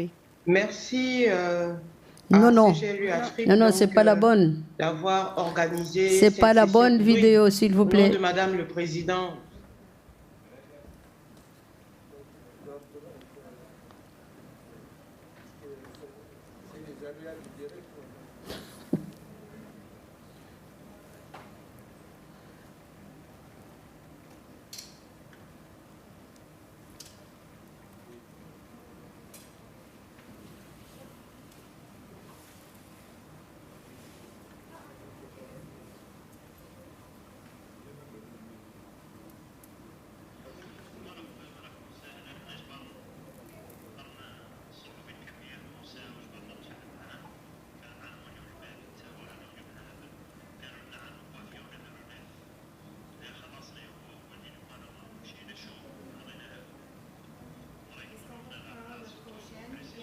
D'accord. Alors, maintenant, d'abord, on va remercier vivement nos différents, les différents intervenants pour les allocutions. Et nous allons passer maintenant à la deuxième séquence de notre session, qui est en fait l'intervention des différentes femmes élues locales. Et nous allons commencer par la maire Annie Christelle, maire adjointe de Libreville, au Gabon.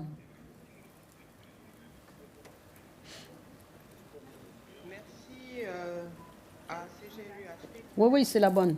C'est ça. Organiser cette session hybride.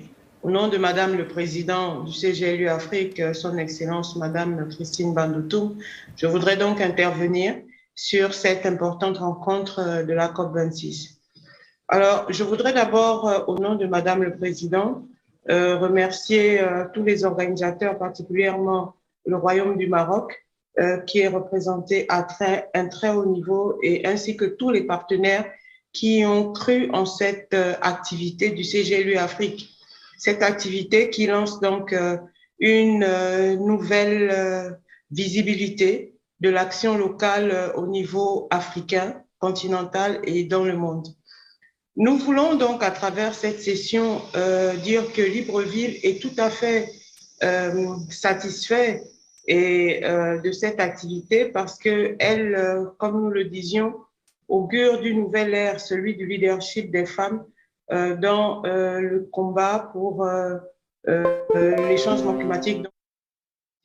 Et à travers les femmes, nous voulons donc souhaiter que ALGA, cette académie, cet instrument combien important en termes de renforcement des capacités et d'acquisition de connaissances au niveau local africain, puisse avoir tout l'appui nécessaire des partenaires au développement, des institutions, pour pouvoir poursuivre dans ces activités de renforcement des capacités. Les changements climatiques ne vont épargner personne, et donc encore moins les femmes qui sont au cœur même des pouvoirs locaux. Nous sommes donc convaincus qu'à travers cette activité d'ALGA, il aura donc le renforcement des connaissances de toutes les femmes élues locales qui les transmettront à nos concitoyens et concitoyennes. Le combat pour les changements climatiques ou l'action climatique est un combat de tous. Et le multilatéralisme, donc à travers l'échange de bonnes pratiques ou l'échange de bons contacts pour pouvoir faire face à cette adaptation et à cette résilience appelée donc des collectivités locales, passera par cet enrichissement d'expérience, cet enrichissement commun que nous allons apporter au niveau local. Et c'est donc sur un adage qui dit souvent que faute de connaissances, mon peuple périt, les collectivités locales à travers donc les femmes ne veulent pas périr et ne veulent pas faire périr nos concitoyens et nos populations. L'action locale devra orienter, devra déterminer les politiques publiques qui seront donc mises en place, qui ont commencé à être mises en place, mais qui poursuivront dans le schéma que nous allons donc adopter à travers les plans d'adaptation. C'est l'occasion pour nous, avant de terminer, de pouvoir rendre hommage à son Excellence Ali Bongo Ondimba, président de la République, chef de l'État de la République gabonaise, qui n'a de cesse de prendre le combat pour l'Afrique à travers l'initiative africaine d'adaptation. Et nous appelons donc à un plaidoyer des femmes, à une appropriation de cette problématique par les femmes des collectivités locales afin que la voix de l'Afrique puisse être partagée par tous et entendue par tous. Nous vous remercions. Merci à la maire adjointe de Libreville au Gabon pour ce témoignage important. Nous allons maintenant écouter la vidéo de Madame la maire de Banjul en Gambie. S'il vous plaît. Good day and greetings from the Gambia, the smiling coast of Africa. I am Rohim Malik Low, the Lord Mayor of the capital city of Banjul. The Gambia has a Sahelian climate characterized by a long dry season, that is to say, starting from the month of November to May, and a short wet season from June to October. Since 1960, the country has experienced increasingly erratic rainfall patterns, intensive storms, intra-seasonal drought, and increasing average air temperatures, accompanied by periodic cold intervals and heat waves. The frequency of dust and sandstorms in many parts of the world are increasing due to droughts and climate change. This has also increased in the Gambia over the last 25 years, and the contributing factors include human impacts such as overgrazing and depletion of our forest, which create a new source of dust. This vulnerability is linked to the country's widespread poverty and limited adaptive capacity to deal with the effects of some changes. There is also limited access to resources to improve people's lives, especially with food supply. The following sectors are the most vulnerable to climate change: forestry, agriculture, fisheries, and erosion to the coastal zone. To this must be added the country's water resources and the energy sector. More than 98% of agricultural lands in the Gambia are rain-fed, making the sector highly vulnerable to rainfall variability, which affects the yield of some major crops as much as 30% since 1960. Currently, forest degradation is largely driven by consumption of food from the forest for the supply of fuel wood, which constitutes 85% of the energy consumed by the Gambian population, the effect of which is less rainfall.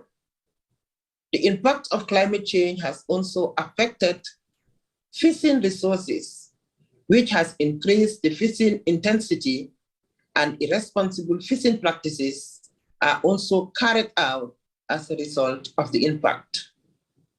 It is important to know that a 1 meter rise in sea level will flood about 8.7% of the Gambia's total land area, which includes over 61% of the current mangrove areas and over 1/3 of swamp land, while potentially creating new wetlands and mangrove growing areas. Ladies and gentlemen, ecosystems are impacted through the combination of rising temperatures and changing rainfall, largely in negative ways. In the absence of any compensatory measures to reduce fuel wood extraction from forests and mangroves, climate change has additionally impact on wildlife habitats and the loss of vulnerable genetic resources. To mitigate climate change in the Gambia, it is important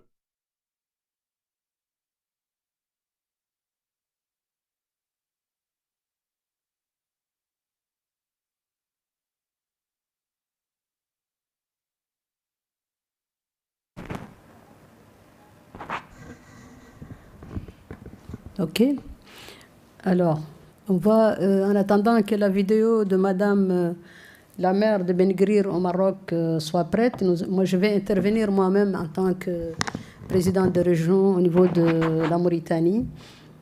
Moi je viens, d'abord je suis Madame Fatimetou Abdelmalik, je suis restée 17 ans maire d'une commune, donc 17 ans de gestion municipale.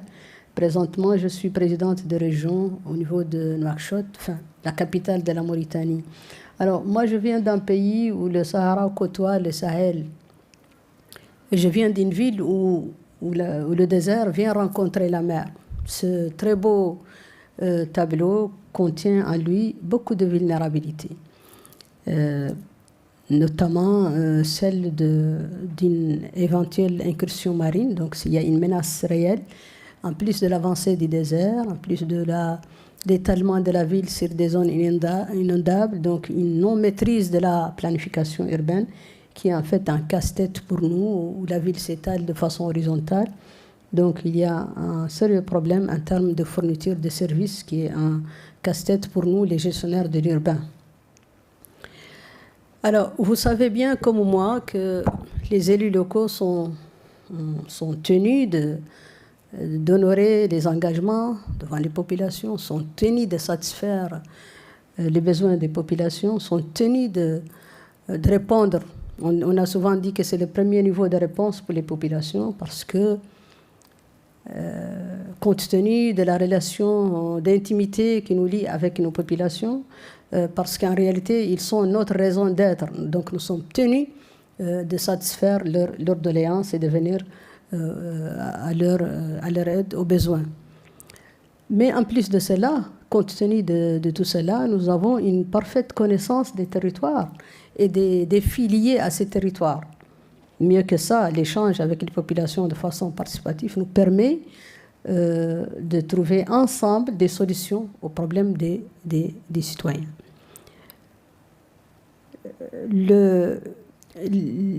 La problématique des changements climatiques est un sérieux problème mondial, mais il est d'autant plus accentué au niveau du Sahel.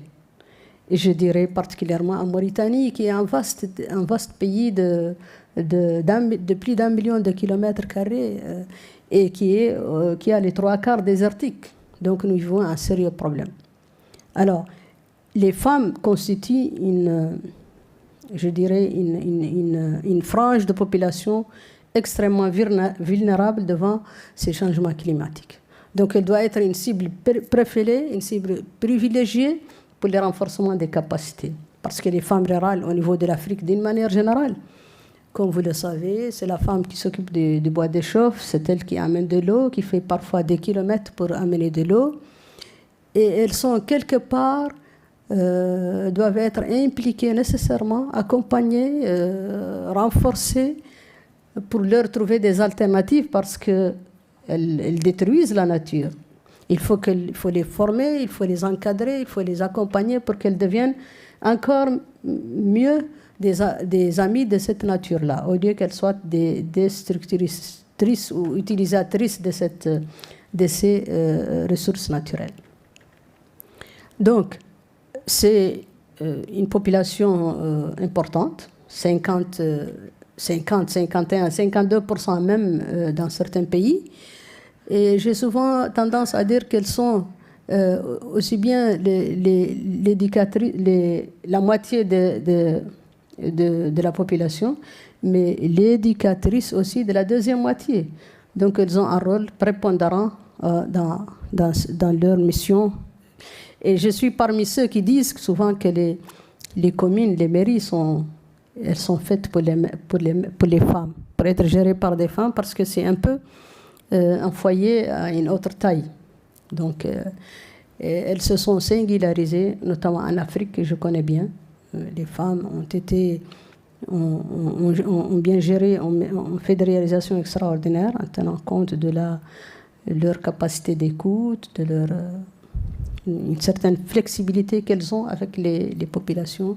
Ça a permis quand même d'appréhender un certain nombre de problèmes, dont notamment le problème des changements climatiques que vivent les femmes, parce que l'agriculture urbaine que nous avons dans nos villes, au niveau de nos villes, à l'endroit des coopératives féminines, avec leur implication, sont toujours si vous voulez, des actions importantes qui contribuent à l'atténuation, à l'adaptation au changement climatique, mais aussi qui sont en train de transférer ou d'améliorer, en tout cas, en amont, les conditions de vie des femmes d'une manière générale.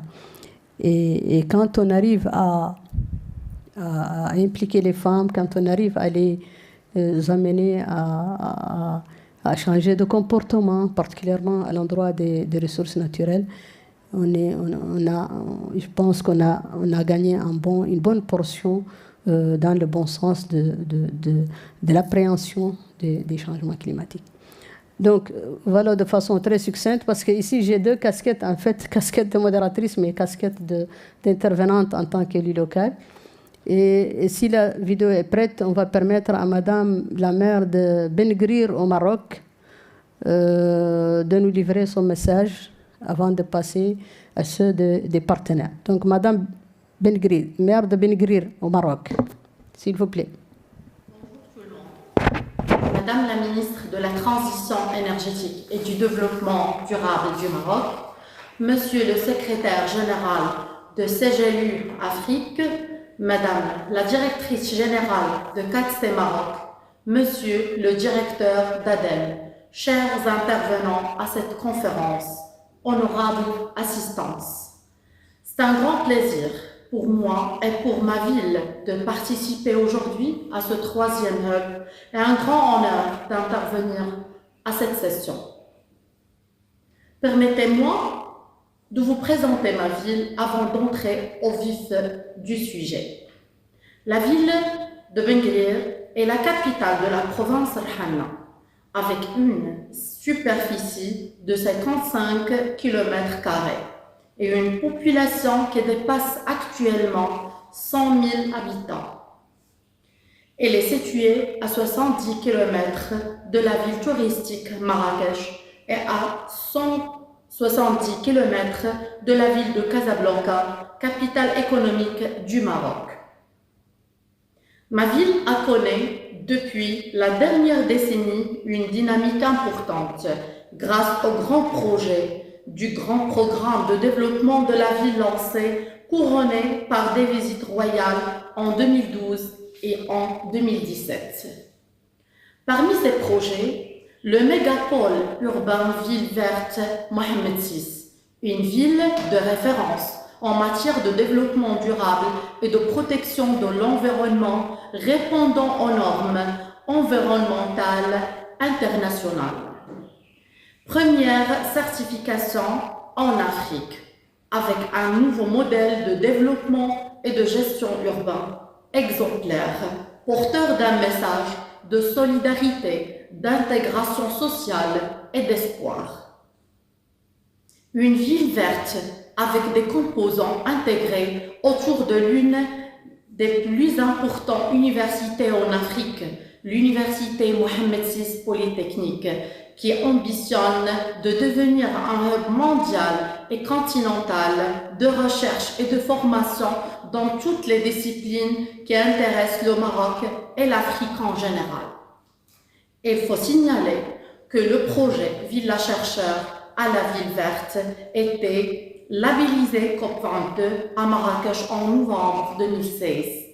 À noter que ces nouveaux projets ont constitué une locomotive de développement de la ville de Benguir qui a connu un développement urbain accéléré et concerné l'ensemble des quartiers.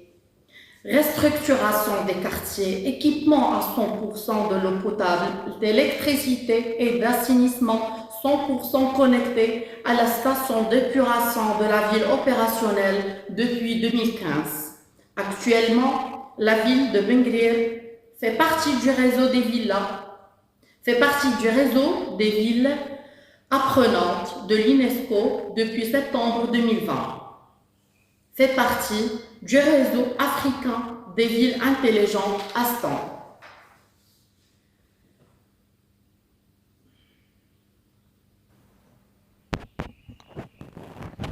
Merci. Notre ville est affrontée à des défis climatiques naturels par sa position géographique.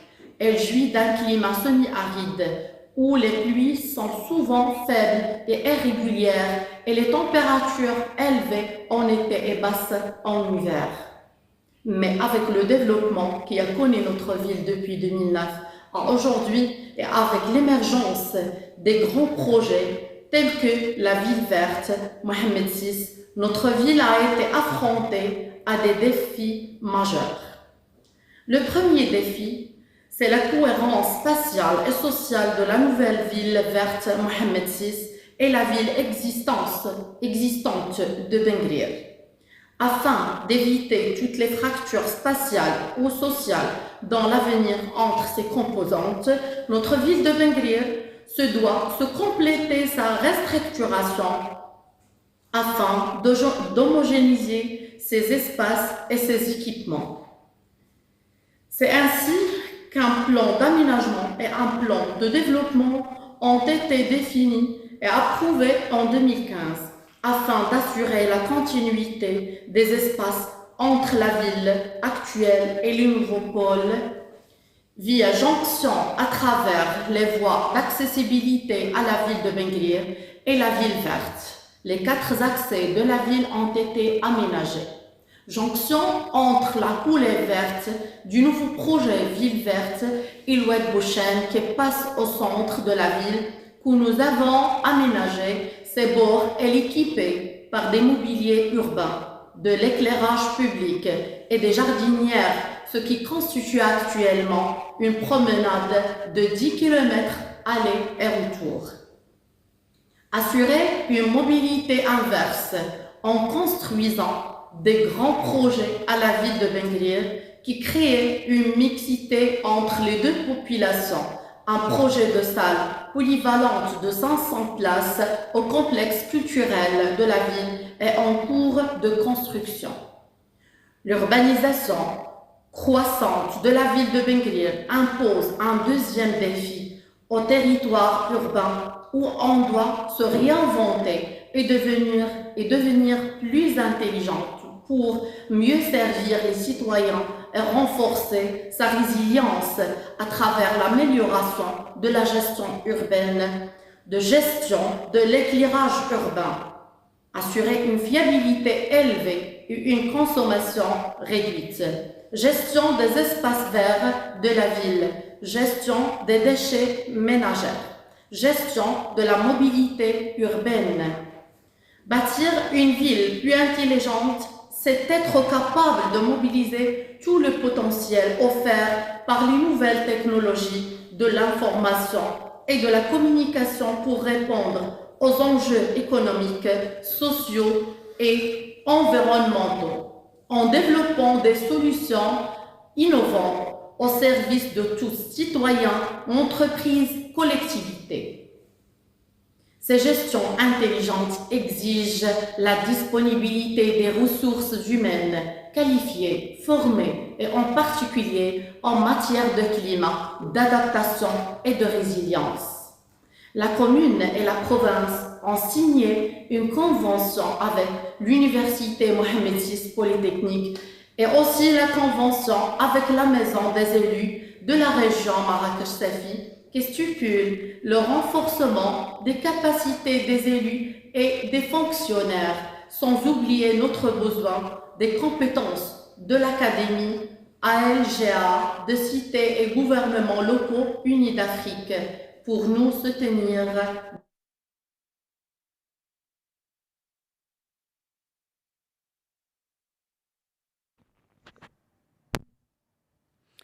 Alors, merci à Madame la maire de Bengrir au Maroc pour cette intervention importante et cette expérience très riche.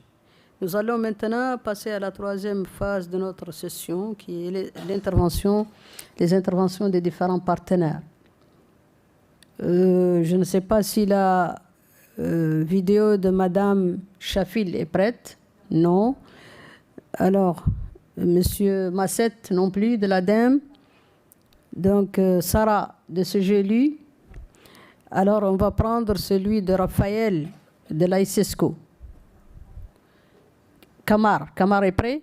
Ok, c'est Raphaël Kamar, c'est lui-là. Merci.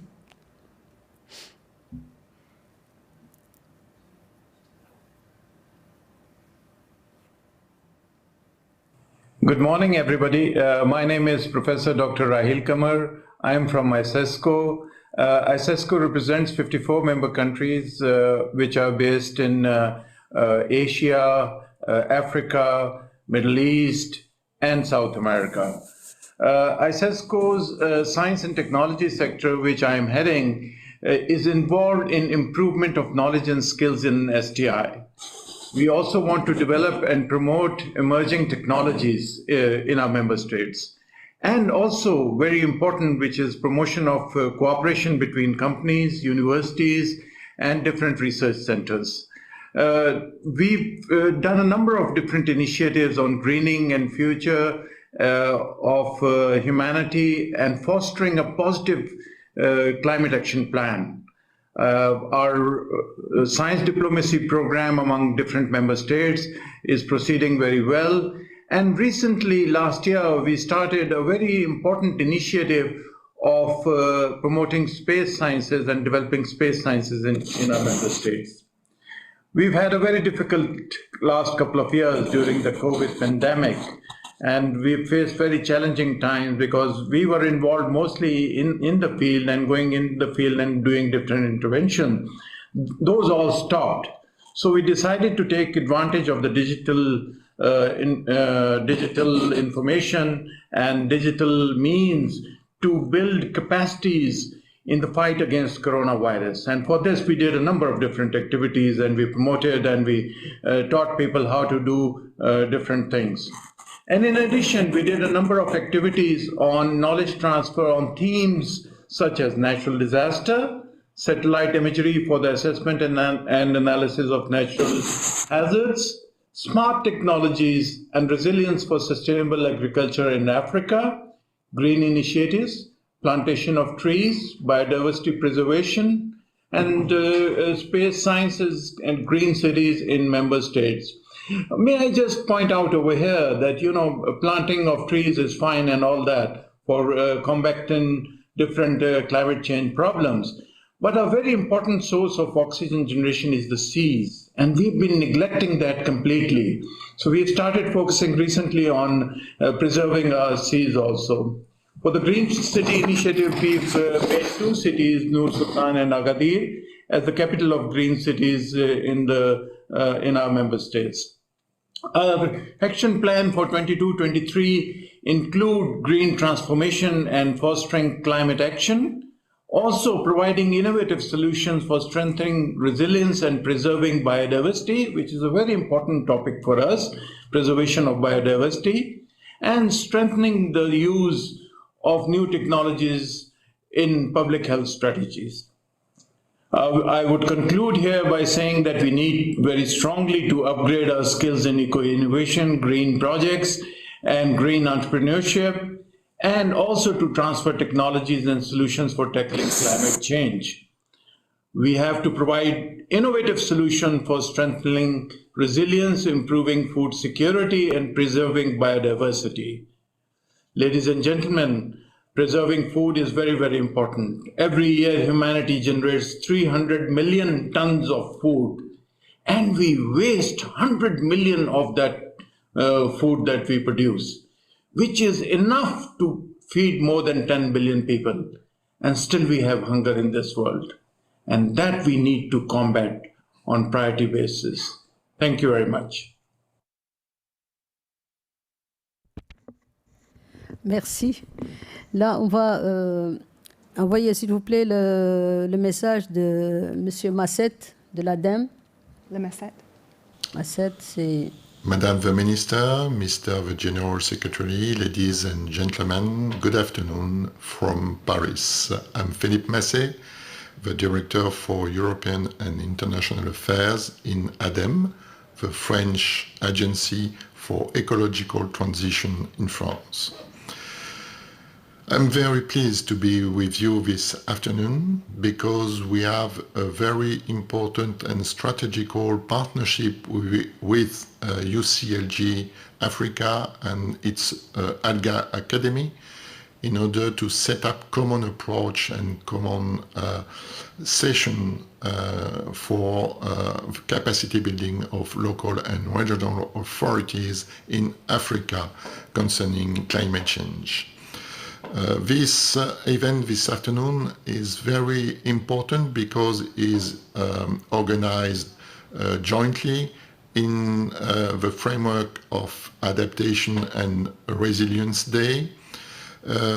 It's a moment to share our experiences, our methodologies, our activities concerning this approach of adaptation and resilience at local and regional level in Africa. It's also the moment to promote the community of practice for capacity building towards the local and regional authorities in Africa. So I think this event will be very important and useful to show how our organizations are tackling these issues of climate change at local and regional level through this important topic of capacity building of local and regional authorities. Thank you very much for your attention.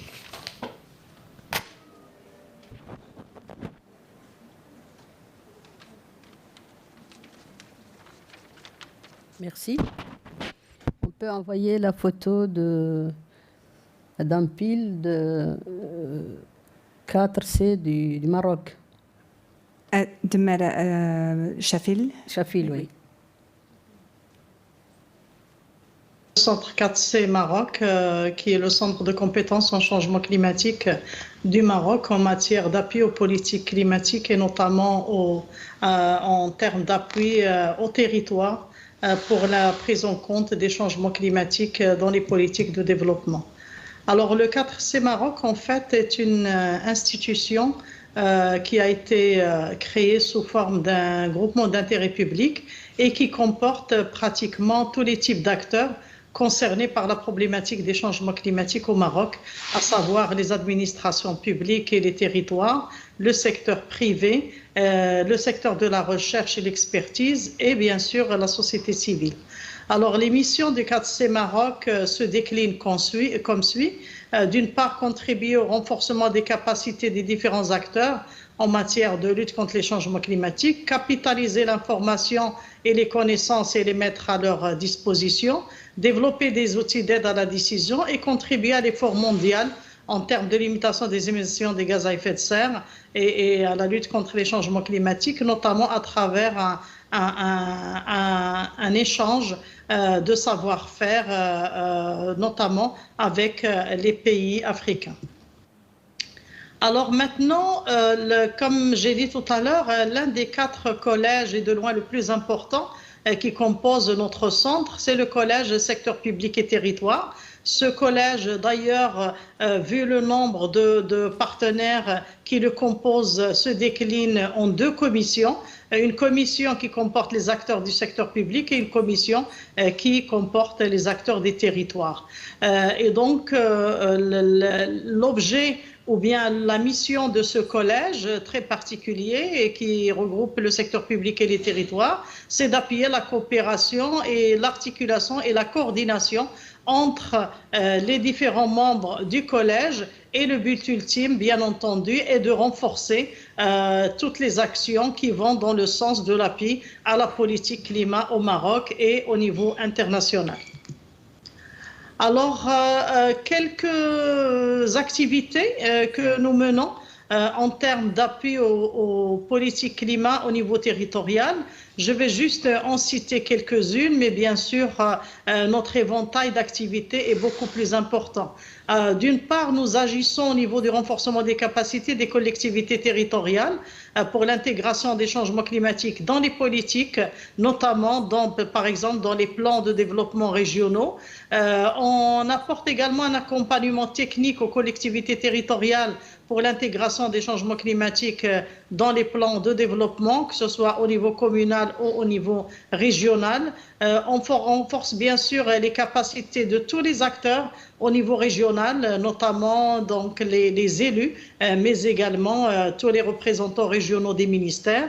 On apporte également un appui très important aux ONG au niveau régional et nous publions des outils d'aide à la prise de décision. Alors, parmi les outils que nous avons publiés, par exemple, il y a un guide Agir face au changement climatique qui est destiné en priorité aux acteurs des territoires pour leur dire comment, justement, quelles sont les manières pour prendre en compte les changements climatiques dans les politiques de développement, et un guide d'accès à la finance climat pour appuyer donc les territoires dans l'élaboration de projets bancables.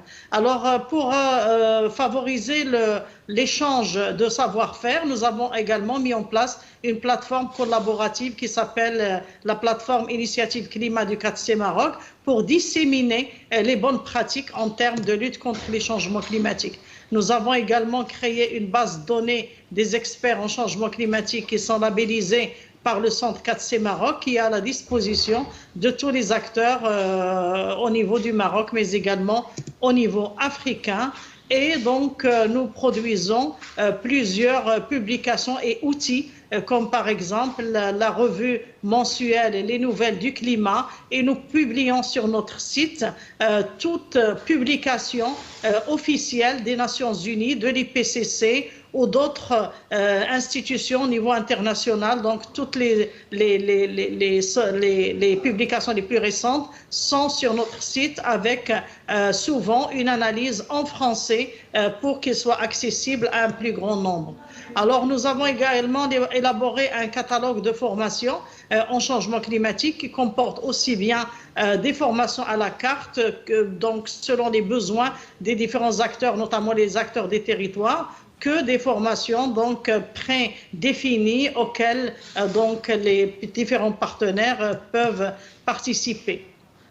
Alors, nous appliquons en fait au niveau du Centre 4C Maroc une logique de formation massive des jeunes, et ce pour créer une pépinière de jeunes experts dans le domaine des changements climatiques, aussi bien au Maroc qu'en Afrique. C'est ainsi par exemple que nous avons démarré dernièrement une masterclass africaine du Centre 4C Maroc. Donc ce sont des jeunes auxquels on donne des cours de très haut niveau en termes de vulnérabilité, adaptation, atténuation, etc. pour renforcer le marché de l'expertise africaine dans le domaine des changements climatiques. Je vous remercie pour votre attention et je souhaite plein succès aux travaux de notre side event. Merci. C'est parti. Oui, c'est bon, c'est bon. Non, touche pas là, oui. Merci à Madame Chafil du 4C du Maroc pour l'accompagnement des collectivités locales et pour l'appui aux jeunes. Maintenant, nous allons écouter le témoignage ou l'allocution de Madame Sarah de Cité Gouvernement Locaux Unis. S'il vous plaît. Good afternoon. Good afternoon. My name is Sarah Höflich, and I'm working in the World Secretariat of United Cities and Local Government. Probably you already know UCLG-Africa has been presented very well. Anyhow, we at the World Secretariat, we always underline our commitment to the global agenda, to the climate agenda, and also to all global agendas such as the SDG. So we, of course, are mainly known for lobbying the recognition and the acknowledgement of local governments and the local leaders to be actors in the international agenda. They are actors, they have a task, and as you know, they do a lot to achieve our the development goals and also to mitigate and adapt the climate agenda.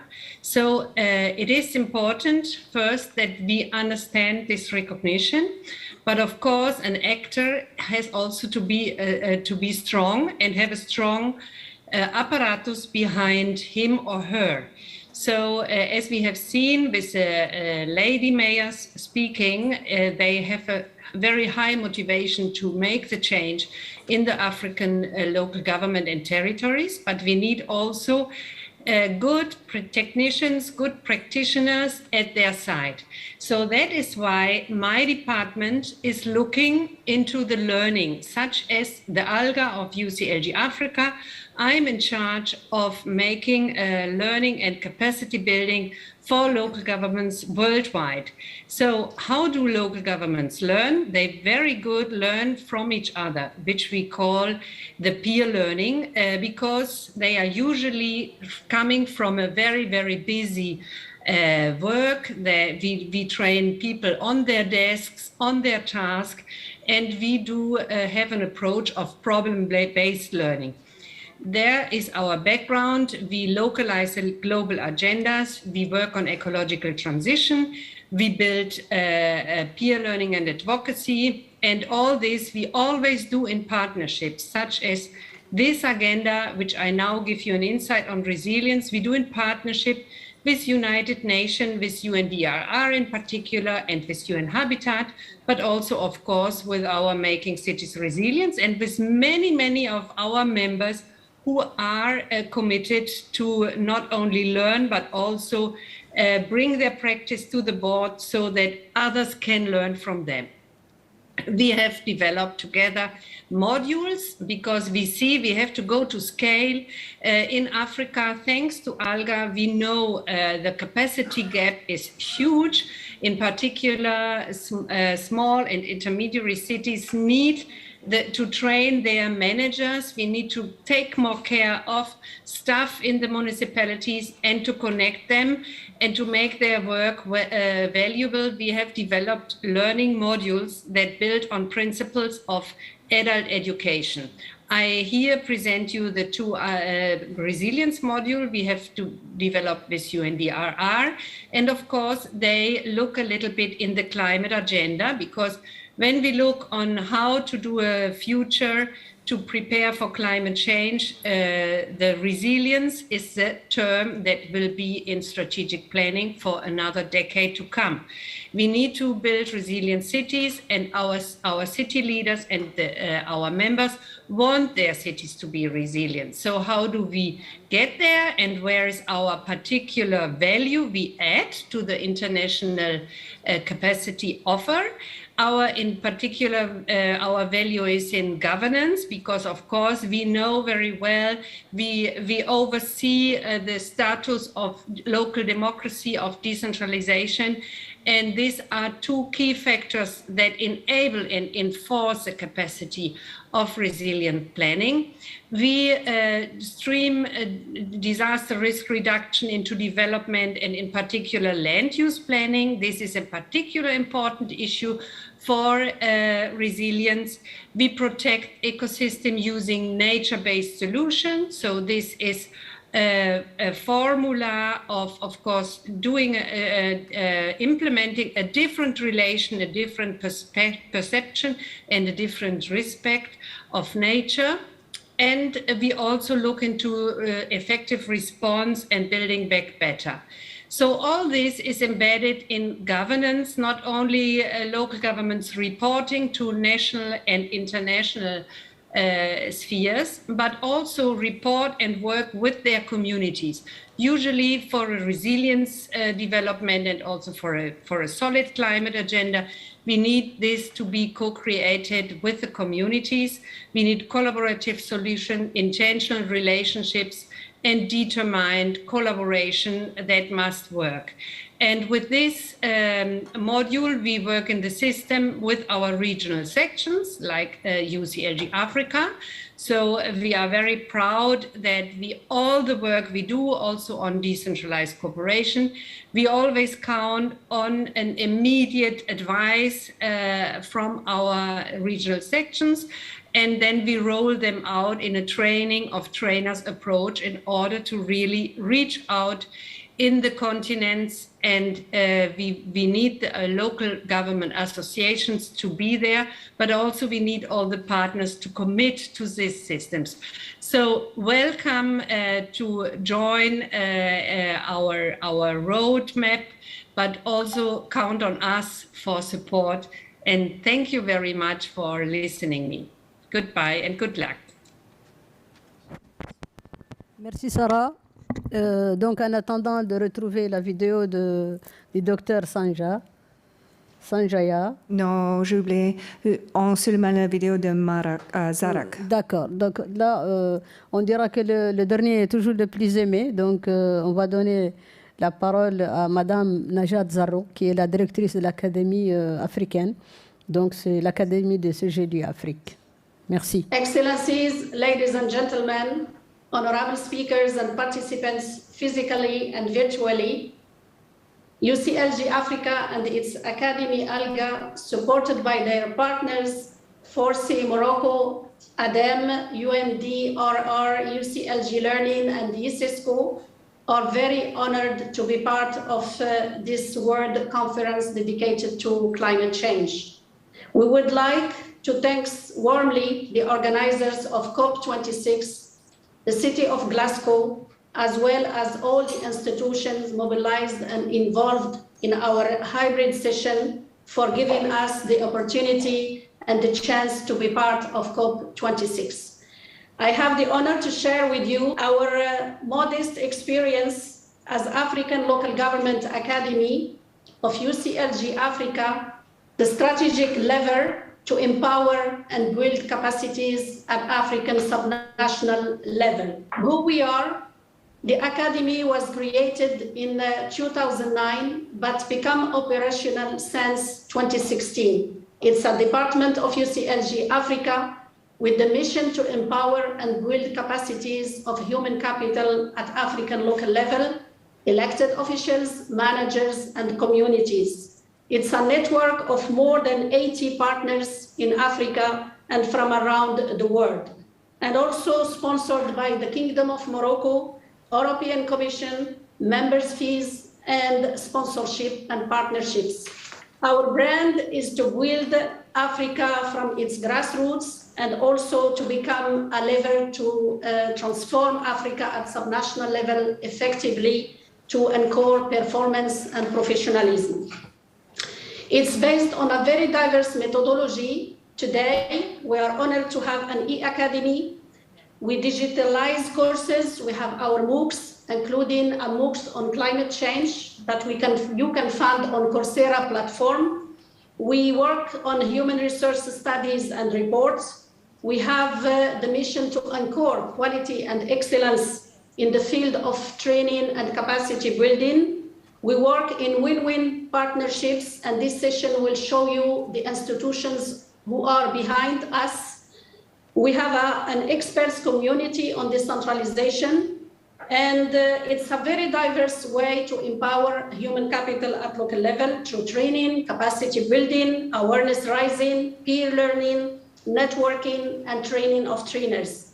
We have designed several pedagogical tools that we can find on our website, and we gave certificate of recognition and empowerment. So I would like to show you finally how we were before the pandemic. It was 100% face-to-face, and this is some of our activities. And since this pandemic last year, we become like this, working hybrid or virtual or through the online platforms.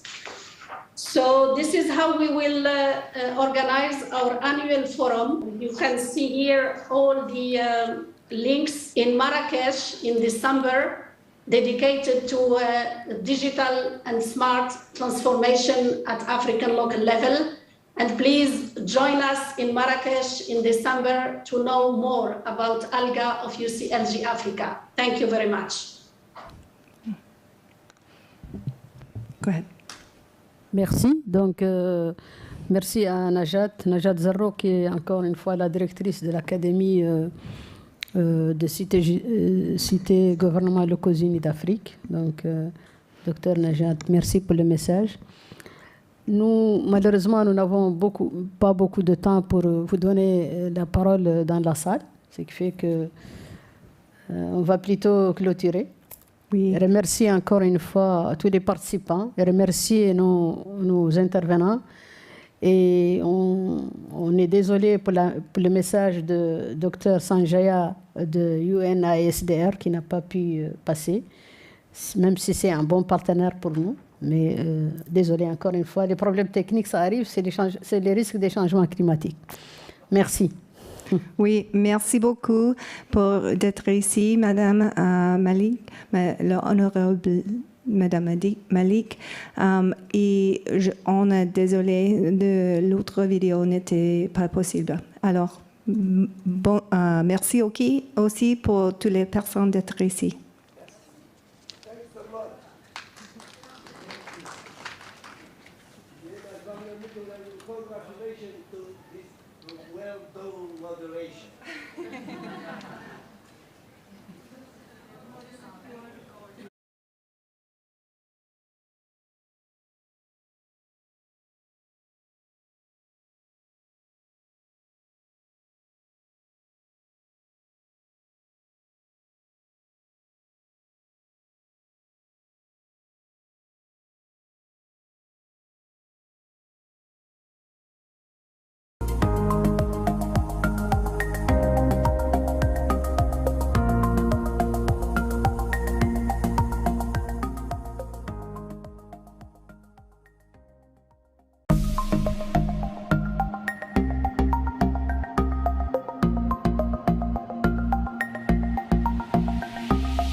right, welcome everybody to this session on participatory methods for community design and climate risk management. My name is Anna Kovazna. I'm really pleased to welcome you also to our virtual participants. I'm from the Global Ecovillage Network, and I'm joined here in this session by colleagues from Global Ecovillage Network, Thaisa Matos and Sara Keblatin, and colleagues from ABT Associates, Sarah Dunn and Kate Siegel. We share space in this session, so the first part of it is going to be the Global Ecovillage Network, taking you through a little introduction, a case study, and a kind of participatory interactive exercise. And then we're going to hand over to ABT Associates to see how you can build on really like local small-scale community development planning and mapping to involve also science data and other methods of finance mechanisms to make things really real. So with that, I'll simply hand over to Sarah to introduce ABT Associates really quickly. Thanks so much, Anna, and lovely to see so many people here, actually. I know there's a big competition for lots of other things going on here today. So a couple of words about ABT Associates. We're a company that's very evidence-focused, but actually also very focused on being locally led. And so the way we work is closely with the local communities where we work, which is really across 50 countries in the world. And so it's going to be really interesting today to matchmake actually with Anna and the team for two different types of analysis and support, which we think really brings a robust approach to designing and working with communities. Thank you.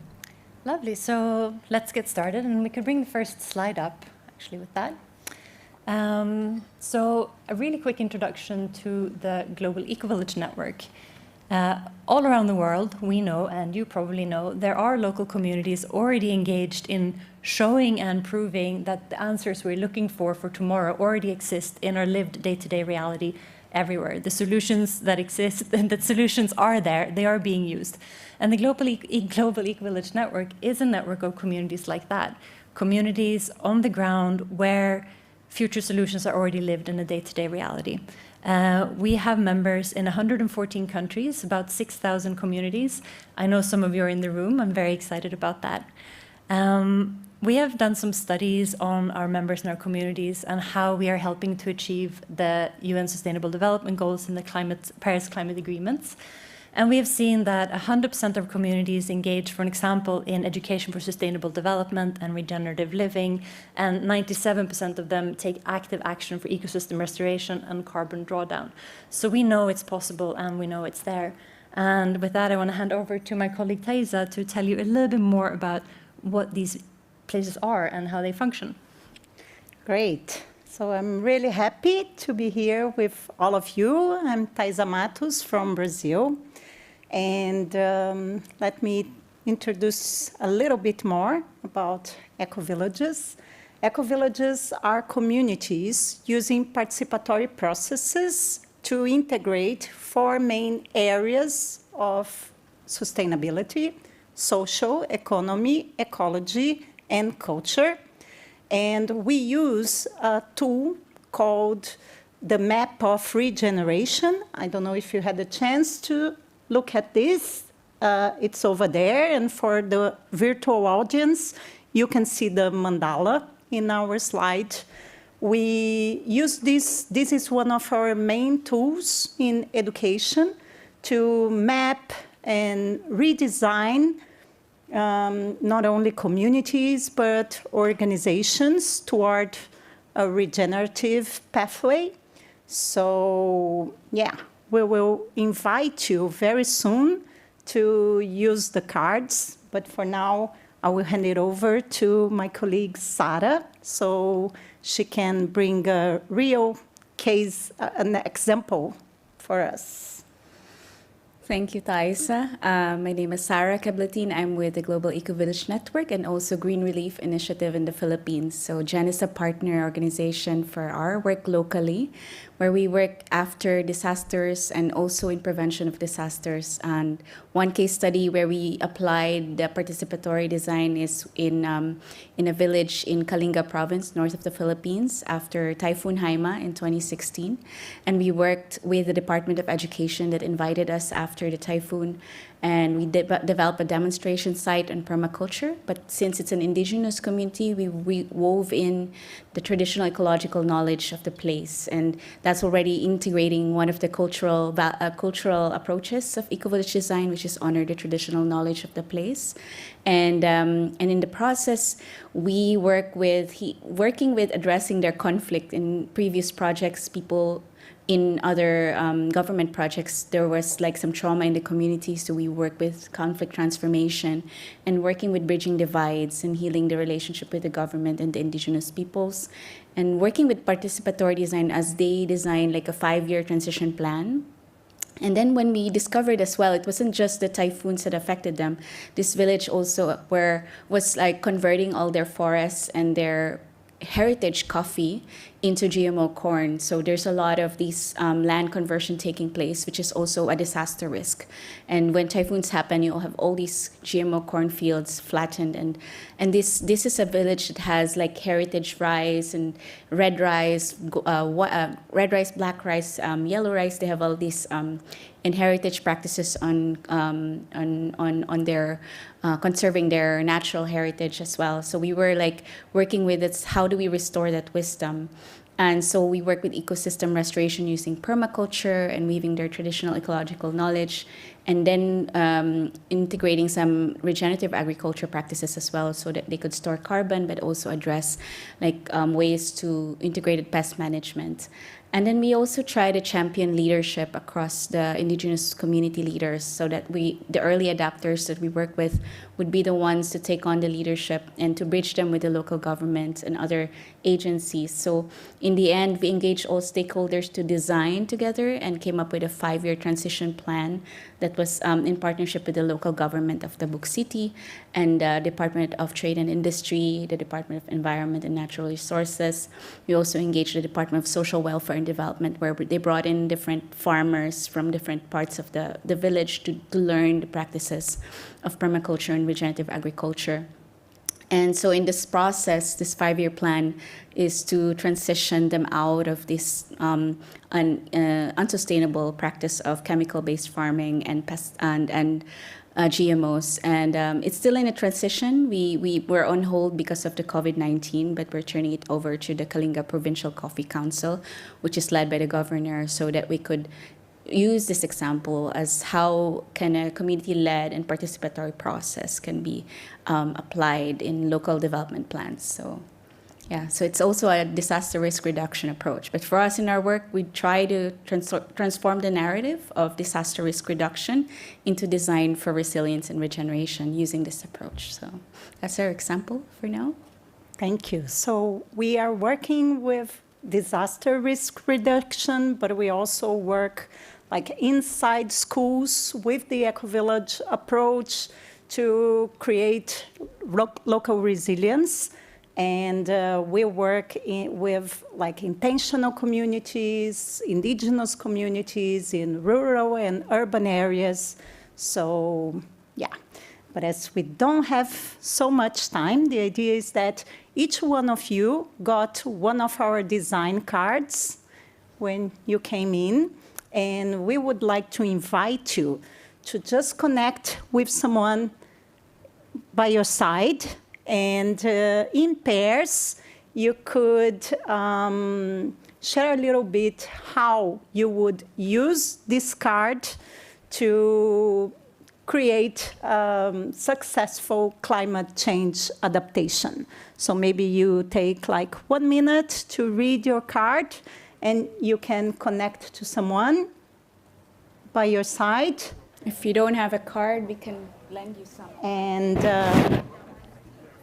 yeah, our team is around, so you can just raise your hand and we'll give you a card. I think they all have a card. Nice. So we'll give you a few minutes, something between like 5 to 10 minutes to what could be a climate action or a climate project that connects these two cards together. And we will hear a few voices in the end. So feel free to just turn to somebody next to you, or with some social distancing awareness. Thank and you can be 3 also. Yeah, it can be 3 people. That's 15 minutes. That's pretty good for timing. I forgot to mention the national labs. It's okay, right? We've just focused on that project.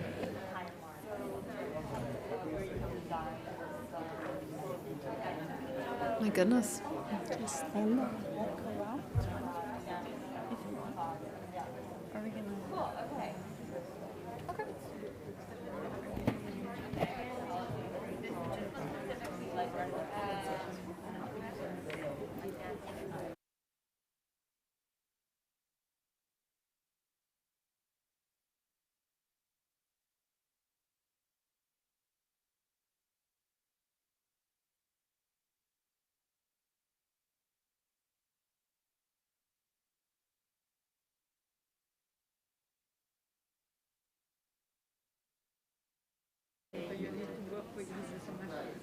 Yes. National, at least we have a good structure. What we don't have is down there. Yes, how do we get this to work? Yeah, we have realized those are the gaps. There's some nationals where in Kenya they are very independent, but they have their own limitations. Yeah, they have their own limitations. They have their own structures, but they cannot access any funds from the private funds. They cannot. Issue of bankability. The issue of the financial regulations act. They cannot just go out and get money. So the government could go also down. Yeah. So now that's why we are. That's interesting. Yes. So ours is where we mobilize everybody, and then we also try to see the decentralized financing. How can they get money from that higher level national government where the action is. Have their own resources. But they can only do as much depending on how best they can be able to go through. But we have a very good discussion, even for subnational. Yeah, they need structure for the private. They need to allocate resources from their budget. Up to 2% of their budget to go to private Africa. They must have a minister. Yes. And it's an act that provides very good structure, including establishment of regulatory funds. We call it the County Government Regulatory Fund. Just to hear about the national government or the national government are having regulatory fund. So now we have the structures. How do we get out to mobilize people and these institutions to be well focused on that? So targeting the issue of policy, like bringing down the NGOs, counties, county-based NGOs. We're also now trying to do capacity. Looks like a new concept. Yeah, I don't know at the moment. Exactly. Like a proper So the strategy, the strategies are given how to motivate the community. And that's where we are. How to do down, no? How to do that they make them feel that they are involved in the design. Yes, exactly. Because our constitution is very clear. You cannot dictate to them what they can do. So you can just say this is the framework? This is the framework. Yes, and out of this, see what you can be able to do. You can only persuade them to do, because our structures are very clear. There's no national government that can give instruction to the local government. They have a framework, and you draw with them. You customize depending on the region, because the climate risks are different in different regions. There are people who are trying to stop the flash floods out of the water is ready, where the others are looking for the same water. With comments when we hear so the strategies are different. Exactly. The others are growing So trees. it's The others, like they have too you much can all water do this. because there's some who live in the hilly areas. So it has to be customized by them. Yes, it's in a. So it should be subnational. Exactly, subnational indices. And it, yes, already, yeah, we got some money from the World Bank, which is now we want to use that money as a catalyst, as incentives. You come up with the projects, programs that are based on this. I did explain. Not from the meetings that up to implementation of the action plans. Yes. It's not a project per se, because it all depends on the intervention. There are those who want to have the resources to mobilize the community themselves, or start small projects. Yes. Just mobilize the people. Even building the capacity of the people to understand these are the risks that you are facing. Yes, we have a whole component of capacity building. Then, as used, because we have the barest minimum requirement, which is the provision of so an active like the road. You have to do as per the road. So first, it's tremendous. Because we know the climate change of the country, which has a whole chapter for the subnationals, will have gotten a very huge merit because it helps you to create the structures. Then from there. Okay. We still have a few minutes, but for the ones who are ready, if you want to just walk around and check the map of regeneration, you feel free to come by.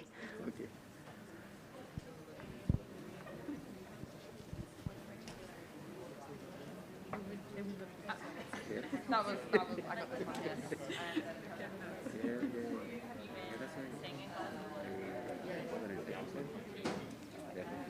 Could we just have a couple of people around here, please? Social distancing, sorry.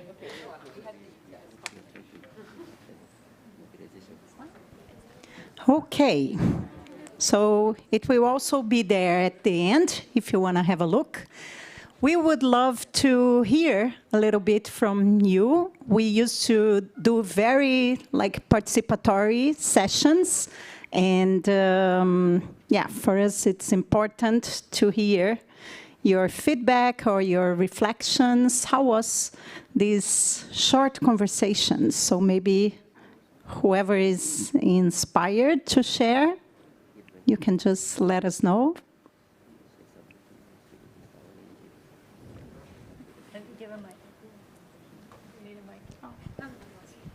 Thank you very much.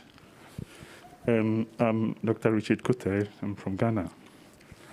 On my card, we have ecology, clean and replenish sources and cycles of water. And then his is on economy. So we discuss how what I have can promote economic growth. And by using wastewater, treating and then recycling, treating wastewater we can treat wastewater for irrigation. And then if the economy is good, the economy can also support by providing irrigation facilities. And then we can also use treated water for aquaculture and other small domestic activities when we use treated water. And then lastly,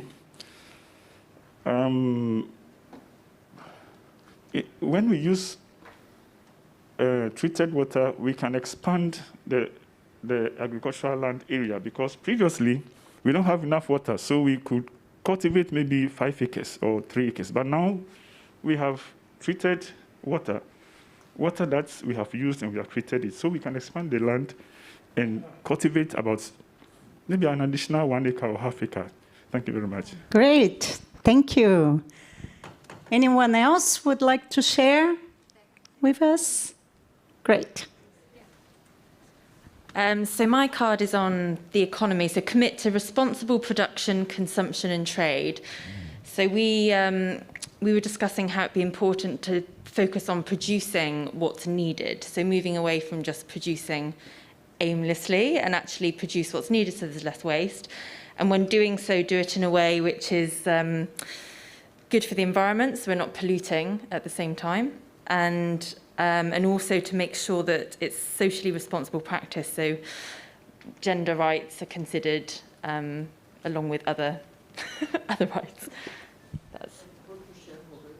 And workers being shareholders so that they are actually sort of part of the business and are motivated to see it progress. Thank you. So I would love to hear others, but as we have a limited time, we'll be around. Our team is around, and you're very welcome to come closer to see the map of regeneration. And yeah, I don't know if my colleagues want to add something. No, I think that's great. You can come and find us after or online if you're a virtual participant. But I think now it's high time to hand over to our friends at Associates. So, Sarah.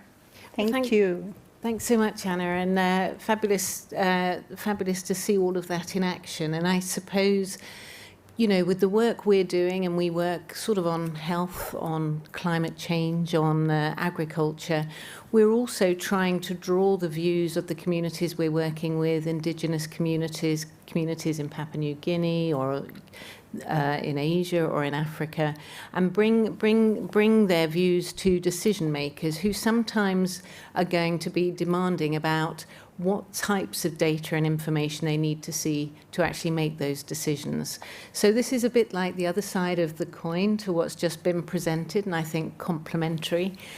So my colleague Kate is going to be presenting to you on those approaches, and with a couple of case studies again to bring it to life. But it's really, we're looking at sort of data, we're looking at some of the evaluation approaches so that it's something rigorous for those who are going to decide and often allocate the funds. And we could bring the slides back up also for the virtual participants. Thank you.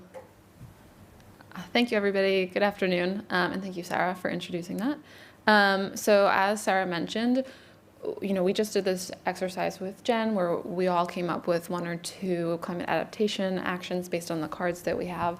So in one of our stakeholder-led workshops, we would have any number of these. And at that point, you have to start thinking about how will I design these actions, how will I evaluate them, and really importantly, as Sarah mentioned, how do I take these to other stakeholders, to decision makers, and show them that they are worthwhile, that they won't be too expensive, that they're feasible to implement. And we at APT really believe that the answer to those questions are in using data-driven decision support tools. So we tried to put together a fun visual for you all to show the range of different data support tools that you can use to support these kinds of analyses, but then also help you think about the types of time, data, cost resources that might have to go into these, as well as the robustness of the outputs that you would expect from them. And I want to say here that this is, you know, within all of these different types of analyses and tools, there's a range of different options that you can use. So if you're doing a multi-criteria analysis, for example, which we'll talk about more in a little bit, you can be very qualitative with the types of information that you're using to evaluate it, or you can use very quantitative, very specific data and numbers. But generally, we thought that this was a great way to show just the different range of analyses that you can use. So we saw a number of tools there. And as I said, we're going to dive a little bit more into multi-criteria analyses, and that will be on the more qualitative end of the spectrum, at least what I'll be talking about today. But we also wanted to talk to you about something more on the quantitative end to show that range. And for that example, we'll look at a cost-benefit analyses. And I would love to teach you all how to do these things in 20 minutes, but I don't think that's possible. So instead, I wanted to introduce 2 case studies where we've used these types of analyses in our work around the world, just to give you a flavor for what's possible. And then, of course, if you have any questions after, please feel free to come talk to us or email us. we've got lots of examples and lots of expertise on our team. So the first example we're diving into of multi-criteria analyses was a project we did on planning for the power sector in People's Democratic Republic. Sorry, there we were working on long-range planning with the Ministry of Energy and Mines. But to start that process, we helped them conduct a vulnerability assessment and then do some resilience action planning that they could bring into their long-range planning for the sector.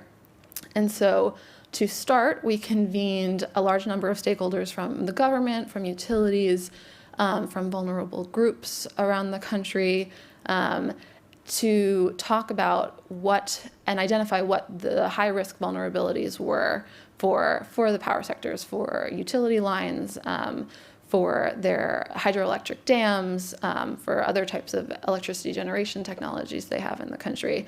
And from that analysis or that workshop, the stakeholders identified that I believe landslides, flooding, and severe rains were among the highest priority vulnerabilities that had the power to severely impact the power sector here.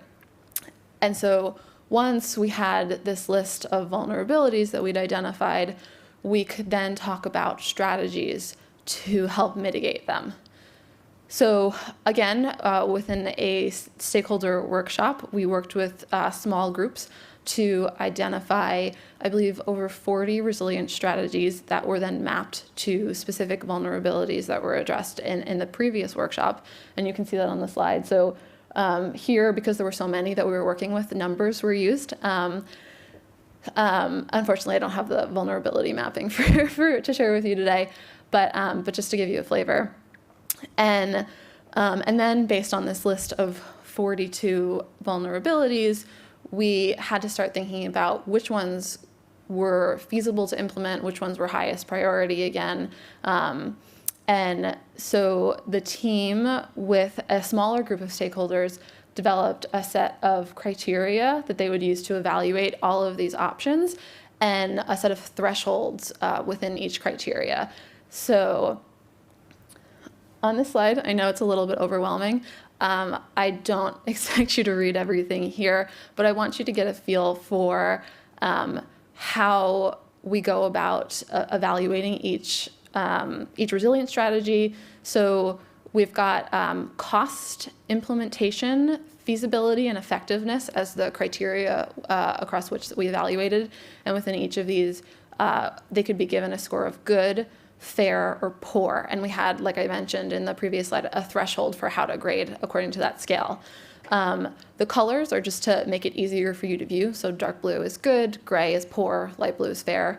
And then with a weighting of effectiveness being the most important, and then I believe cost, feasibility, and implementation, the team just worked out and prioritized each strategy and grouped them into either an implement category, an evaluate category, or a drop from consideration. I don't think I have any examples of that here.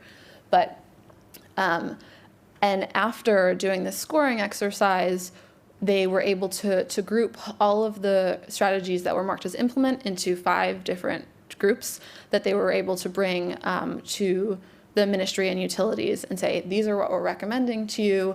These are going to be your least costly, most effective options. You'll get the most bang for your buck. And we really think that they're important for you to take into consideration as you do this longer term planning.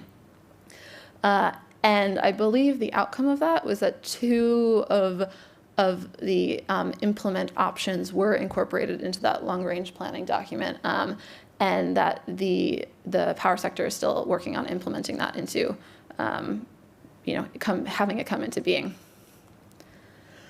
So next, I wanted to talk about cost-benefit analyses, and the example here is from Mozambique. I should say my prior example that was conducted as part of USAID's Clean Power Asia project. And this was part of USAID's CEDAR work, which really focused on making the business case for climate adaptation. So In Kaliman, the area had been dealing with civil war for quite a while, and a number of informal settlements were popping up in the communities as refugees were coming in. And essentially, the refugees were using the mangroves for fuel wood and wood to construct temporary homes in the area. And of course, as we've seen around the world, sometimes these temporary settlements become a bit more permanent. But because of climate change, every few years, they were having more and more intense storms, and because there were less and less mangroves, there was less protection for these communities that kept getting destroyed, and the cycle goes on and on. So USAID asked us to come in and evaluate a couple of options of ways to kind of help these communities get out of this cycle. The first of which, well, we of course first had a, do nothing scenario with which to judge these against. We then looked at a mangrove restoration scenario that focused on replanting 22 hectares along the riverbank in between the coast and where these communities had sprung up. And then our third option was constructing an earthen dike to kind of, buffer against storm surges and tidal inundation that these communities had been experiencing. So this is another slide where there's a lot of data here.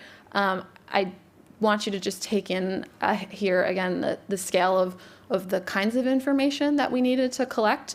So we had a number of assumptions that we had to work with, a number of hard cost data such as the cost of seedlings, transport, labor, the costs of homes that were being destroyed every few years. And then finally, we had to figure out how to quantify the benefits of each of these scenarios. So, if homes aren't destroyed, we also looked at, in terms of the mangrove situation, benefits such as if the communities could conduct beekeeping as part of the restoration effort, shellfish production that would increase and diversify livelihoods, the benefits of the fisheries that mangroves bring with them, and those types of data needs.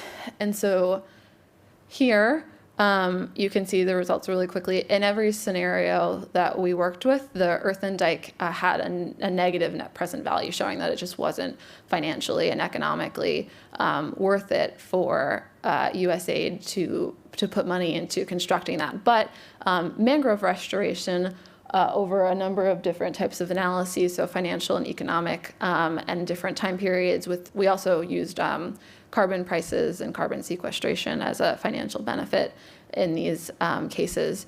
But the net present values in all of these cases were positive, which just really showed the case here that mangrove restoration and this nature-based solution was the best way to engage with these communities and bring them a number of financial and livelihood benefits, as well as protecting their homes against future climate change and storms. So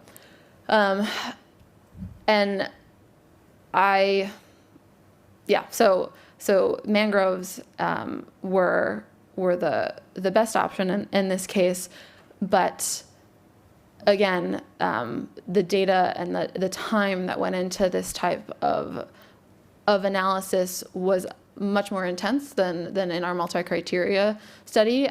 Those workshops were conducted over, I would say, probably a number of weeks, probably about 2 in country for the project team, whereas these types of analyses take many weeks of consulting with different academic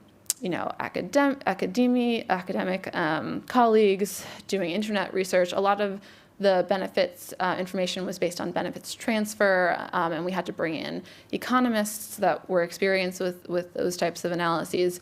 So just generally, there was a lot more required there.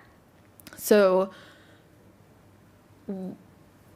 now what we want to do is giving you a flavor of 2 ends of the spectrum of the types of analyses that you can use to really evaluate these climate adaptation actions, going back to the ideas that you came up with in our first 10-minute breakout group with Jen, thinking about what points would you want to bring out if you were to evaluate those actions?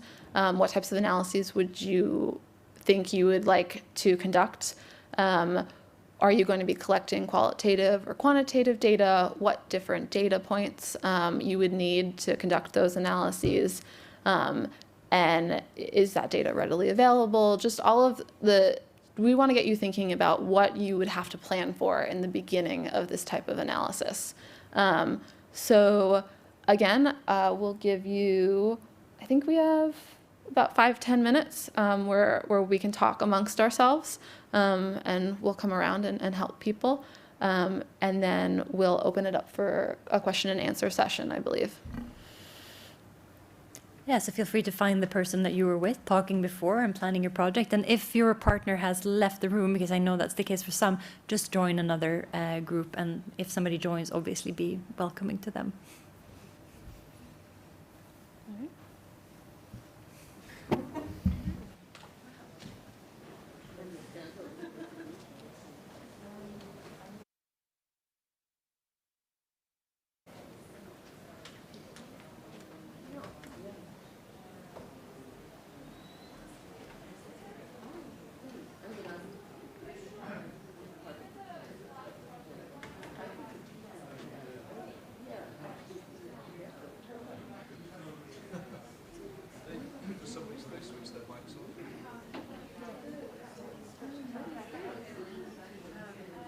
You switched your mic off.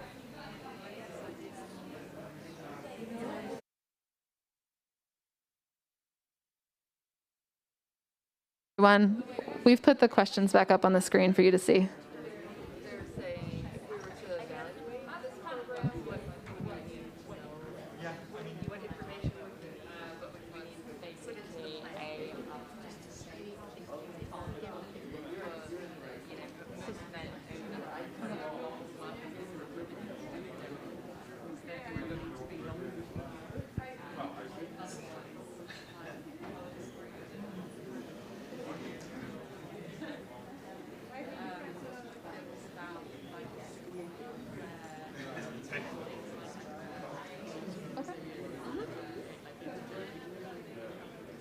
Yeah, you could walk by, but then if they want to talk, just on the mics. Yeah.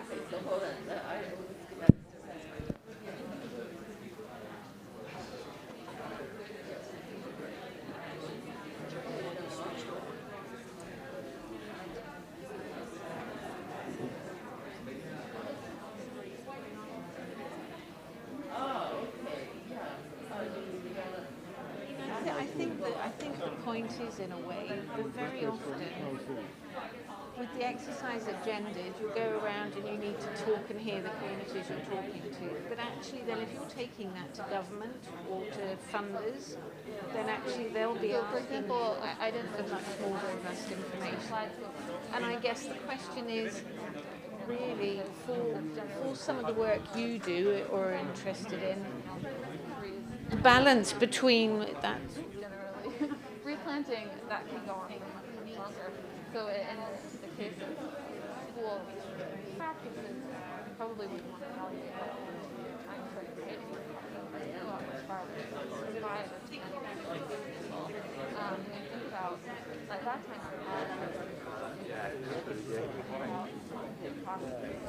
exactly.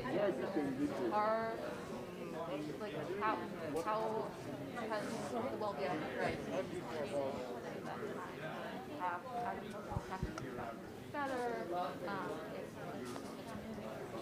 by drought, there are bounce back periods because of the skills that they're learning from these schools. And I think just in talking right now, that probably lends itself to a qualitative analysis to really monetize those benefits.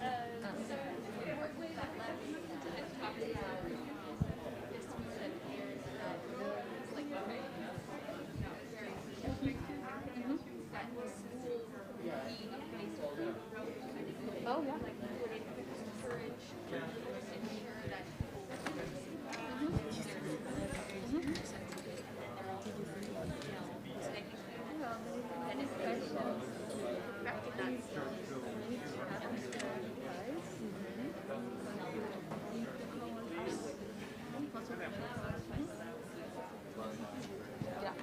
definitely. No, but that's really interesting. So I am currently doing round, but to think about like what other metrics, but what other types of data would be interesting to you, what is considered how effective that's going to be, how it's really impactful. Thank you.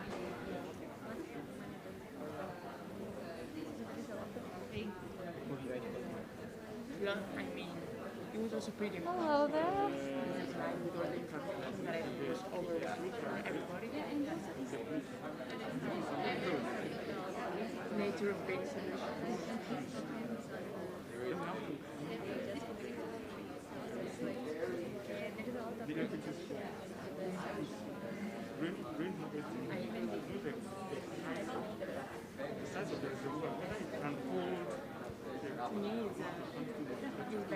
That data, is it available?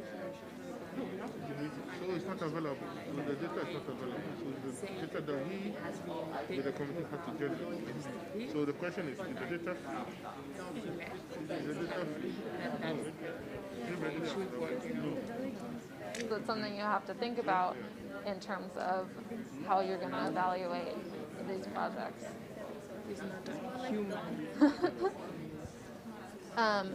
So are you talking about your wastewater treatment example that you talked about? Yeah. And have it wastewater To make sure that they can use the and water harvesting. So are you thinking a more qualitative type of analysis to evaluate? Or? Think of the use, you have to come up with, you have to be quantitative. Yes. This is true. Sometimes if it's not available, though, it can be easier to think about things in terms of more qualitative data, at least at first. And then once you have buy-in from stakeholders and have the support, you should understand the types of quantitative data that you eventually would like to collect to back up your statements. But you can start out with a more qualitative analysis. In this case, it would be estimates for knowing what they use, yeah. how they use it. Absolutely. Do you have a question? No, you're good. thanks. Okay. My question. So you are a consultant. Yes. Because you mentioned working for the U.S. government. Yes. So I work mainly with the United States Environmental Protection Agency, but my colleague Santiago and I have done a little bit of work for the United States Agency for International Development as well. And then Sarah is a colleague in a British office, and so she works with the British Development Agency as well. But you mentioned you've been involved with several countries. Yes. So are these case studies on your website? Are they case studies? Are these case studies on your website? So they're case studies that we conducted as part of contracts with the U.S. aid, but we work with the communities on the ground to conduct the analyses. So I think in the example from Mozambique, so there was a local project happening at the mission that we worked with to gather a lot of the data there, and generally, when we've been conducting those types of analyses, we try to have a couple of partners on the ground, but there's also a lot of background data that has to happen just on the internet, working with experts in academia across the world. So for example, we also did another analysis in Ghana that was focused on climate-smart cocoa practices. And so there, we had a local consultant who worked with a lot of farmers on the ground to gather the data that we needed. And then in addition, we had partners like the World Cocoa Foundation and the Mars Corporation that were also working with farmers to try to improve practices, and that had this data readily available for us, so we could just kind of take it and go. Okay. So in that information, the USA owns it. Do they publish it? Yes, so yeah, that's actually a very good question. So I think in the notes for this, we have a couple of links with where you can find more information. Okay. Yeah, I'll come up in a second. No, the information is publicly available. USAID doesn't own it, and we've actually developed a number of tools that are available on aid websites that you can see where the you can get in touch with us and we'll point you to where they are. But they're on Climate Links is the USAID website where they publish all of this. Okay, everybody, I think we're running out of time. Well, we have time for like 10 minutes Q&A. Yes, we want to save 10 minutes for Q&A. Would anybody like to give an example of what they've been talking about in their small groups, types of data that they think they would need to evaluate the climate actions that they came up with earlier? I think we only have time for one or two. No? Okay, well, I was talking with this group over here really briefly, and if you don't mind, I'll chat about what we spoke about. So they were thinking about an idea for a school where they could teach sustainable agricultural practices, and also as part of that, they could grow food in the school so that they could provide nutrition for the students, and then hopefully the students could take those practices home and help their families grow more food, which could be used to improve their incomes and more. And so there, we talked about how it would probably be best to think about evaluating that program over the longer term, because it would take quite a number of years for the program to start seeing benefits. But they would also probably have to think about more qualitative types of data. So things like if after a climate event like a drought, agricultural practices bounced back more quickly than they normally would, or the income diversification could eventually be monetized, but again, it would take quite a while to do that, so you'd have to bake that into your evaluation studies from the start. Do you want to add, go to the mic?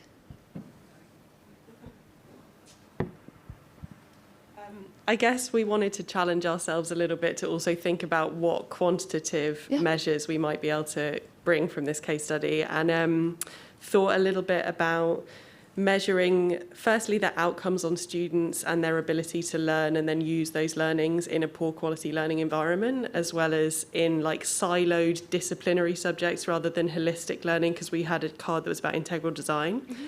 And then we were talking about benchmarking your average carbon footprint over your lifetime, both through your career choice and at home, if you have not been exposed to like more climate smart and resilient learning throughout your learning cycle, and how we might be able to affect that in a number of scenarios on a household basis by teaching people more climate-informed learning. That sounds interesting. I look forward to seeing the results of your study. But I think we wanted to leave the last 10 minutes for Q&A, so I'll open it up. So I think if you have a question, keeping in mind social distancing, but you can go to the mics on the ends of the audience here. And also if you're a virtual, if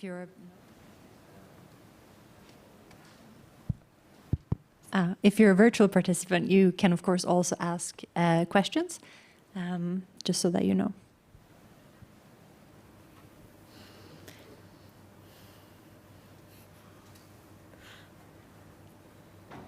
And if we don't have questions, maybe I could say some comments on. I feel like we are very used to within our network to work at an incredibly local scale and really engage communities of like a sort of wide variety. And we don't often get so much to the stage that you were talking about. And it's been really enlightening for me to just work with you on this panel, to think more solidly about the type of data that we need. And we've started to work on that. Starting to construct an impact assessment for communities in ecovillages, where we are hoping to collect both kind of, timestamp data and longitudinal data that can actually help us much more. So I think what you're bringing is so valuable, also for the local scale. And I think it's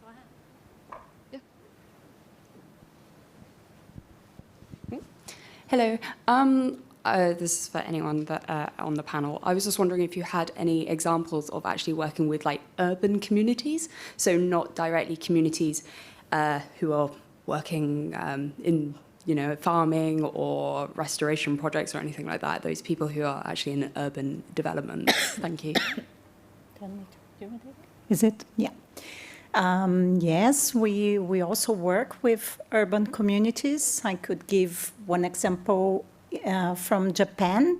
There's a community called As One community in Suzuka, and they are a scattered community all over the center of Suzuka. They work together like with food delivering food, like healthy food. The youth is planting, and like many of community members work with that.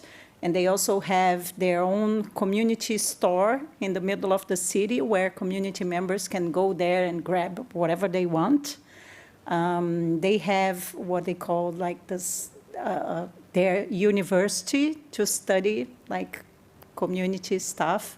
It's a very vibrant community. We also have another example in the US, LA community in Los Angeles, and they work a lot with permaculture and education. In Brazil, we also have some like transition groups working in big cities like São Paulo and Rio. And ecovillages are super diverse, so their focus depends on where they are and the local culture, but they all use the same principles and approach to try to create the most like resilient life possible. Don't know if you want to add something. Do you have an example, Sarah? If not, I can share. So, no, is this on? Yes, maybe. So thank you. So we work, or I personally work with municipalities on waste issues and organics treatment and methane mitigation particularly. And so I think a good example there is in terms of anaerobic digestion technologies to treat diverted organic waste. And so we've been working with cities in urban communities in India trying to make the case for small-scale decentralized facilities. And often the business models that they have right now, it makes it seem like they're not super financially viable for the city to take on. Generally, private companies build them and then after a couple of years transfer them to city ownership. And so something that we've toyed with recently is conducting a cost-benefit or really a net benefit analysis to show the cities that these projects might not be generating money, but they are creating other types of benefits that have costs that the city might not see on a financial statement. So improvements in air quality that translate to health benefits. You're displacing fossil electricity from these projects. You're reducing odors and organics that are going to landfills, especially in East Delhi, where the Ghazipur landfill there has had major slope failures that have actually killed some people a number of years ago. And so we're at the stage of thinking of which types of data we would need to collect for that and which benefits and costs that we would most help the city understand these projects and whether or not they're useful for them right now. I just wanted to build on what Anna said too, because there's a key question here about legitimacy. If you're doing work for a community, then when we look at the work that Jen's doing and the workshops as well that Kate was talking about, if you don't engage some of these approaches that Kate's talking about, it's possible to do some of those in a desk-based way, and some organisations might do that. We don't believe in that. We believe there's got to be the connection to the community and that engagement with different stakeholders. Otherwise, you've got some great tools, but they're not legitimate when you apply them. And so I think that kind of localization and that engagement with communities is key to match up with the techniques we've been talking about as well. And I think that goes two ways, because sometimes local community-led action, like I can just take Kate's example about, anaerobic digestion, like in urban environments. We have communities that do that, of course, and they do it on their own initiative and with their own financing. And I don't think community initiatives often think about like what it would take to scale or how great of like examples they are for wider transformation. Right. And to have the type of work that you are doing actually adds a lot of both legitimacy in terms of data science-backed approaches, but also financing, because it is a problem to get finance to flow like to local community action, and to embrace the kind of approach that you're coming with, which really also looks how can this be financed, monetized, or turned into business opportunities, I think is vital for the future of the types of communities that we work with. It's the key to keeping it sustainable, right? Yeah. Well, we have time for one more. Yeah, please.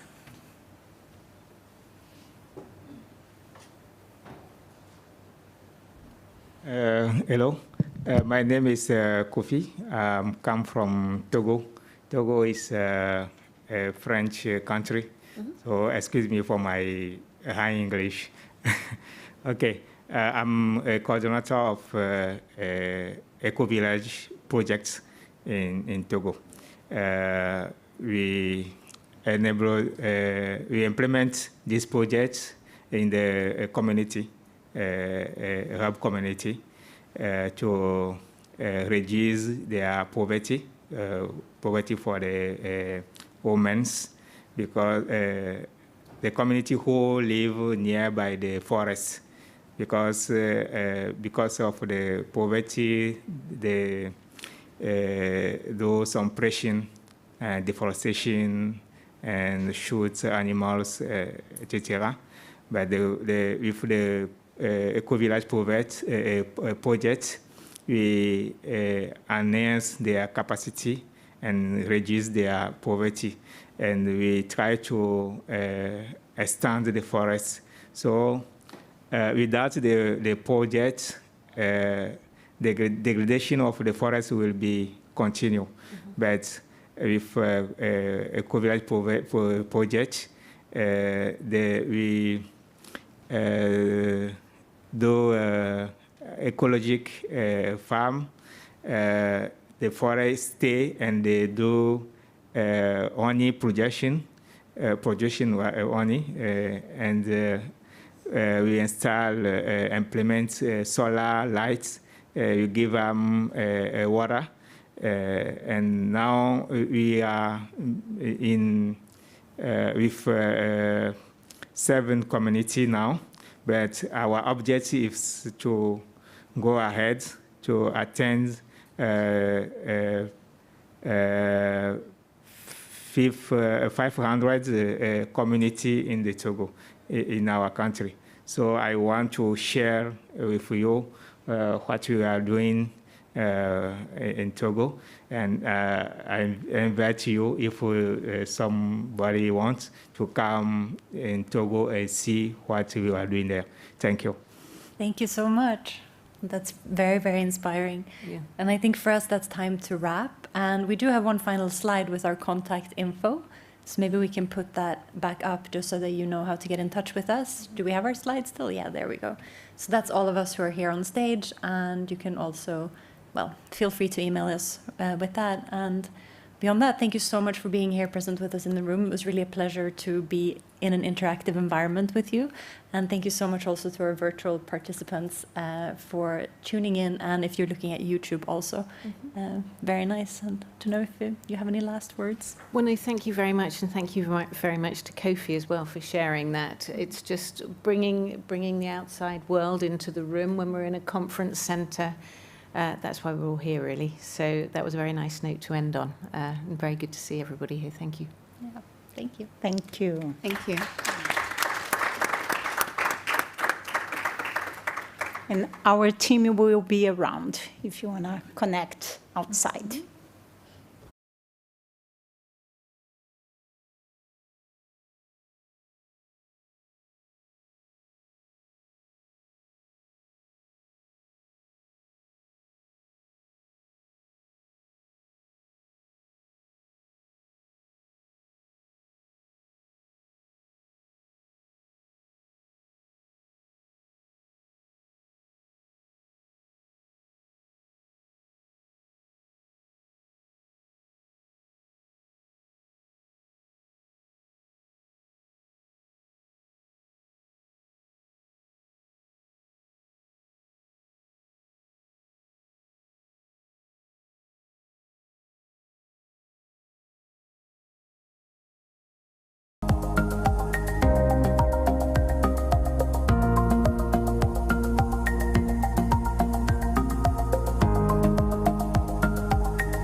send her your webcam.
Erin, if you could please turn on your camera and your mic, then we can see you and hear you in the room.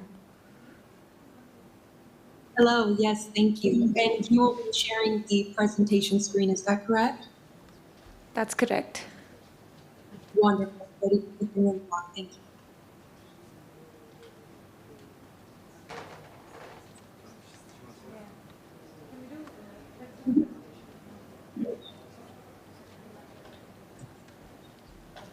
Erin, we're ready to go.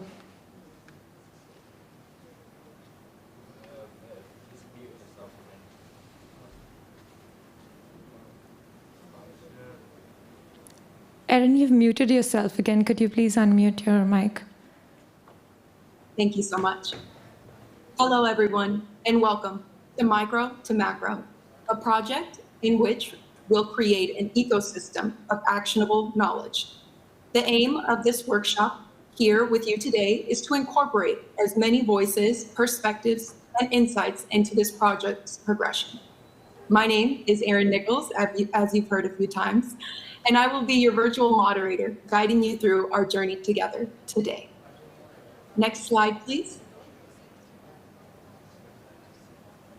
We will start off first by introducing our Slido poll. This allows for our live streaming audience to participate outside of the COP26 platform had you not been accessed through registration. You can access this poll either by scanning the QR code at this time or by simply going to the URL link of slido.com and entering the code 013456. Please feel free to utilize this option to forward any questions you might have throughout the project's presentation. I'll give you just a moment to pull that up.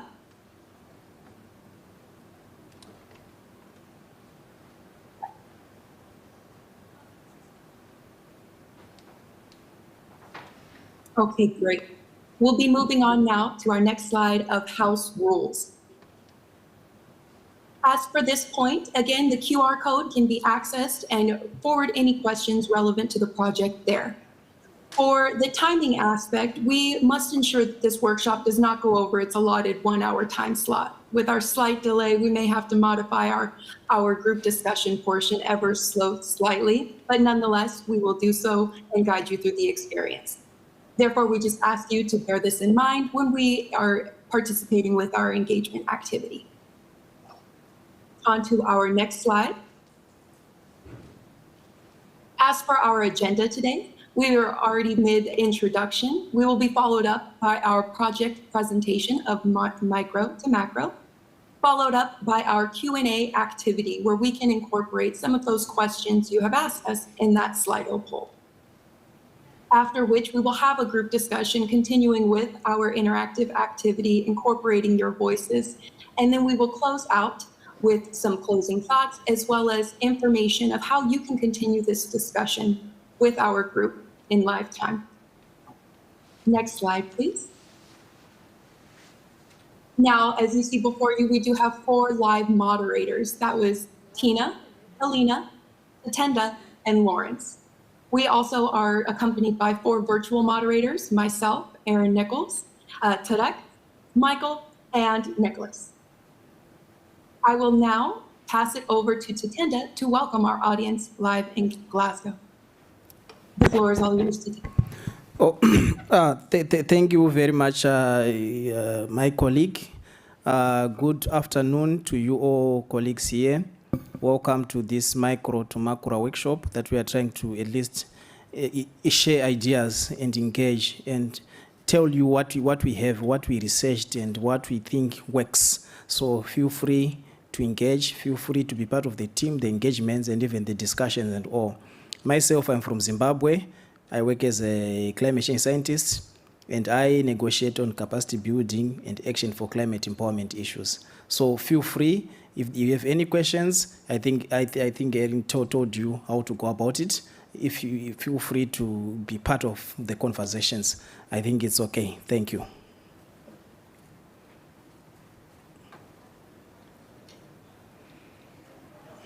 Is it Erin? Wonderful. We will now introduce our presentation to you of micro to macro. The floor is all yours, Tina and Helena. All right. We're good. Blooming. Educating. Youthful.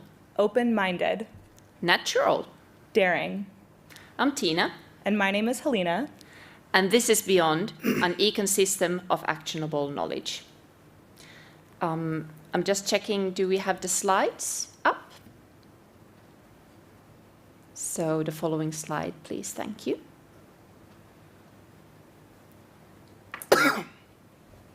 Here are some people that we want to thank and give appreciation for the project that we've done. We've had the privilege to include a lot of people, get a lot of feedback already, and we're looking forward to continuing on that journey. So getting any thoughts and ideas that you have to broaden this perspective and get that feedback. So that's good to keep in mind. The foundation of this solution is grounded in 3 thoughts. The natural learning process, if it's incorporated at the heart of learning, will lead to climate action. The other thing is that it is actually very natural for us to act. It comes naturally for us. And then that experience is constantly expanding our knowledge and consciousness. So it's not only about the text or the things that you read and learn. Experience has a critical role in all of this. We started this journey as an internship at the UNITAR in June, and we explored there how we could accelerate climate action in rural and remote areas. Since then, we did our homework to better understand the issue and the key actors. And as many of you probably know, when you develop solutions, it requires designing the solution, then you need to test it, and most of the time you have to redesign it, and you repeat this process quite many times. So that's what we've done from this starting point. All of this has brought together ideas that have turned into this micro to macro that we're presenting here today to you. And this process is, of course, continuing all the time. Helena? In this project, we've considered 2 questions. How do we bring contextualized existing knowledge into education? And how do we accelerate climate action on a global scale? In the process of designing micro to macro, we We sought input from experts across many disciplines, and we've chosen a couple of quotes that we felt were important on this slide. In that process, we interviewed 36 people and sent out 2 surveys. From previous research and our own studies, we concluded the following. Key points of entry matter. It impacts the development of the content of learning. So if you imagine yourself getting the learning experience via phone or in a classroom, it's quite different. So this is really important to take into account when you're creating this learning or knowledge, and this is also a part of contextualizing it. The contextualized content supports sense-making and sense-giving, and that in turn leads to action. Then we also discovered that universities are innovation hubs, and they can support both gathering information, but also developing these learning pathways for capacity building. When the natural learning process is at the heart, it is far more likely to develop actionable knowledge. We have already received a lot of interest and support for this solution, and we got so excited about it. So we made a short introductory video with some of the partners that have strongly expressed their interest. So we thought that we'll give you that video to get you kind of into the whole idea. Hi, I'm Helena. And I'm Tina. For the last 6 weeks, we've done a deep dive into the digital divide. We focused on climate change education in rural and remote areas. We discovered great wisdom comes from fragments of action and knowledge. Adaptation and mitigation requires a deep understanding of context. This is where you come in. In partnership with UNCC Learn, UNITAR, and the University Global Coalition, we are kicking off Beyond, From Micro to Macro, a project where you are the creator of climate change education materials. We invite you on this expedition to discover actionable knowledge for adaptation and mitigation. The key to success lies within all of us. What are we offering you? This partnership supports the production of high-quality, small educational materials in collaboration with local actors. This knowledge, combined with AI, will create a web of opportunities to have a positive impact on climate change. We dream of a personalized skill development journey for every individual to be the change. We can think beyond what is thought possible. And design an inspirational future together.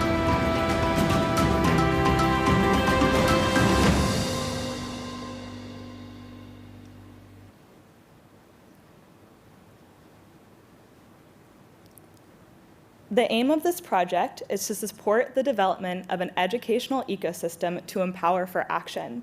The focus is the value of contextualized learning and the power of networks in mapping current and desired skills. To emphasize what was in the video, Micro to Macro focuses on regional climate change education, partnerships, and different types of educational material, such as theaters, audio, or video. We've identified several potential partners, namely HEDI, who've expressed interest in further discussions for collaboration, and through Tatenda and Lawrence, we've received governmental interest. We've done an analysis of the strengths and weaknesses, which are project-specific, as well as the opportunities and threats, which are related to global trends. And as you can see, we've come up with many aspects of these, but we'd like to draw your attention to a couple of specific points.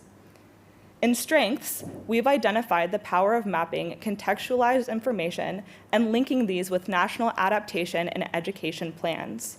For weaknesses, we realize that co-developed materials may require review and approval, which could result in more coordination between the different actors.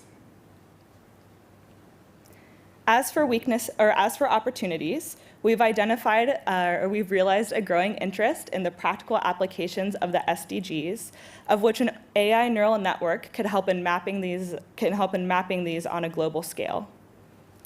In terms of threats, we believe that the variation in approaches to ethics and intellectual property could be a challenging area when working with so many different stakeholders. In this process, we've actually developed a project plan, and we have a detailed project plan, but we'd like to identify 3 main elements. The first 2 are gathering micro-learning material as well as coding and mapping them. And although this might require a lot of effort on the front end, it would result in a sustainable structure moving forward. Overall, we believe it's important to consider the aspect of ethics and distribution of wealth in this project. With rough estimates, we guess that this project would cost between 10,000 and 100,000 USD to get started, and we'd like to point out that a partnership with HEDI would be financially self-sustaining in 12 months.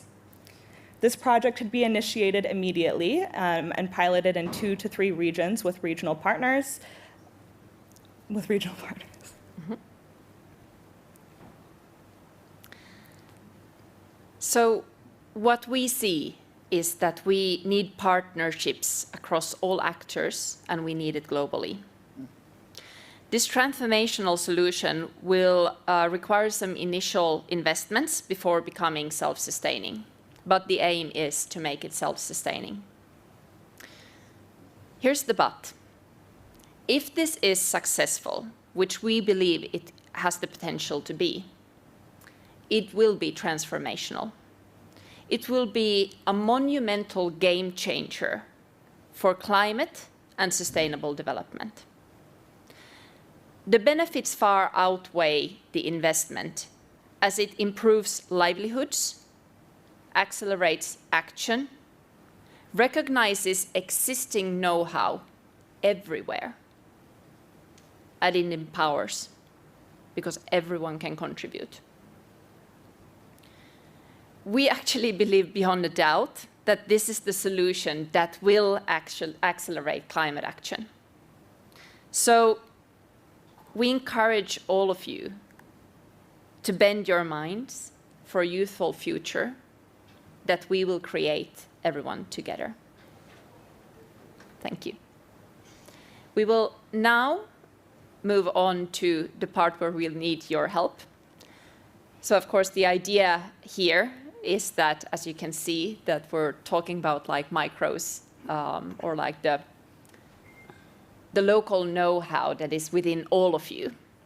And therefore it would make very little sense for us just to give you this idea and then leave.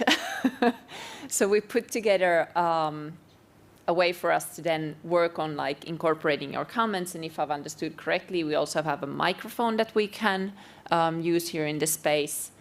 People that are on the virtual platform, they can also unmute. But I'll give it over to Erin to give more specifics on how we'll move onwards. And Erin will probably also share her screen now. Next.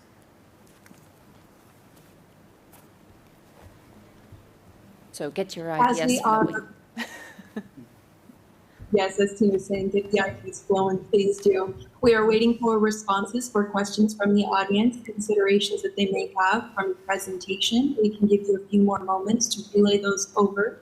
And if not, we can also call upon the audience in person. So if there are questions in the audience, please, we're very kind and friendly.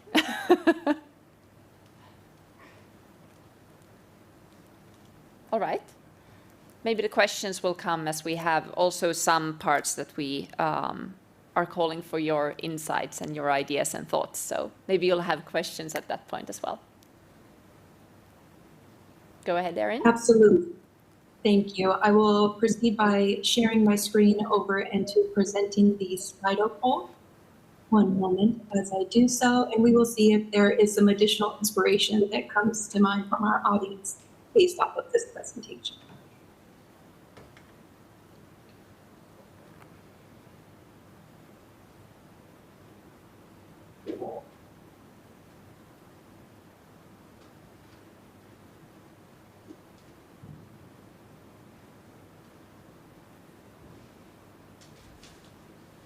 Okay. We are live now back into the Slido poll. Again, the QR code is displayed, and you can also visit slido.com. Just in case we've missed that, the entrance code is 013456.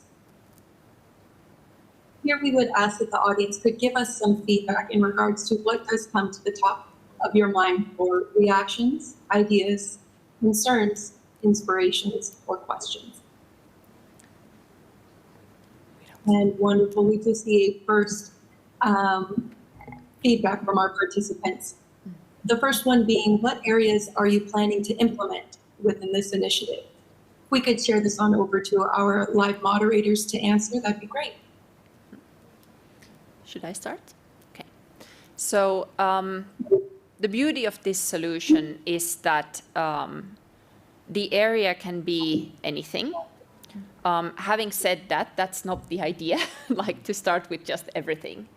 But with the ones that want to embark on this journey, we want to hear what you're passionate about. So we think that if you're passionate, for example, about food, if you're passionate about theater and how theater could be used in a way to educate on climate change, if you're interested in how to build a house, that's the area where we want to start. So again, the solutions aren't within Helena and myself. It's more this solution on how to bring all of the know-how that is in your heads into a general platform to share, build on each other's ideas, and co-create. So in that sense, I'm always very good at dodging the questions, which means that I'm not giving a direct answer, but kind of saying that it's up to you. It's up to the ones that reach out and say that, oh, I would want to start here. Yeah. Helena? No? Well, we actually have a follow-up question they can build off of that. It might be, what are the first steps that one could take to get involved within a micro to macro project?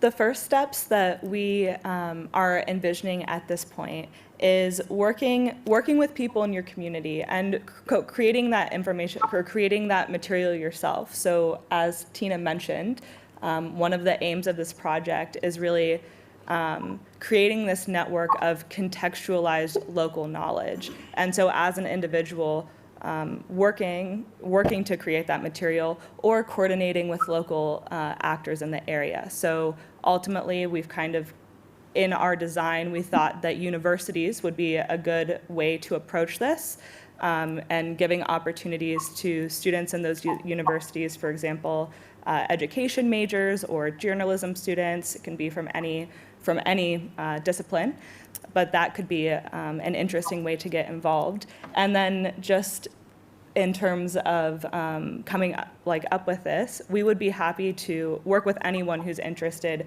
together, and however we can support and build this network to really create these materials globally.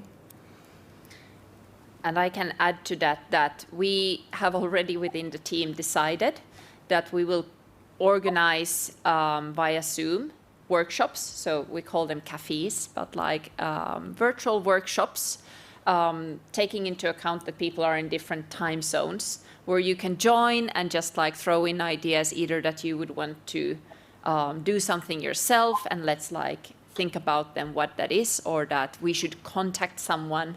So so we're going to have those. So this is not the end. This is only the beginning for like bringing in as many people as possible. And through a lot of networks that are already existing, we also know that even if many of you would get inspired by this, we can handle that. So it would be great if we would have a lot of people inspired by this. Yes? Great. I would say great point, Tina, and we will have that invitation to the rest of the audience to continue this conversation and engage and participate within that virtual coffee session and ways to follow. we, Erin, have a question here from the audience. Was there a microphone that needs to be used? Sorry, okay.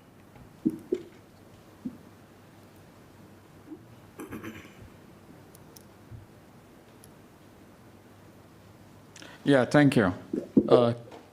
You've not given us an example of any specific, let's say, experiment that you've done where what you're saying really has worked.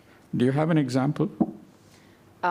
So in the terms of it being from one place transformed to another one, or just like one learning that has turned into action? What I mean is, supposing there is an observation at a local level, you're not quite sure whether it's because of climate change or otherwise. Let's take, for example, a extreme weather event, heavy rainfall. Yeah, you're not quite sure because unless it's proved statistically, you don't know. Okay. Now, if the frequency of extreme weather event goes up, then you say, all right, over a decade, maybe, this is what is likely. It's because of climate change. Maybe. You're still not sure. You don't have enough data. Now, how then do you actually take this observation at the local level and link it to the macro level? To the macro level. Mm-hmm. Do you want to go first, or should I go? Okay.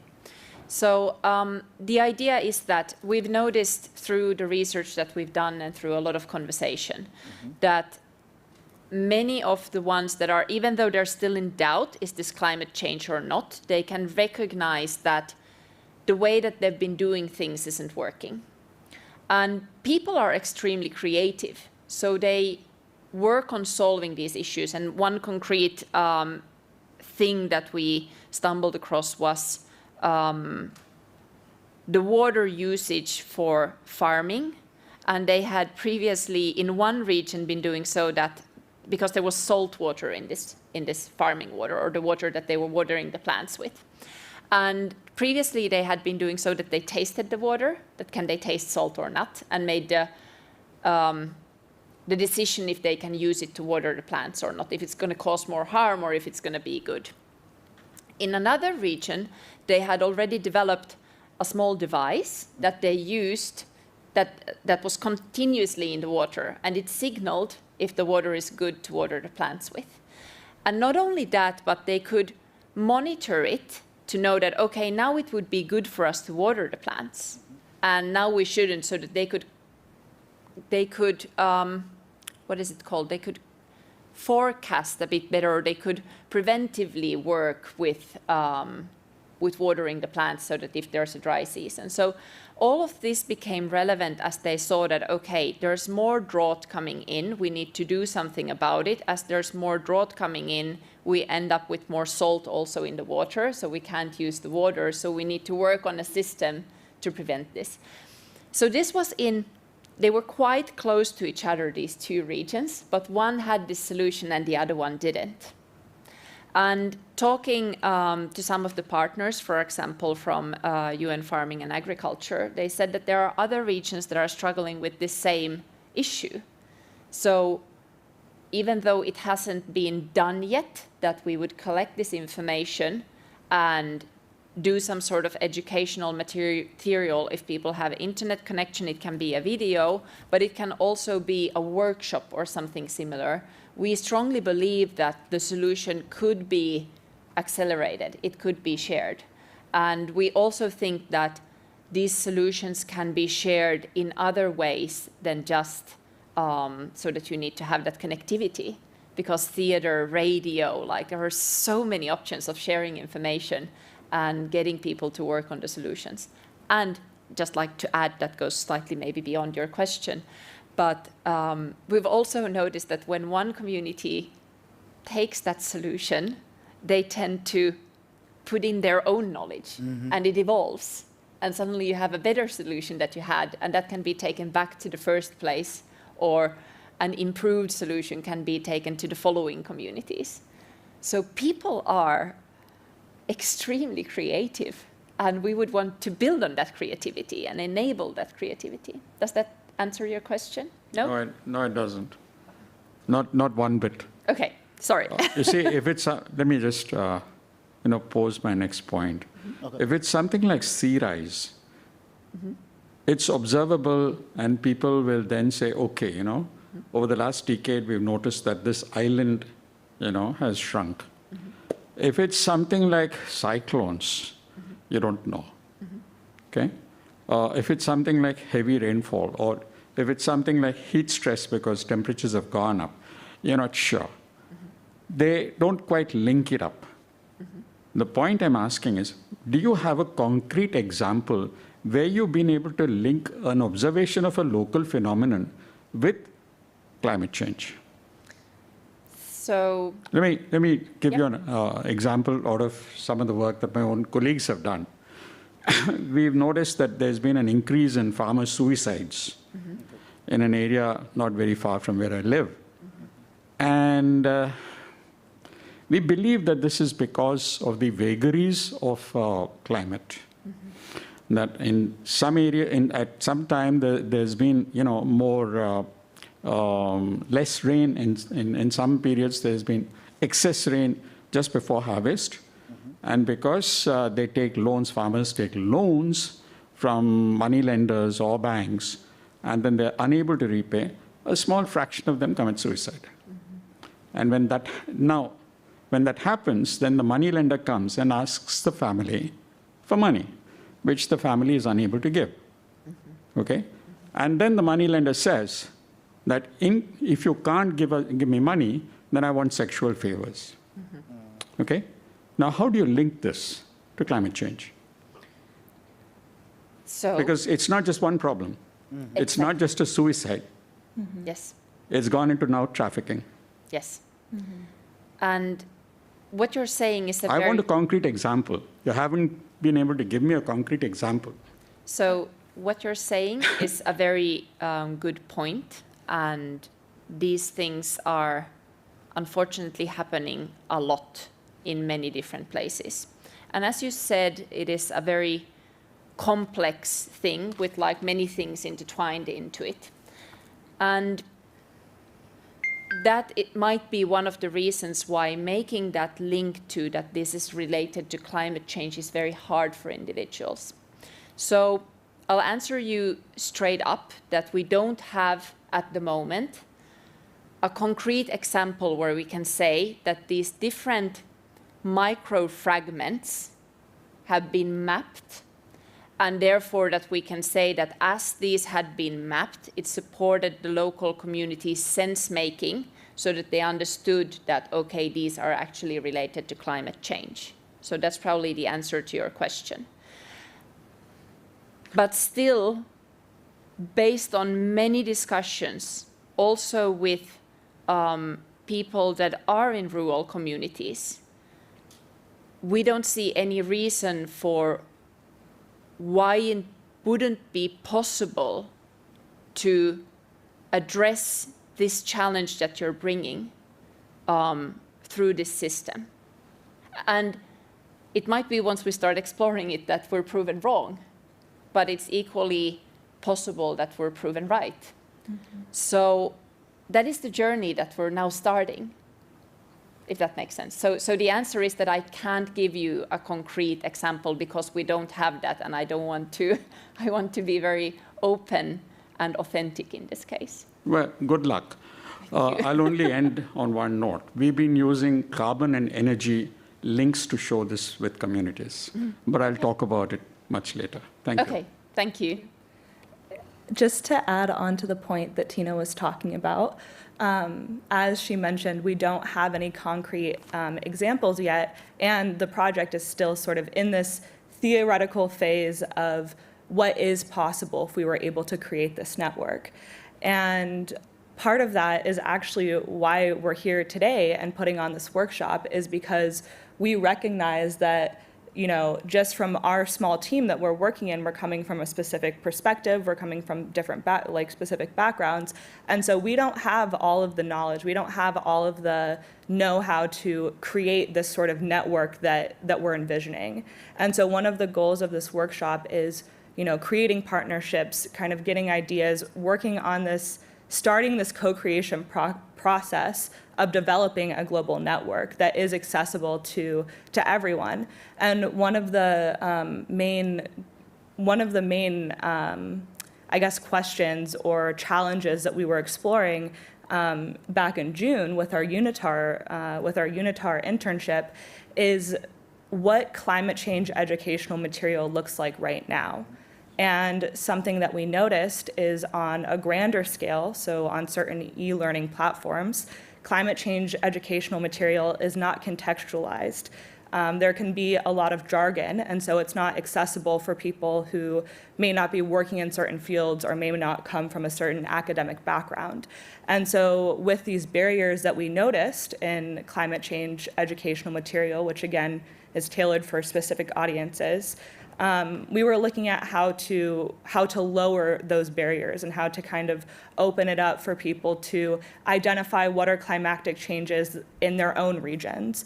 And so I think also the idea is not us determining what are the impacts of climate change, but for people to express what they feel the climatic changes are in their regions and sharing strategies and learnings about how those are being mitigated in those areas. Thank you for the question. I love hard questions. Erin? I just have one more comment. Okay. But you have to go to the microphone, sorry.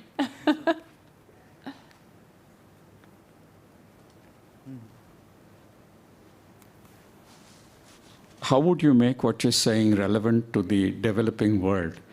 My further comment is there are a lot of words that you've used, but it's very university-centric, city-centric, and extremely North Nation-centric. It's not very relevant, from what I can see, to the developing world at all. Mm-hmm.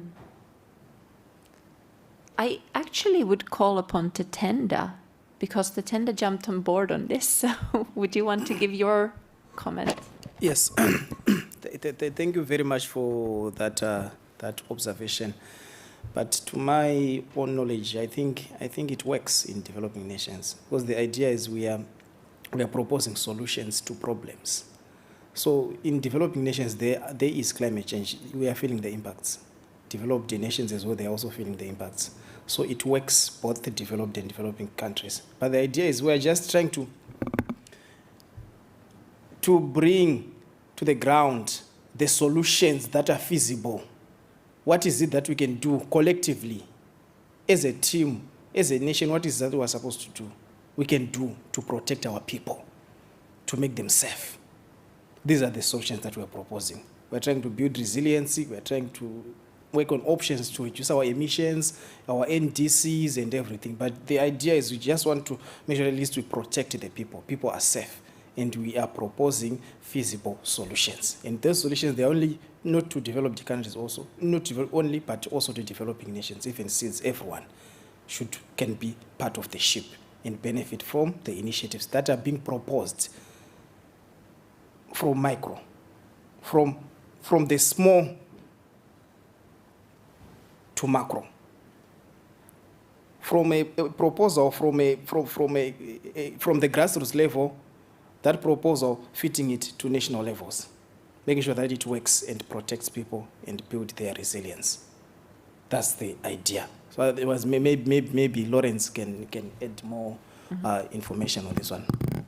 Okay, thank you so much for that one. Yeah, thank you for the very important question. And I will just possibly also maybe magnify what you have said. I think one issue that is maybe very relevant is the issue of framing of the challenges and obviously contextualizing. So the issue here for developing the concept from micro to macro is the issue of coming up with the bottom-up approaches also integrating the issues of maybe indigenous knowledge systems. I think that has to also be done in terms of the whole framing of the whole process, so that at least the research, even questions, they definitely have to be obviously informed by the people, especially on the ground. So I definitely concur with you, so that at least in terms of framing the research, it definitely has to be obviously bottom up, so that it doesn't have to be maybe Eurocentric, especially in terms of framing, then trying to possibly modify it later as we go. That becomes then problems, because the conceptual framework, when it was sort of in a different setting, it becomes very difficult as such. So definitely, I think that should be the thinking in terms of the framing of our challenges and obvious solutions. Yeah, so maybe to add to what Lawrence said, one of the objectives of this engagement is to actually, because we are still in the session, is to encourage indigenous communities and youths to build on their capacities and share wisdom for their standing points that can again contribute to integrated innovative solutions. So it's just a platform. We're trying to share ideas to transform our lives, share ideas to make us safe, resilient, and develop in a smarter, in a cleaner way. That's the idea. So we are just trying to, that's why even if you check on this concept, we are offering solutions like, there are many solutions, there are many programs that people can benefit from. Like for instance, UNCCC Learn, it has some courses, free online courses that people can benefit from and build their capacity, even the youths. In that way, obviously, it's not only benefiting the developed world, it's benefiting both the developing and the developed world. So if people are interested in learning more about climate change, they can access UNCCC eLearn and have those free short courses to build their capacity, the aspect of capacity building, and maybe that at least we reached an agreement on capacity building. That's what I will be focusing on. But the idea of also resource mobilization was key in this in the crafting of the decisions that we're working on. So it's also a matter of just changing mindsets, making sure that at least people, we work as one, because the goal is to make sure that at least we achieve resilience, we reduce our emissions, and we are working as one, moving forward as a country, as the world. It's a village, it's a global village, and solutions, they come from us, because we are the ones who are creating the problems. We created climate change because of us. So we have to come up with solutions. So this is the idea, micro. The solution from the micro, from the lower level to the macro. Higher level. That's the idea. Thank you. Erin, how are we on time? We are doing wonderful, Tina. Thank you. And I'd also like to say thank you for raising these very important questions from the audience. Of course, this is why we wanted to incorporate so many perspectives and ideas to ensure that we are looking at the project from various different aspects and from all voices considered. With that being said, we did have an additional question from the audience that we wanted to make sure was sufficiently addressed and explained throughout this workshop as well. The question came about, would this be a solution to pass on Indigenous people's knowledge? Now, we had explored this from the aspect of intellectual knowledge and property, exploitation. We have anybody within our live participants who would be willing to explore this idea a little further? Should I start again? Helena will then take the harder part of the question. No, so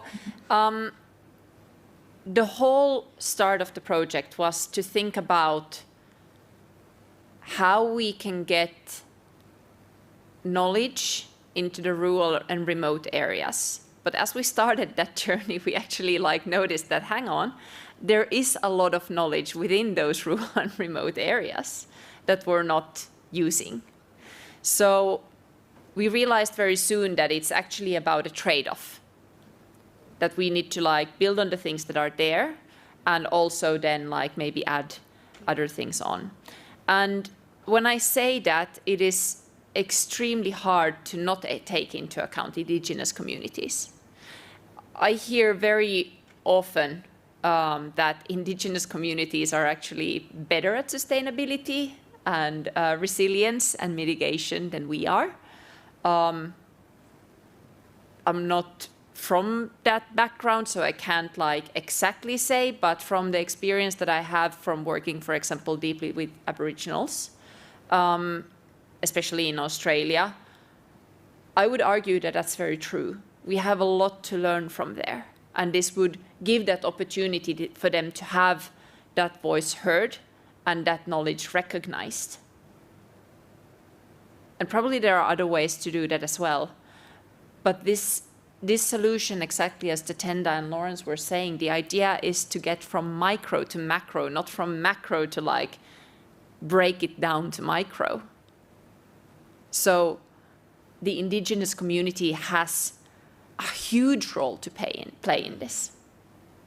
And then we get to the challenge that Helena was in the project plan saying, that the thing just that we need to think about very carefully is that as these communities share their knowledge, and the westernized world is very good at monetizing that, how will we secure the division of wealth in a fair way?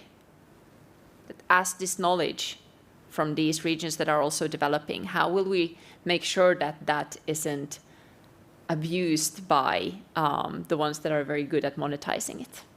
And there are like examples of how that has been done also, but that's something that we need to be very cautious and very aware of.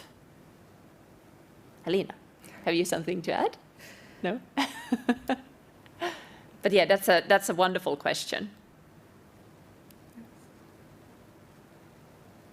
If I can just add to that briefly, thank you. So the UN Declaration of the Rights of Indigenous People declares a rights-based approach to knowledge, to engagement, decision-making with Indigenous communities. And so from the perspective of what you're suggesting, how do you bring in that rights-based approach? Because it sounds very transactional, what you're saying, and that's an exceptional risk.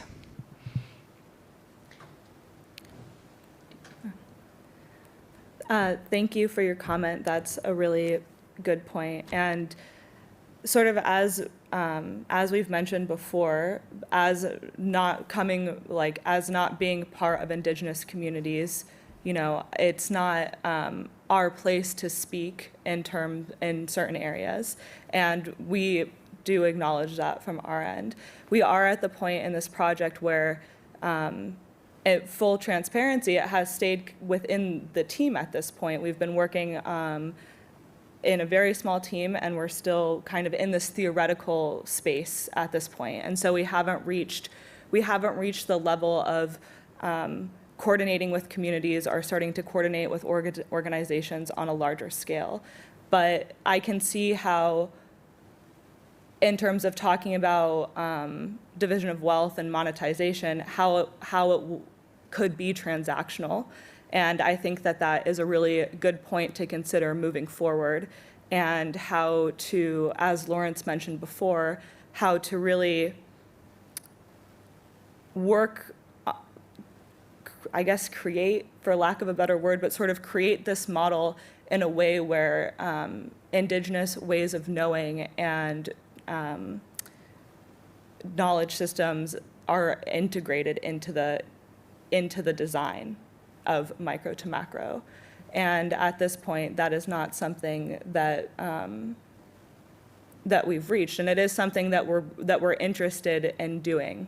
Mm-hmm. And yeah, again, thank you for your comment. And slightly building on that, this is the ethical part of this, of the solution that needs to be very carefully evaluated, because we think that as we are all impacted by the changes that are happening in the climate, mm-hmm. there is very few arguments for why any voices would need to be silenced. Why, and we see this so much, that you're were given a place at the table, but not really a voice. So we think that by bringing these voices by bringing these people to the table and giving recognition for the know-how that they have, we hope that with the right type of experts that we already have some conversations with that have raised the same concern, we will be able to think about this beyond the transactional part. That is something that might even to some extent be done already today.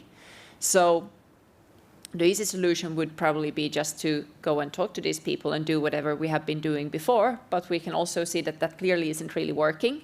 So we need to take that bold step and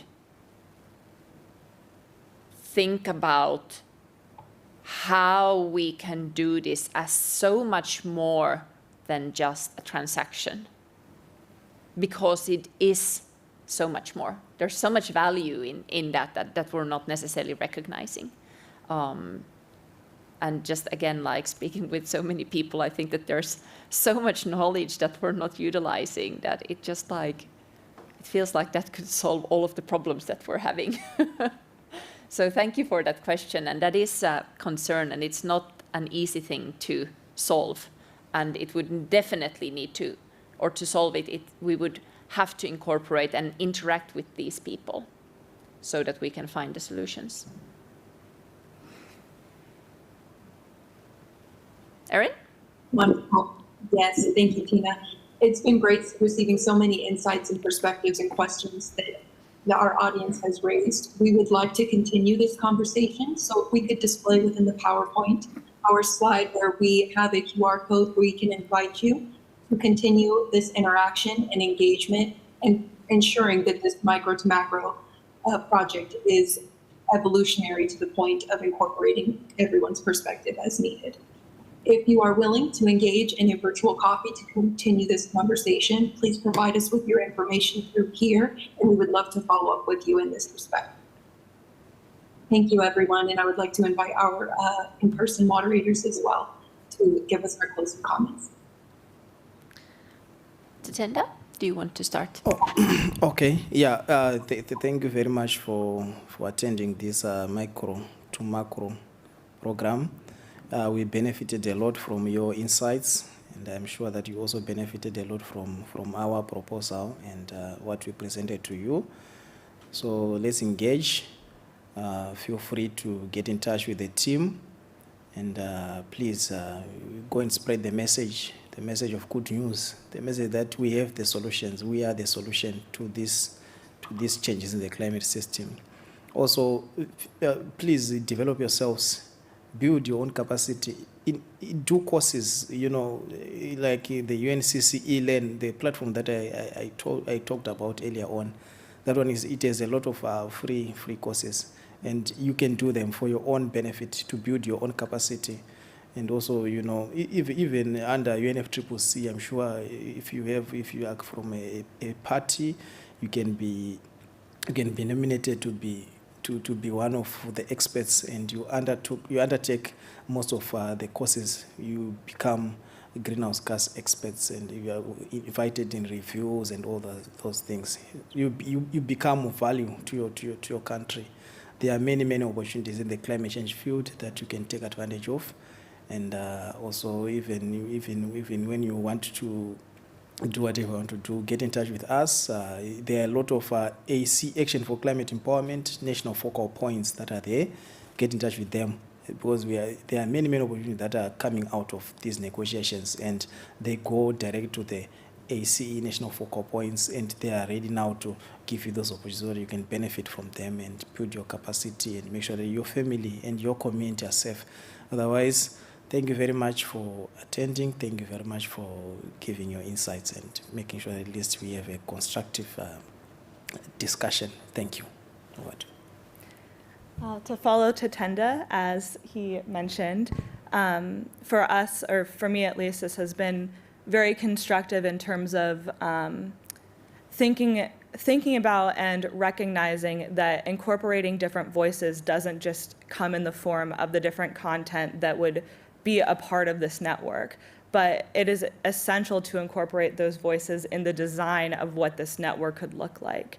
And so I think moving forward, that's something that we have considered, and getting feedback and sort of considering these in this forum and in this way. This will be a goal of ours moving forward. And thank you everyone for being here. And with that, I will pass it on to Tina. And I'll pass it to Lawrence. No, thank you, everyone for attending, and definitely, like Tina said, and obviously from the audience, that the issue is about the framing, and obviously being able to be informed by obviously the needs of the people, the way we are affected, then obviously taking it up in terms of the challenges, then framing our solutions also, so that we are able to answer the questions which definitely humanity has, including the issues of climate. So basically that's what I wanted to say, And I'll just finish by saying that it might feel like the micro to macro is sitting here in the four of us, and wonderful people that we have online as well as moderators. But I want to at least do my best to correct that immediately. That's not true. The micro to macro is actually sitting exactly on the other side. So the micro to macro is everyone. Everyone. That means everyone that is here in the audience, everyone that is in the virtual audience, anyone who's watching the recording. You are micro to macro. We are just the ones that are trying to come up with a solution to bring all of you together. So without all of you, none of this will make much sense. If we don't have the people participating and sharing this micro learning, we can never support in creating the macro learning. So that's why we will keep doing these like virtual sessions, workshops, others, to get your ideas, because as I said, the micro to macro is all of you, not us. So I hope that with that you will leave like with inspiration. We know it's probably been a long day for all of you. So with inspiration, feel free to reach out to us after this, or like at any point you can use the Sustory website, sustory.fi. You can find us on LinkedIn and like reach out at any point and share the message. This is like your work. I think that's the part. Hopefully you scan the QR code. We there have also so that you can give us the information so that we can keep all of you updated. Yeah, I think that's. I want to thank, like, of course, our panelists, and I want to thank everyone online, and I want to thank, well, the audience and you and the arrangers here. Thank you. You've done a wonderful job.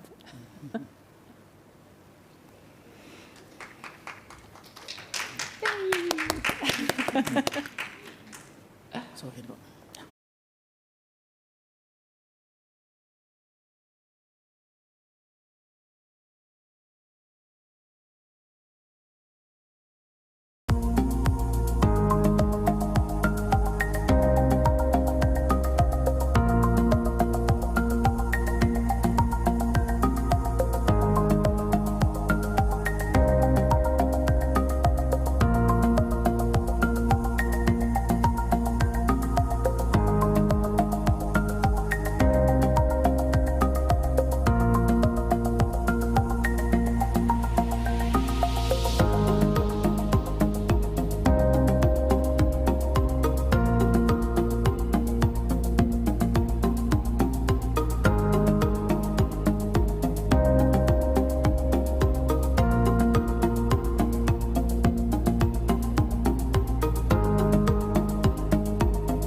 Okay, now you're all going to do it.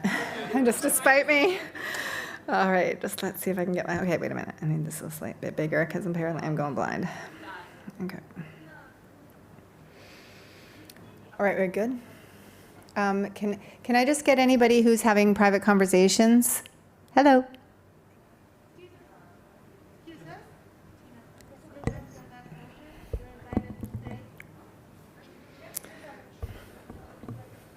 All right, can I sit this far back? Is that still, okay, good. Okay. All right, we're good to go whenever.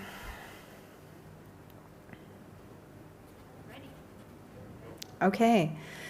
All right, thank you so much for coming today to the Adaptation and Resilience Day in the PCCB Network Capacity Building Hub. We're really grateful for all the participants and partners. Sorry, it's been a very long day.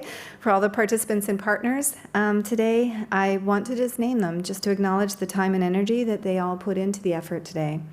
So we had the United Nations Environment Program in collaboration with the Japan Ministry of Environment around the Asia Pacific Adaptation Network, or APAN. They're part of the Global Adaptation Network, which strives to foster adaptation through sharing, capacity building, and policy work with actors across all sectors. CARE International shared their work on gender justice, education by evaluating resources to prioritize working through a gender lens. We also had an incredible collaboration of 3 different organizations, and I'm going to try my best to do this one. Organización Nacional de Mujeres Indigenous Strategies, IGES, and International Center for Integrated Mountain Development in the Himalayan University Consortium, working across local contexts to share Indigenous knowledges, ways of being and doing that are Indigenous-led and well-resourced. We had our own effort, Climate Storytellers Collective, which was a collaboration between Clear Environmental, how would I represent, and Digital Storytellers down in Australia, where we shared our collaborative effort across the globe to support folks who are sharing their work in ways that may also help to name policy demands and mobilize resources toward their efforts. Then we had the United Cities and Local Governments of Africa, UCLG-Africa, who are working to create a capacity building framework that centers, wow, there's a lot of notes here, sorry. That centers issues of gender justice through lifting the work of female mayors in the African region and empowering all people. That was a wonderful collaboration across so many different partners.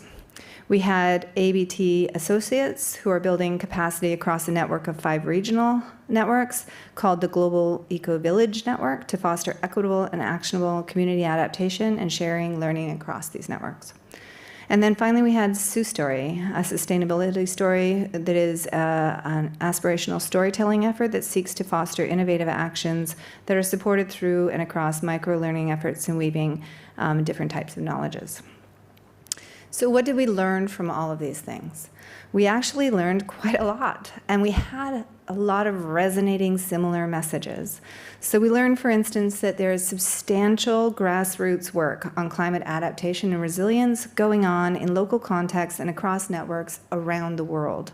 That these local communities around the world are already engaging with and modeling creative and flexible frameworks for participatory, sustainable community design and climate action. We see a lot of community-led approaches and the articulation of local and Indigenous knowledges that are central to these efforts for sharing and sustaining work.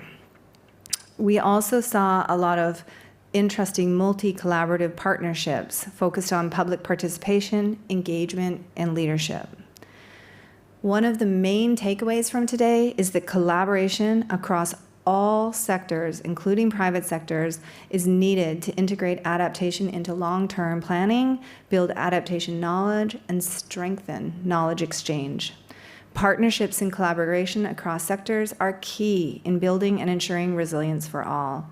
Siloing of sectors or hierarchical practices limit justice.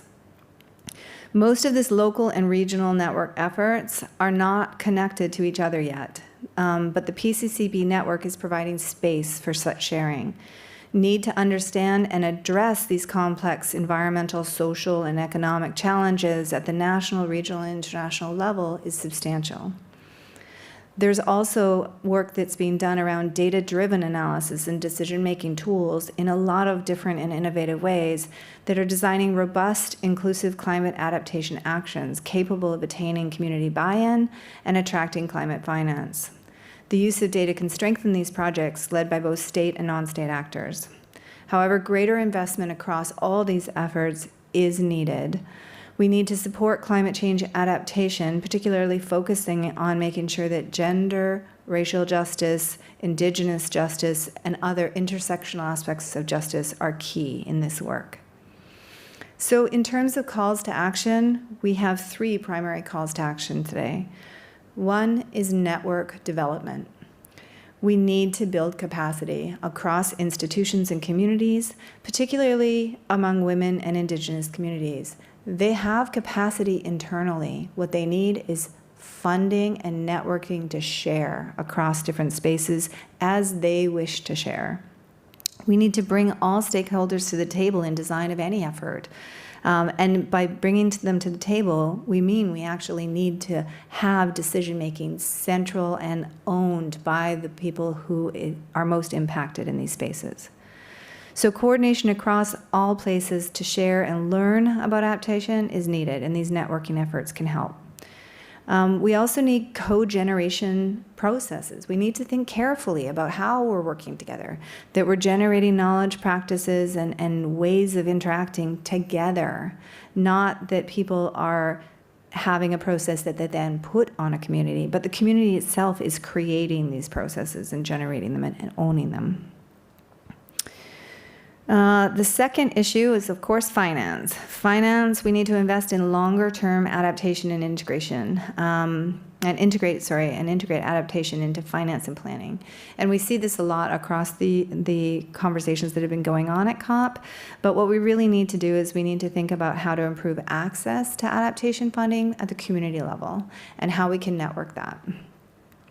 In terms of justice, it's woven through everything I've said so far, but one of the key asks today was that governments need to provide space for just processes. Organizations require internal justice processes as well to ensure they're acknowledging the rights and intellectual treasures that people of varied backgrounds and cultural contexts bring to the table and own. We need to ensure we do not engage in oversimplified, deficit, or extractive models of capacity building, but instead that communities lead in the work and that they choose to engage in. Knowledge and practices should be supported, but never appropriated. So in closing today, I just want to say that today is the COP26 Day of Youth and Empowerment, while it's also the Adaptation and Resilience Day here in the Hub. So we should have spaces for youth in all our work, not just on this day. We need to have spaces where youth are integrated in the work across every day of the year. And generally, we need to stop siloing people into different categories and figure out how to build connections and interrelationships through our networking. Just climate adaptation and resilience is happening in pockets across the world in long-established networks and emerging partnerships. It is happening in local communities and being shared across the mycelium of grassroots efforts. Justice is rooted in the ability for people to make decisions about their lives and to have the resources to equitably and impactfully engage in their work in meaningful and innovative ways. Nations, private foundations, and the global community need to work together to provide more coherent infrastructure, funding, and capacity building that lead to these existing and emerging efforts in practice. Thank you. Have a great day.